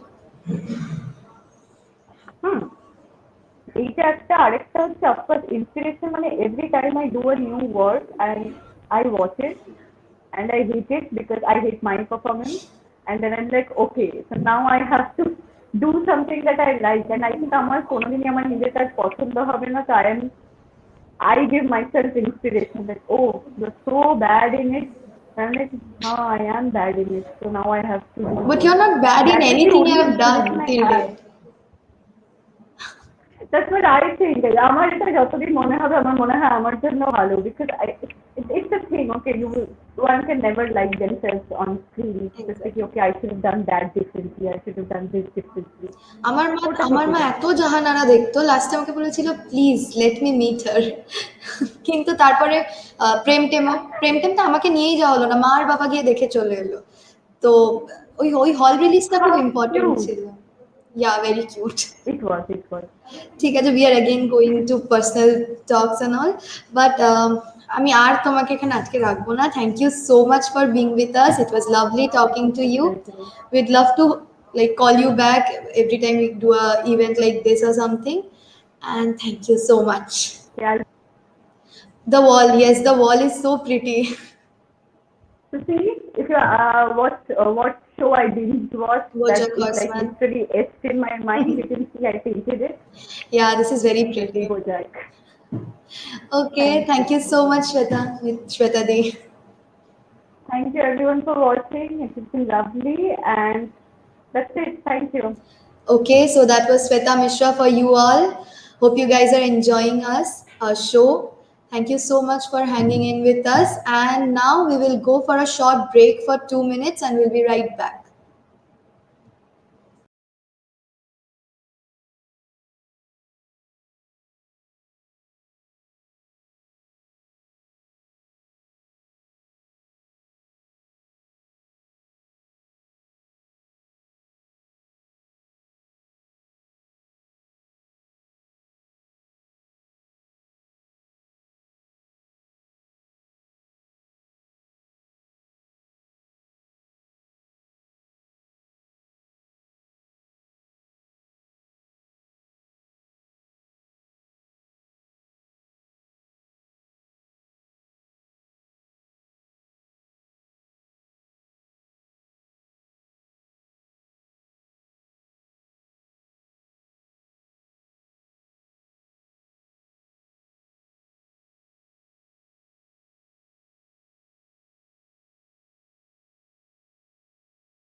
Hello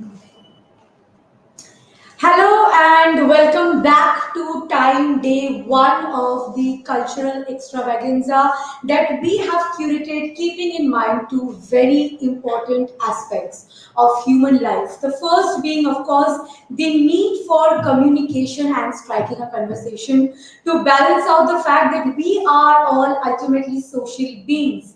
And the second being understanding that the power of communication and conversation, we have chosen two platforms to celebrate that. One being the power of speaking and the power of verbal language in general. But the other one, which is even grander and always more expressive, irrespective of the language and the ways to do it, is the power of the cinematic medium. Cinema. When we tell the word cinema, what exactly comes to our mind? I think the very first thing that comes to our mind is like moving motion picture. That's the most basic thing that we have been taught right from the school level, right? But there's a technical word to it. Not even technical, the most basic ABCD that's to it. But when we talk about cinema on an emotional human level, what does it actually stand for? I think cinema in itself would stand for a culture that it has set for the humankind. The kind of culture that celebrates human emotions, human lifestyle choices, ways and thinking that humankinds go through. Cinema could best be described as celebrating humankind and its ways of survival. Some may argue that cinema is the way the society is portrayed and it acts like a mirror of what actually goes on with the society.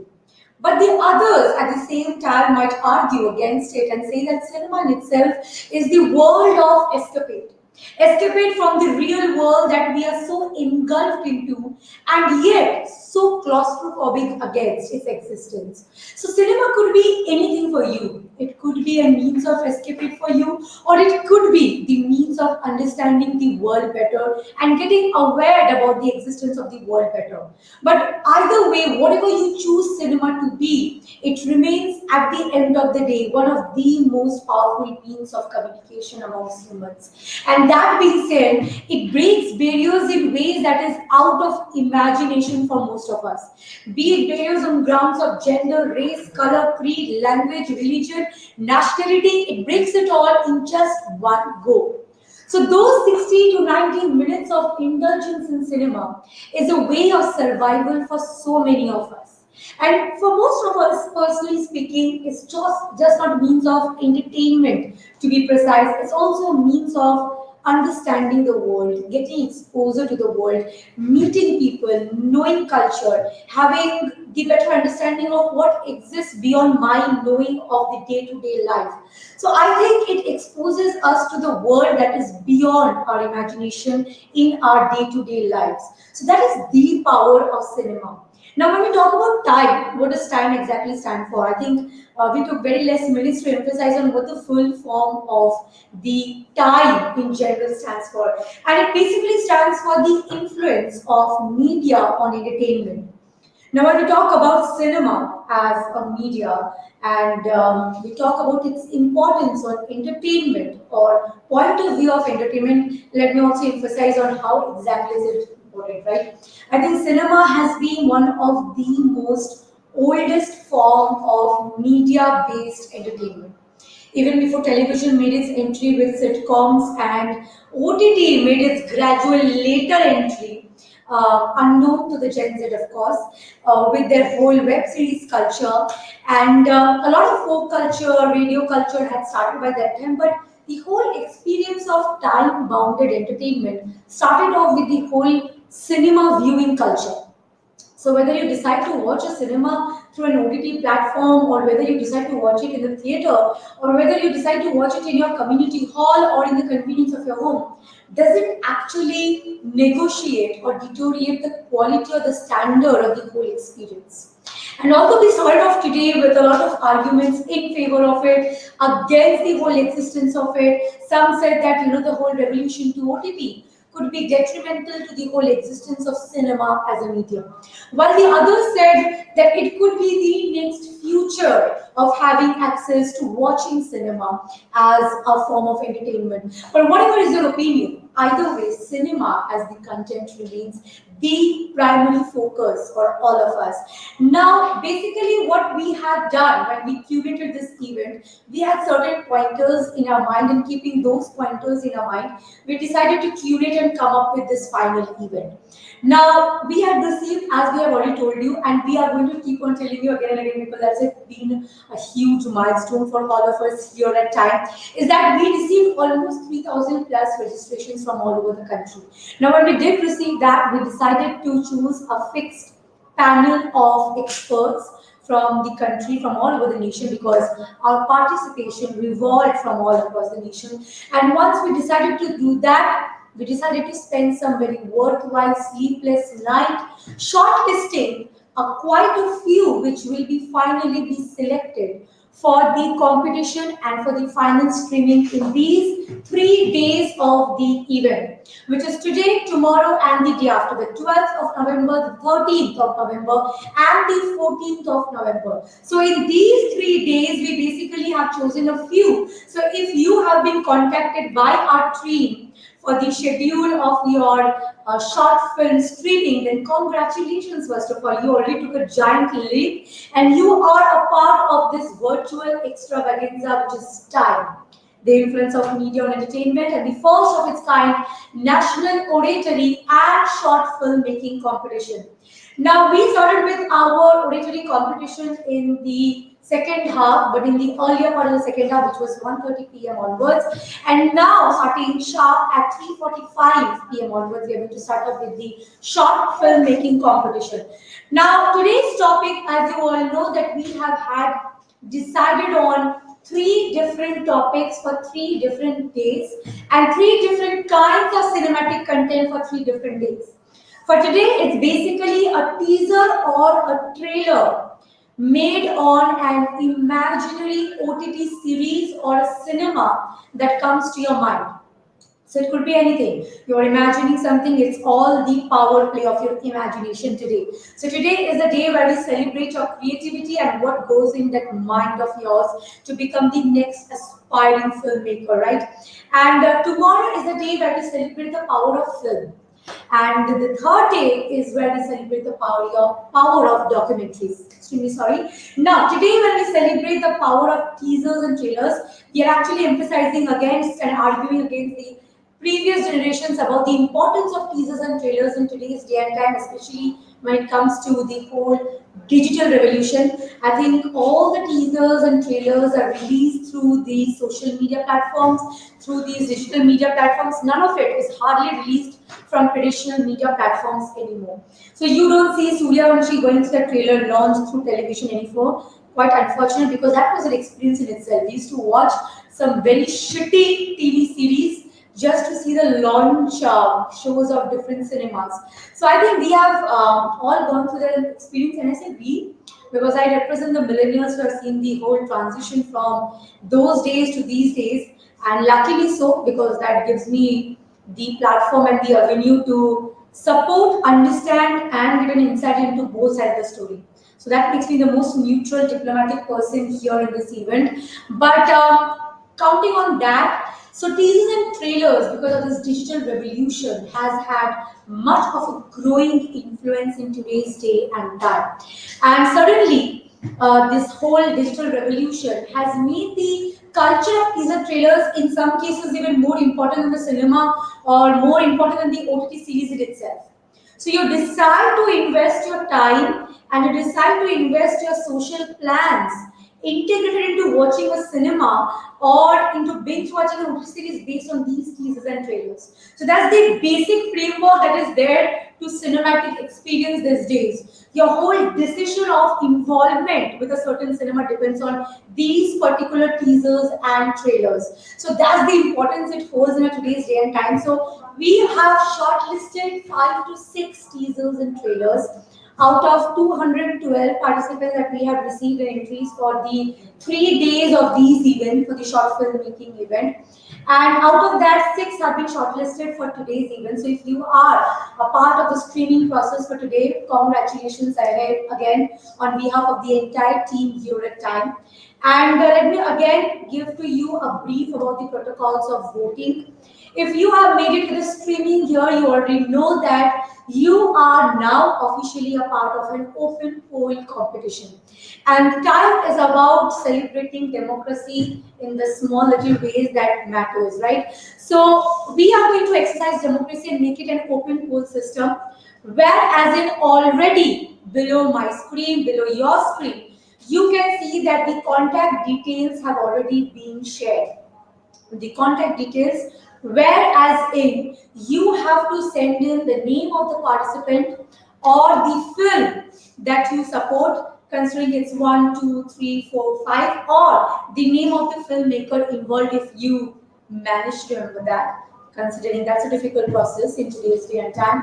But either way, in the case of oratory, if you need to vote for someone, you need to send in their name, their full name preferably, and send it over to the number that's mentioned right below on the screen. Or what you can also do for the short film competition is that either you can send in your serial number of that particular film, 1, 2, 3, 4, 5, or 6 on this particular number, or if you do know the name of any of the filmmakers involved, you can send in the filmmaker's name to this particular number. We will do the guess part of it. Now, once you send in, all the voting lines closes by 9 p.m. sharp today. I repeat, 9 p.m. sharp, we close all the lines for you to send in your votes. So any vote that comes in after 9 p.m. will not be taken into consideration, unfortunately. So please remember that all the participants need to do a lot of PR and marketing in the next few hours.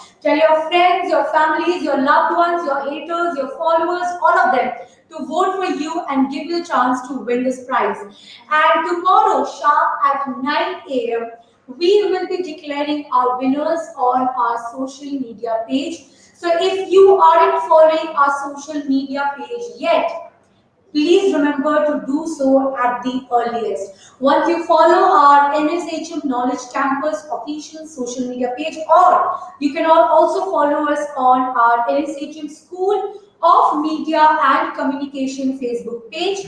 We will be releasing our list of winners for each of these individual days the next very day on both of these social media platforms and pages. So if you manage to follow any one of them, you're sorted for the next 3 days, right? Now, on that note, I have taken the exact time that I was told to cover it up for being a little early with the previous competition and the session post that. So we are going to kickstart with our teaser trailer competition for day 1 of Time, the influence of media on entertainment, celebration of communication, and of course, celebration of entertainment in general. And while we integrate the both, what better way to celebrate it than coming up with a competition that focuses on oratory and filmmaking skills amongst the amateur college students.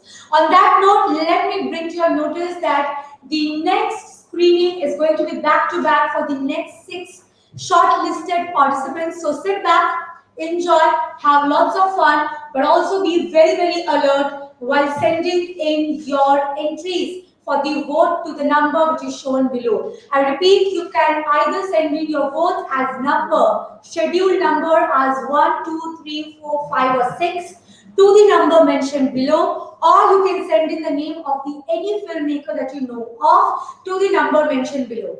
On that note, let us start off with the first shortlisted participant for the day. We have with us Ritik Mondal and his trailer and teaser for day 1 of Time.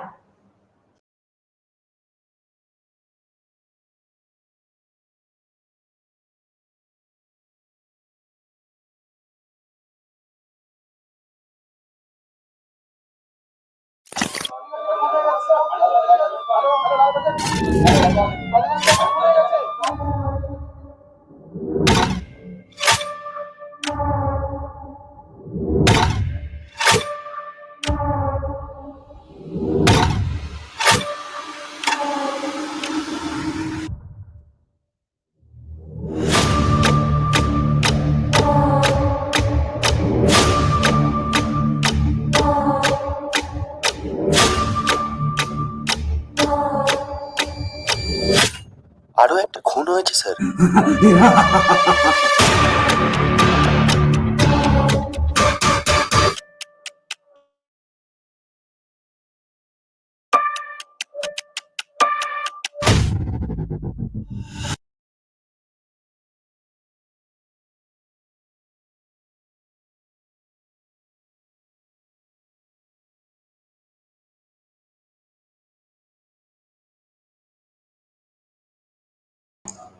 So it was a wonderful movie by Ritik Mondol, and the next up we have Oishi Shaha and Muskan Hussain.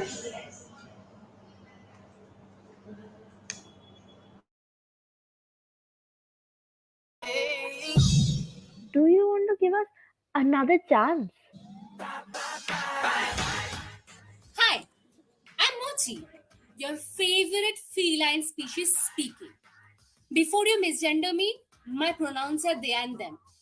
And that over there is my idiot roommate Sana. Why is she an idiot? Well, apart from being a total klutz, she has completely and obliviously been head over heels for her best friend ever since I was a kitten fresh out of a womb. It all started with a letter.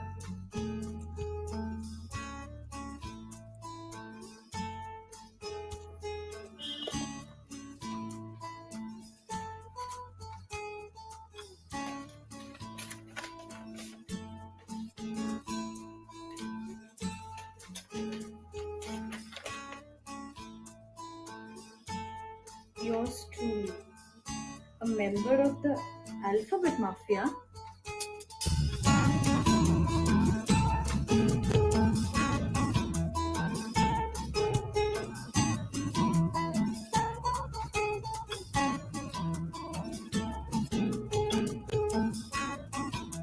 But this didn't last long. Sana, I don't want to be tucked away in your closet forever.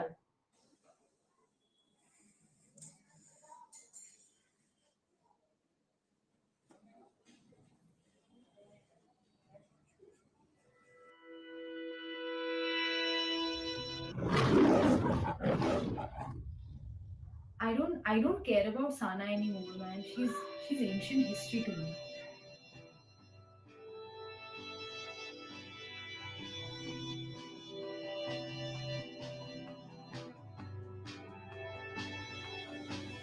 So pretty and I love this view. We fell in love in October. That's why I love fall. Looking at the stars, admiring from afar.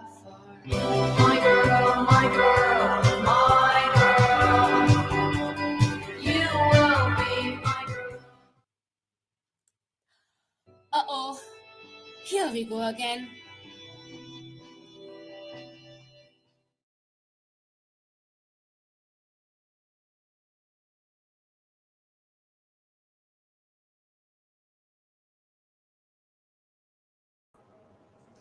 What a lovely movie by Oishi Shaha and Muskan Hussain. We all enjoyed it a lot. And to vote for Oishi and Muskan, you have to type their full names, as in Oishi Shaha and Muskan Hussain, in block letters and send it to the number which is going below your screen. And next up, we have another beautiful movie. Let's watch it first. Hi. What are we playing today? Among Us? No, man. Not that same. Guys, I found this very underrated game on Reddit. I think you guys should check this out. Welcome to Quit. Current number of players 5. One of you is the imposter.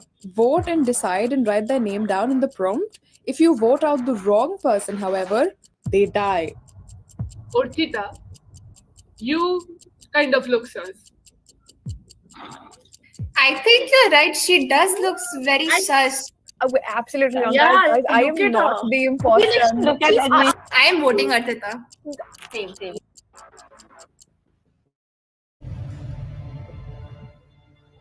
Guys, can you all see me? Are you okay? Yeah, what's are you okay? What's happening, Atika? Wait, let me try to call her. Wait.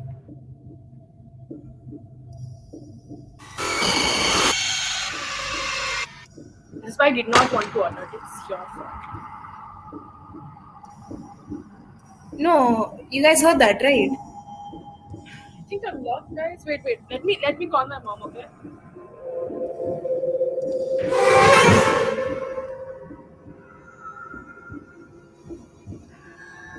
Guys. We have to end this now. I can't exit this game. How do we end it?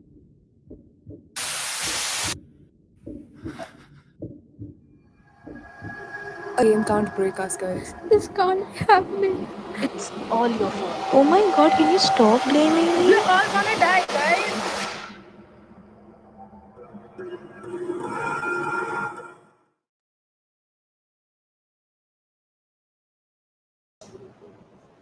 That was another lovely teaser trailer by Aradhana Shaha. And to vote for Aradhana, you have to type her full name, Aradhana Shaha, in capital letters and send it to the number which is going below your screen. Voting lines are open till 9 p.m. tonight, so guys, keep voting. So we are up with our next teaser trailer. Let's watch it first.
Wow, another wonderful yet very thoughtful teaser trailer by Sneha Shamim. To vote for Sneha, you have to type her full name and send it on the number which is going below our screen 8910308856.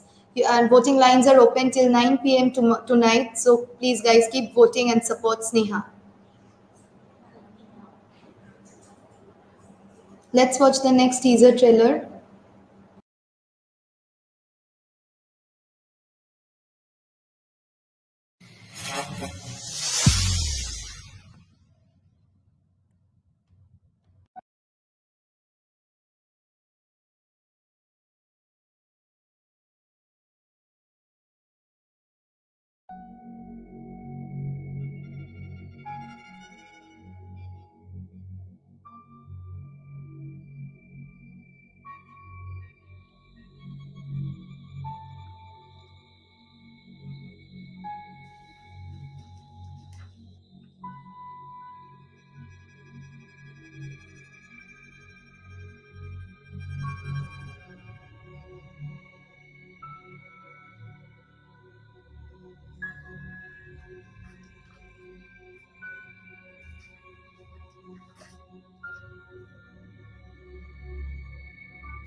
So that was another amazing teaser trailer by Latullah Momen Tajkir, and to vote for him you have to type his name Latullah Momen Tajkir and send it to the given number below. Keep voting, and the voting lines are open till 9 p.m. tonight. And the next film is by Shomodip Das Chatterjee. Let's watch it.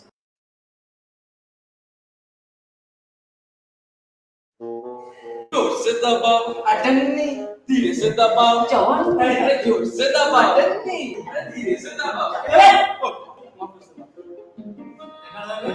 मैं तो चला सुना तुम लोग भी सुना उसी का नया हॉरर शो आने वाला है पता नहीं यार थोड़ा अपडेट हो जाओ तो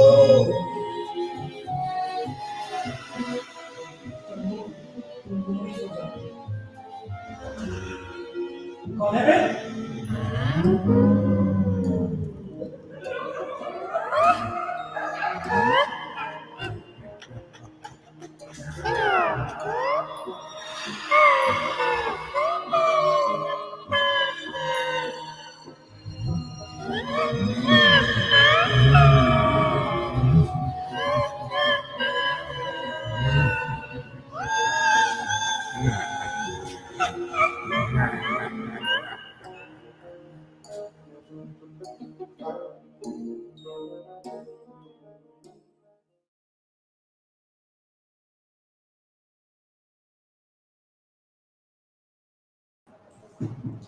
So that was our last teaser trailer for today, and it was wonderful. And to vote for Shomodip, you have to send his name Shomodip Das Chatterjee to the number which is going below your screen, 8910308856, and the voting lines are open till tonight 9 p.m. So keep voting. And before we move on, let me quickly update you with the voting procedure once again.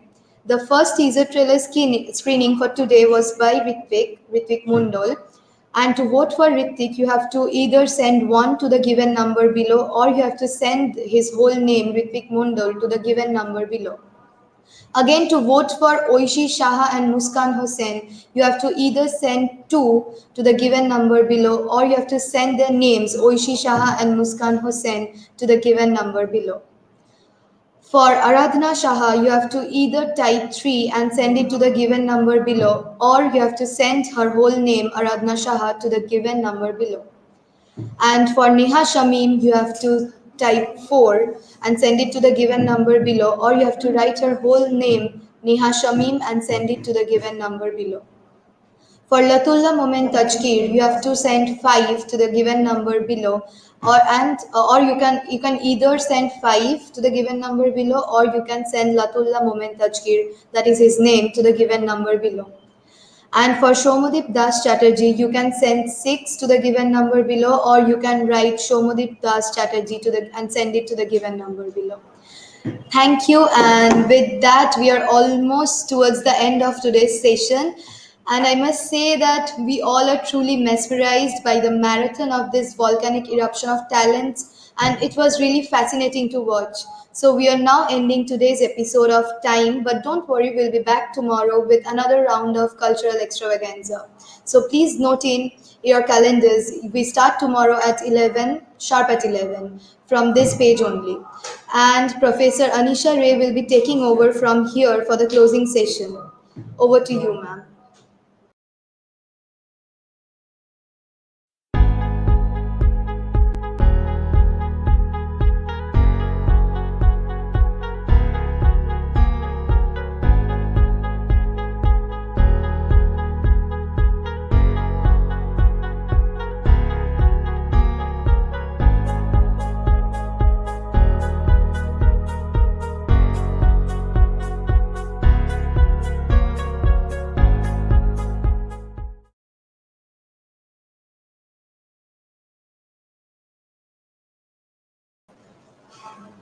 On that note, we wrap up with the day one of the virtual extravaganza that time was.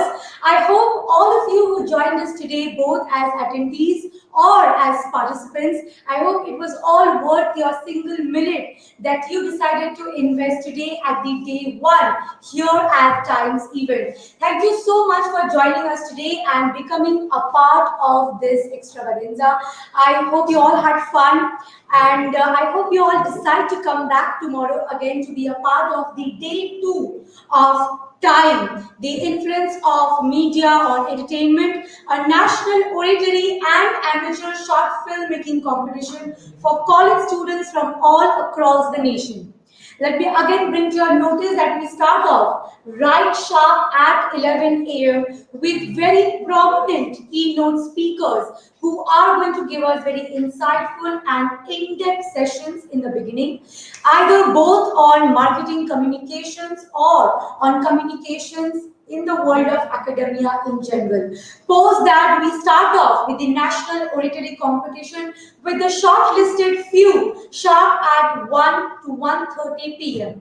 We wrap that up by 3:30 p.m. and we move on to the next very important keynote session for the day by someone from the Tollywood industry to deliver a speech and an interactive session on what to expect when it comes to cinema in general in today's day and time in correlation to the topic that is there for the day. Before that, we start off with the short filmmaking screening sharp at 4 p.m. and we wrap it up by 4:30 to 5 p.m.